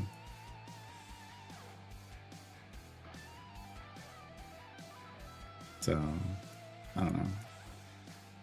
I definitely don't use my secondary parties as efficiently as I could. Right? Like, we could complete content quicker if I was using a secondary party. Straight up, we absolutely could. And I might actually have to consider that on this run because we're so freaking, we have so much to do, more than usually. I think. Feel like usually it's just fine stepping into it. Now I'm like, oh God, we need to have multiple things going at once. We might have to do that. We very well might.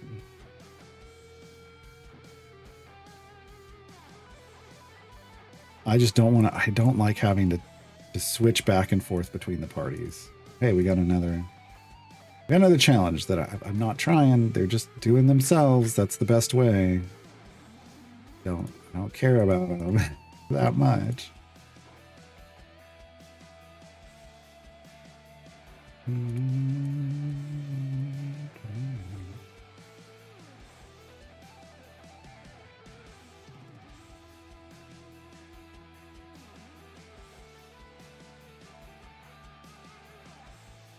Boom. Okay, those three were specifically so I could go over here. I could go to the shop. It's now green. And I could click that button. That was it. We did all that for that. All of that for that. And it was worth it. And it was worth it. All right. And I have enough currency now where I don't have to do Vajra stuff for 3 weeks. I got 3 weeks worth of time gate pieces. Ideally, we get to a point where I can get down to that Modric component chest, and then I will run out of currency fast. I will run out of currency fast. Okay. So yeah, so here's the tail stuff. This one is, yeah, these are 250. I don't know if we could do the 350. I would feel more comfortable coming into tails and doing like a deep favor push somewhere before trying anything, because we're still sitting at EO8. It's probably fine, but it feels weird. We have so much power that I think I would want to do a deep favor push here before I came through and tried to get all of these chests for them. So I really think it's back to Tomb. And don't think this is it. This is what I consider the efficient patron variant for Tomb. It's overwhelming force. It's 350. But you have to have completed 26 adventures and variants, so I can't even do it yet. They killed Kenny. Okay, 200 areas. Let's just... Oh, boy. Oh, boy. Let's brew... 2 of these. 2 of these. And actually, I'm going to do 2 of these. And we're going to throw down.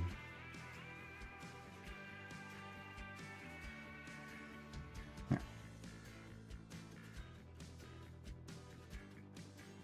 Did I not save? There we go. Ooh, what? Who is in this? I'm like, oof. Wow. Okay, so this has got to change.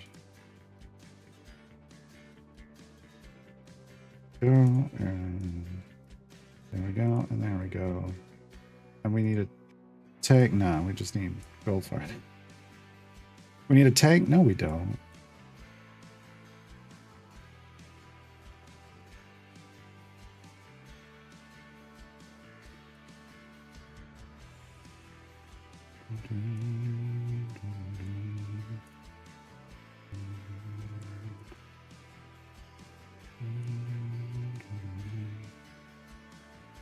Oh, Jesus.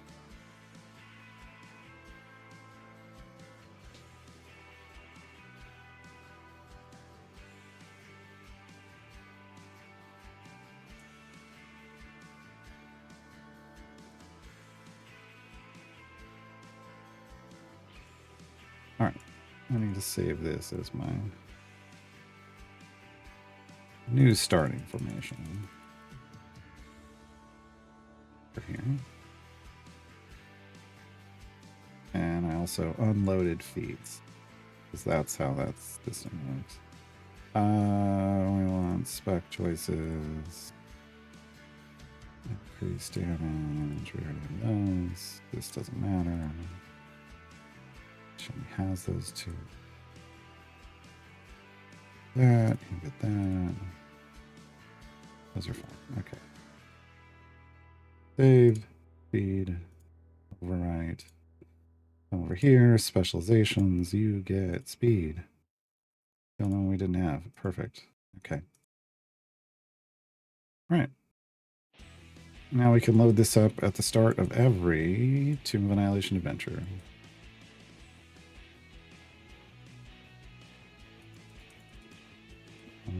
That doesn't need to be there though, and that can go there. And now I resave because those were in the wrong place. All right. 6 hour low restriction variance and Tomb of Annihilation. Well, that's the lowest restriction. I mean, there's a lot of variants that the background party can finish. That's, again, I don't normally do that. We might do that, but I'm not doing it today.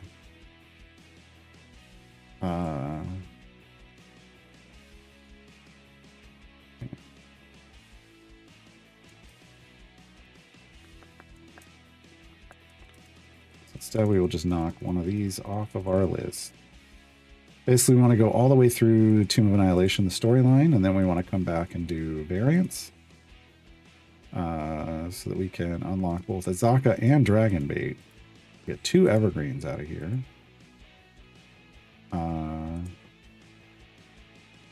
Azaka, well, we'll see what our gear's like. Potentially the better gold find option in 12 over Archon. I can't believe I'm saying that. Because he's garbage. He just has that one item. He has an actual ability. And then, and then Dragonbait's actually a solid tag. We already had a blue for that, right? No, that wasn't it. It was this, but we already had a blue for that too, so. Oh, Makos is done. Makos is like, what are you talking about, dude?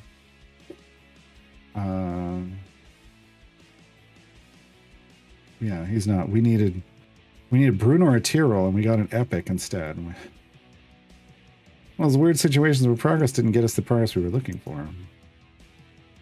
Archon's now at, Archon has an item now that gives me 51.2% gold. Thank you very much. He got the blue to drop.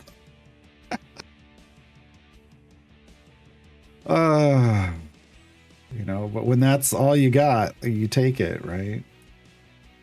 It's still 51.2% or whatever the hell it was better than you know, nothing. So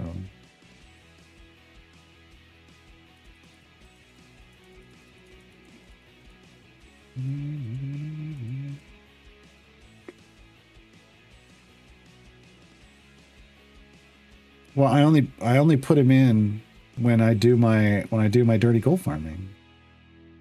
He's in the dirty gold farm party. He comes in to boost my gold find, but we're not doing a deep favor push, so I don't need him to boost my gold find. Oh no, your Hank capped. Oh no. Oh no. No more time gate pieces. Well, not as quickly.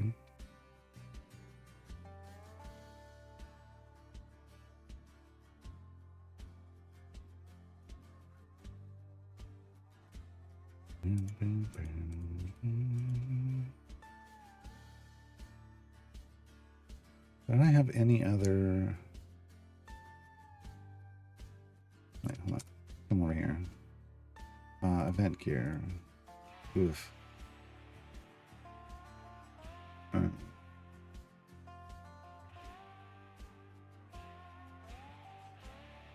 Yeah, Lark, Daddies, and Hank are the only ones I can drop chests on right now.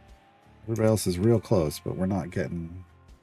Well, now we might get some Electrums, because Diana's back in. But we haven't been getting them. So none of these other chests are chests I can open yet.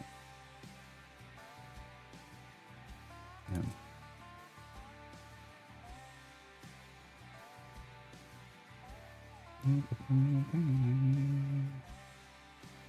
Music lesson weekend. You get Jarlax bonuses for gold find. Otherwise, it looks like a fallbacks weekend, basically.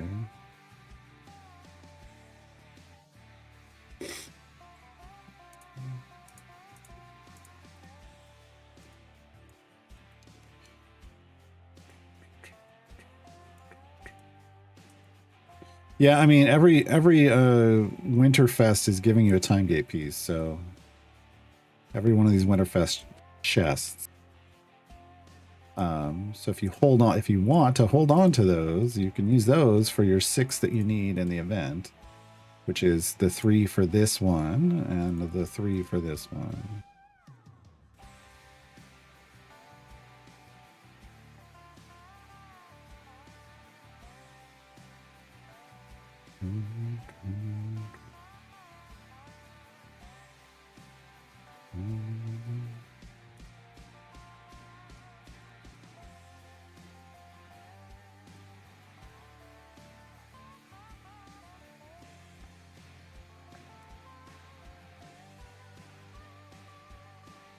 There one was. There was an Electrum. Dang it. Dang it. Yeah, it was an item for Cadbury at least that she needed. This wasn't what I wanted. Where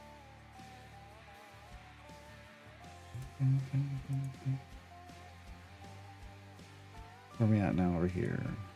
This can go, this can go, this can go. All 3 of those can go. I don't need 10 of these. Cut that in half. Still. Hey. 451 reagents.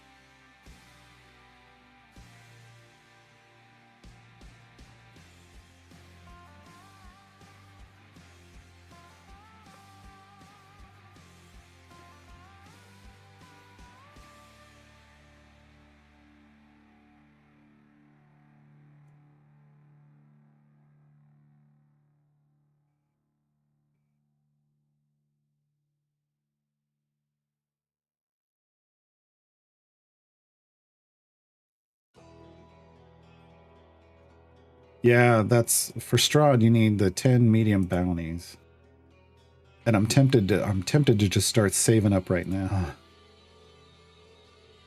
because that's one that always takes a little while for me when I get there. 10 medium bounties. So like, I mean, if you're close, save up to 10 and then just spend over 10. Use a notary to convert. Oh. Interesting.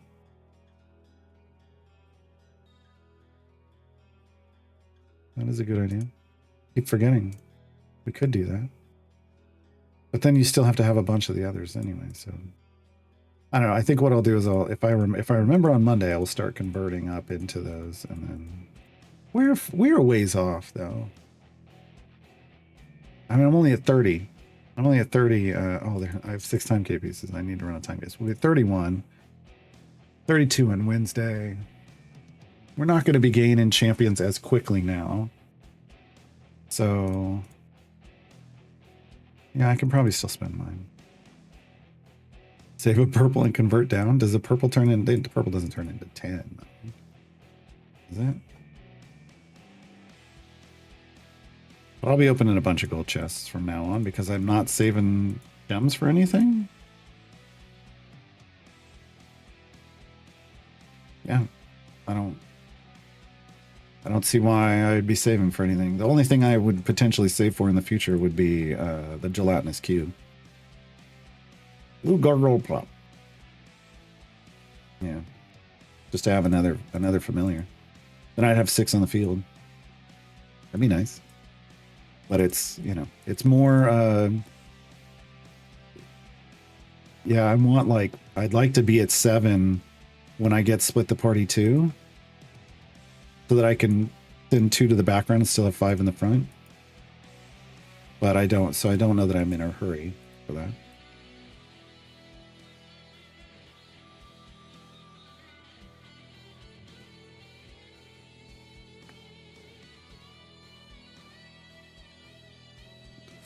Yeah, that would be that's a lot of gold. So yeah, be 5 casts.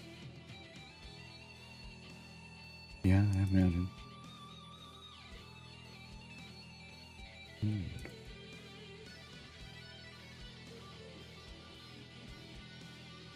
Just realized I didn't even put this in a order that makes any sense whatsoever.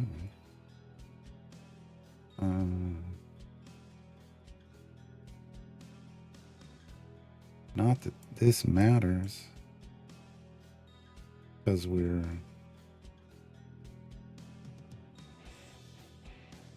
this isn't even a pushing group, but that's better.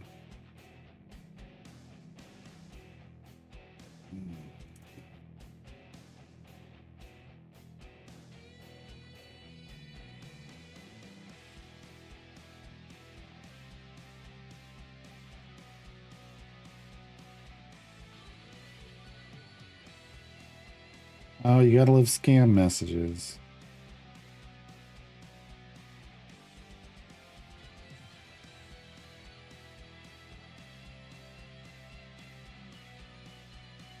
Did I just initiate a payment? No. Wait, did you just try to scam me? Yes. Delete and report. Delete and report.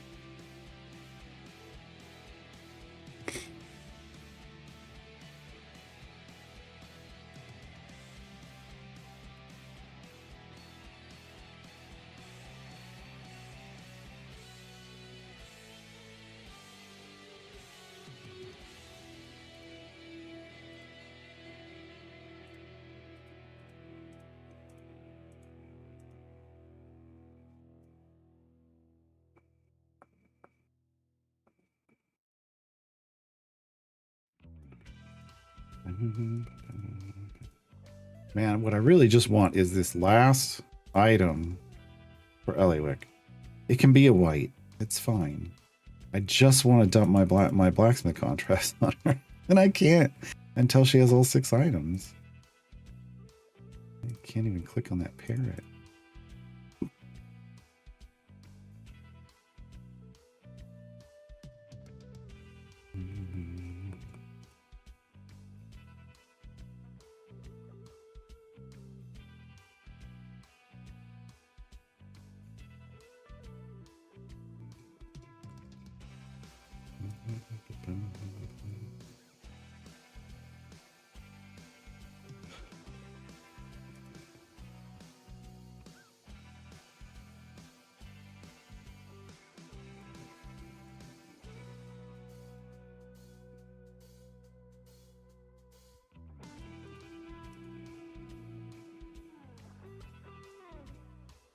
Just realized the Dinar rework could be very promising for a Farida formation.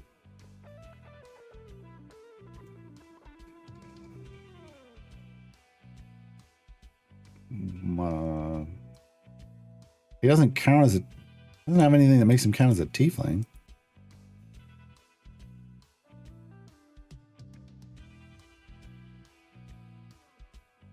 Like what? Just from a hen?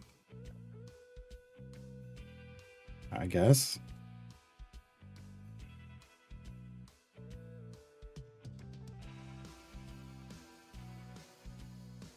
Easier for folk here. Oh, I don't use will, so I can't stand the folk here. The folk here mechanic is just painful to me, so I don't bother. I don't bother, so yeah.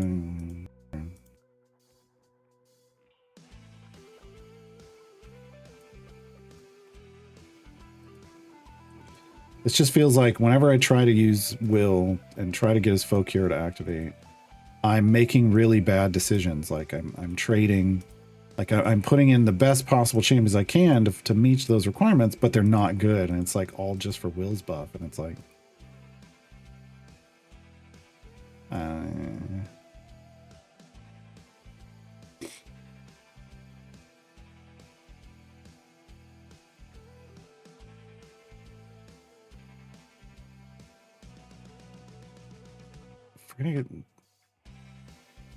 wait, do I miss? Is that a spec choice? Hold on.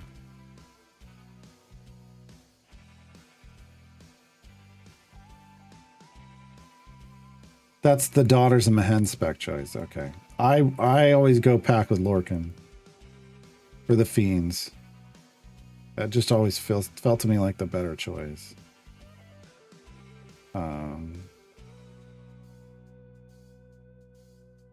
Yeah. So yeah, I mean, if you're going Daughters of Mehen, sure. I just don't.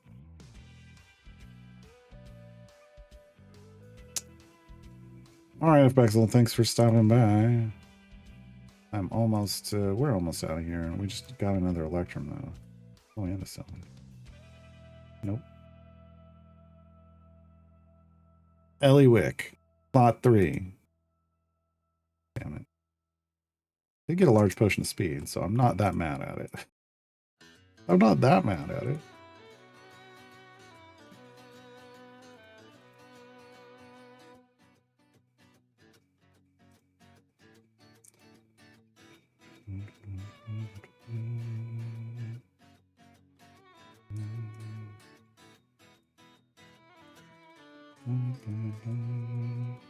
Larkin seems better to go fast. Mehen seems better for DPS. Again, I like the Larkin. I think the Fiend thing going with you got to remember Havalar. You've got to feed Havalar synergies too. I like it. I like it.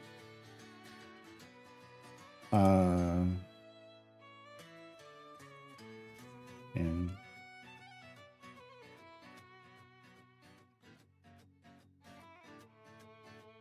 so it's going to feed Havalar's Fiendish Resolve.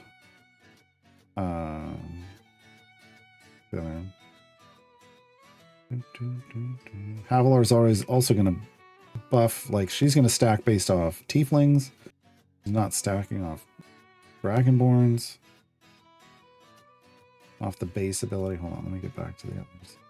With the rework so fresh, I gotta remind myself how they like others.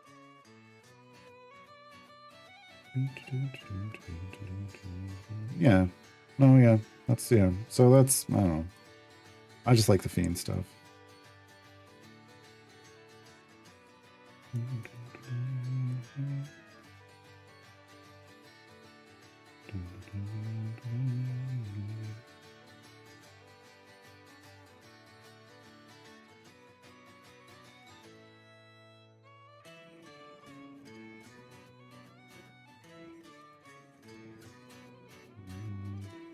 So I need to figure out who I'm going to time gate on Monday.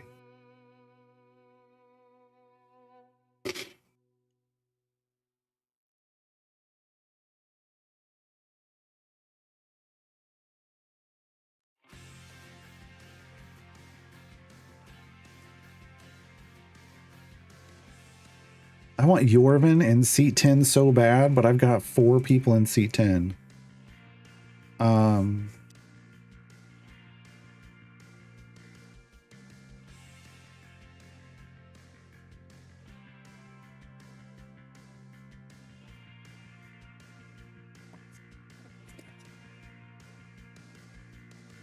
Yeah, but I can't, he's not gonna, it's not about a time gate. Jesus. I was just looking at the event flex picks. I was just saying I want Yorvin so bad, but don't need him for split the party. Didn't have to be a time gate. 6, 7, 11, and 12. Okay. No, I was trying to figure out like who I'm going to pick. Who I'm going to pick over here is going to help determine who I'm going to pick out of the time gate. I'm leaning towards Sentry, but we can rule out Yorvin. I'm not doing Warduke. Could do Warden. I could do Talon. I could do Shadowheart. I could do Regis. Either Regis or Talon. Shadowheart or Crawl. Lucius is in 7. But not Halson. I already have Halson. Doesn't matter. Okay. So it really comes down to either Crawl or Shadowheart, Lucius, or Regis and Talon, or Warden.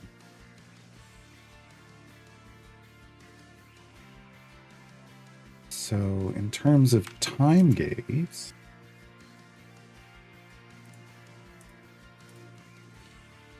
unarmed speed.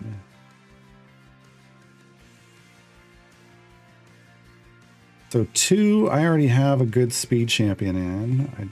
I'm not going to time gate a speed champion. That makes 2 a higher priority. I would need to time gate somebody in 4. And 5.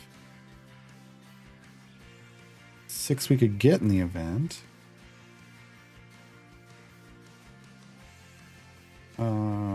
8 I'm gonna get somebody. Oh, 8 is Tess. So I can mark 8 off. 8 is Tess. And then 11 can be anyone. So that's actually more leaning towards Warden. So maybe 11 I do Warden. Oh, damn it. Why doesn't this pin work? Why do I have a pin on my desk? It doesn't work. Warden. I would not go for Human. Absolutely not.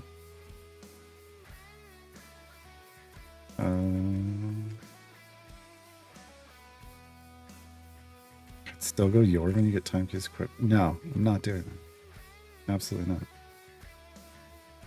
You can do whatever you want on your own new player account.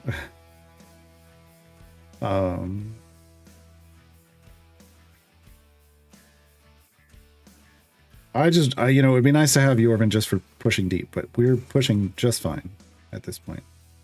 Okay, so 12 would kind of need, like, ideally would be Vi.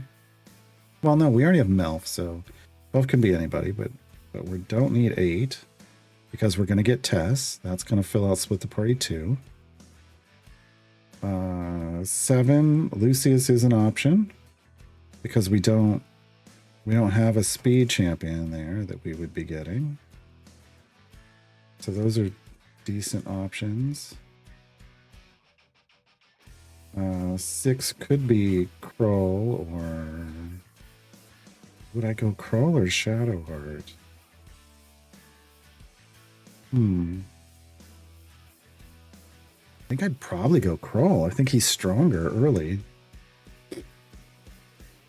5 would be a time gate for a speed champion. 4 would be a time gate for a speed champion. And then 2 could be Regis or Talon. Ugh. So let's remove the concept of speed. F2P. I think I'm going for Sentry from the time gate. So I think we've solved that. But everybody else is still a mystery. Because there's four, I mean, yeah, there's 4 seats that could possibly be filled via this event, but I can only get 2 of them. And so what's the best option? If I had to time gate out of 2...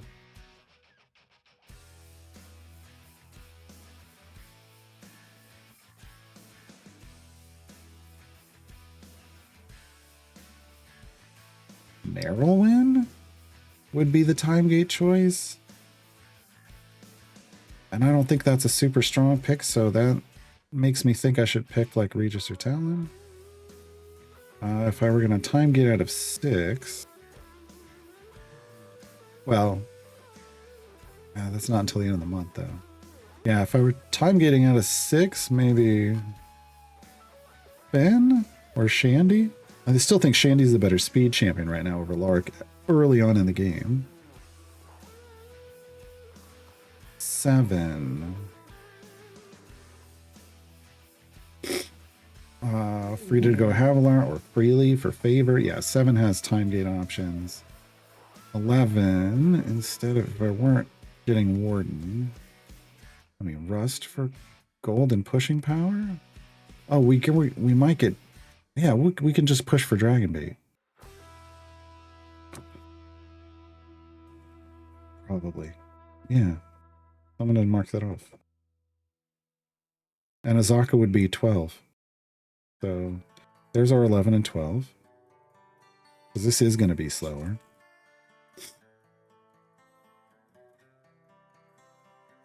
So I think I'm getting 2 and 6 in the event.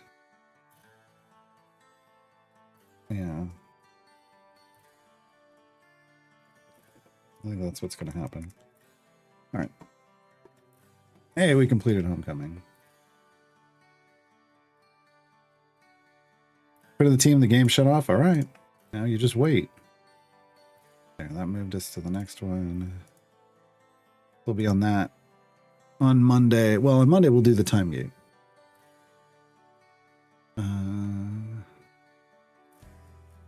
Yeah.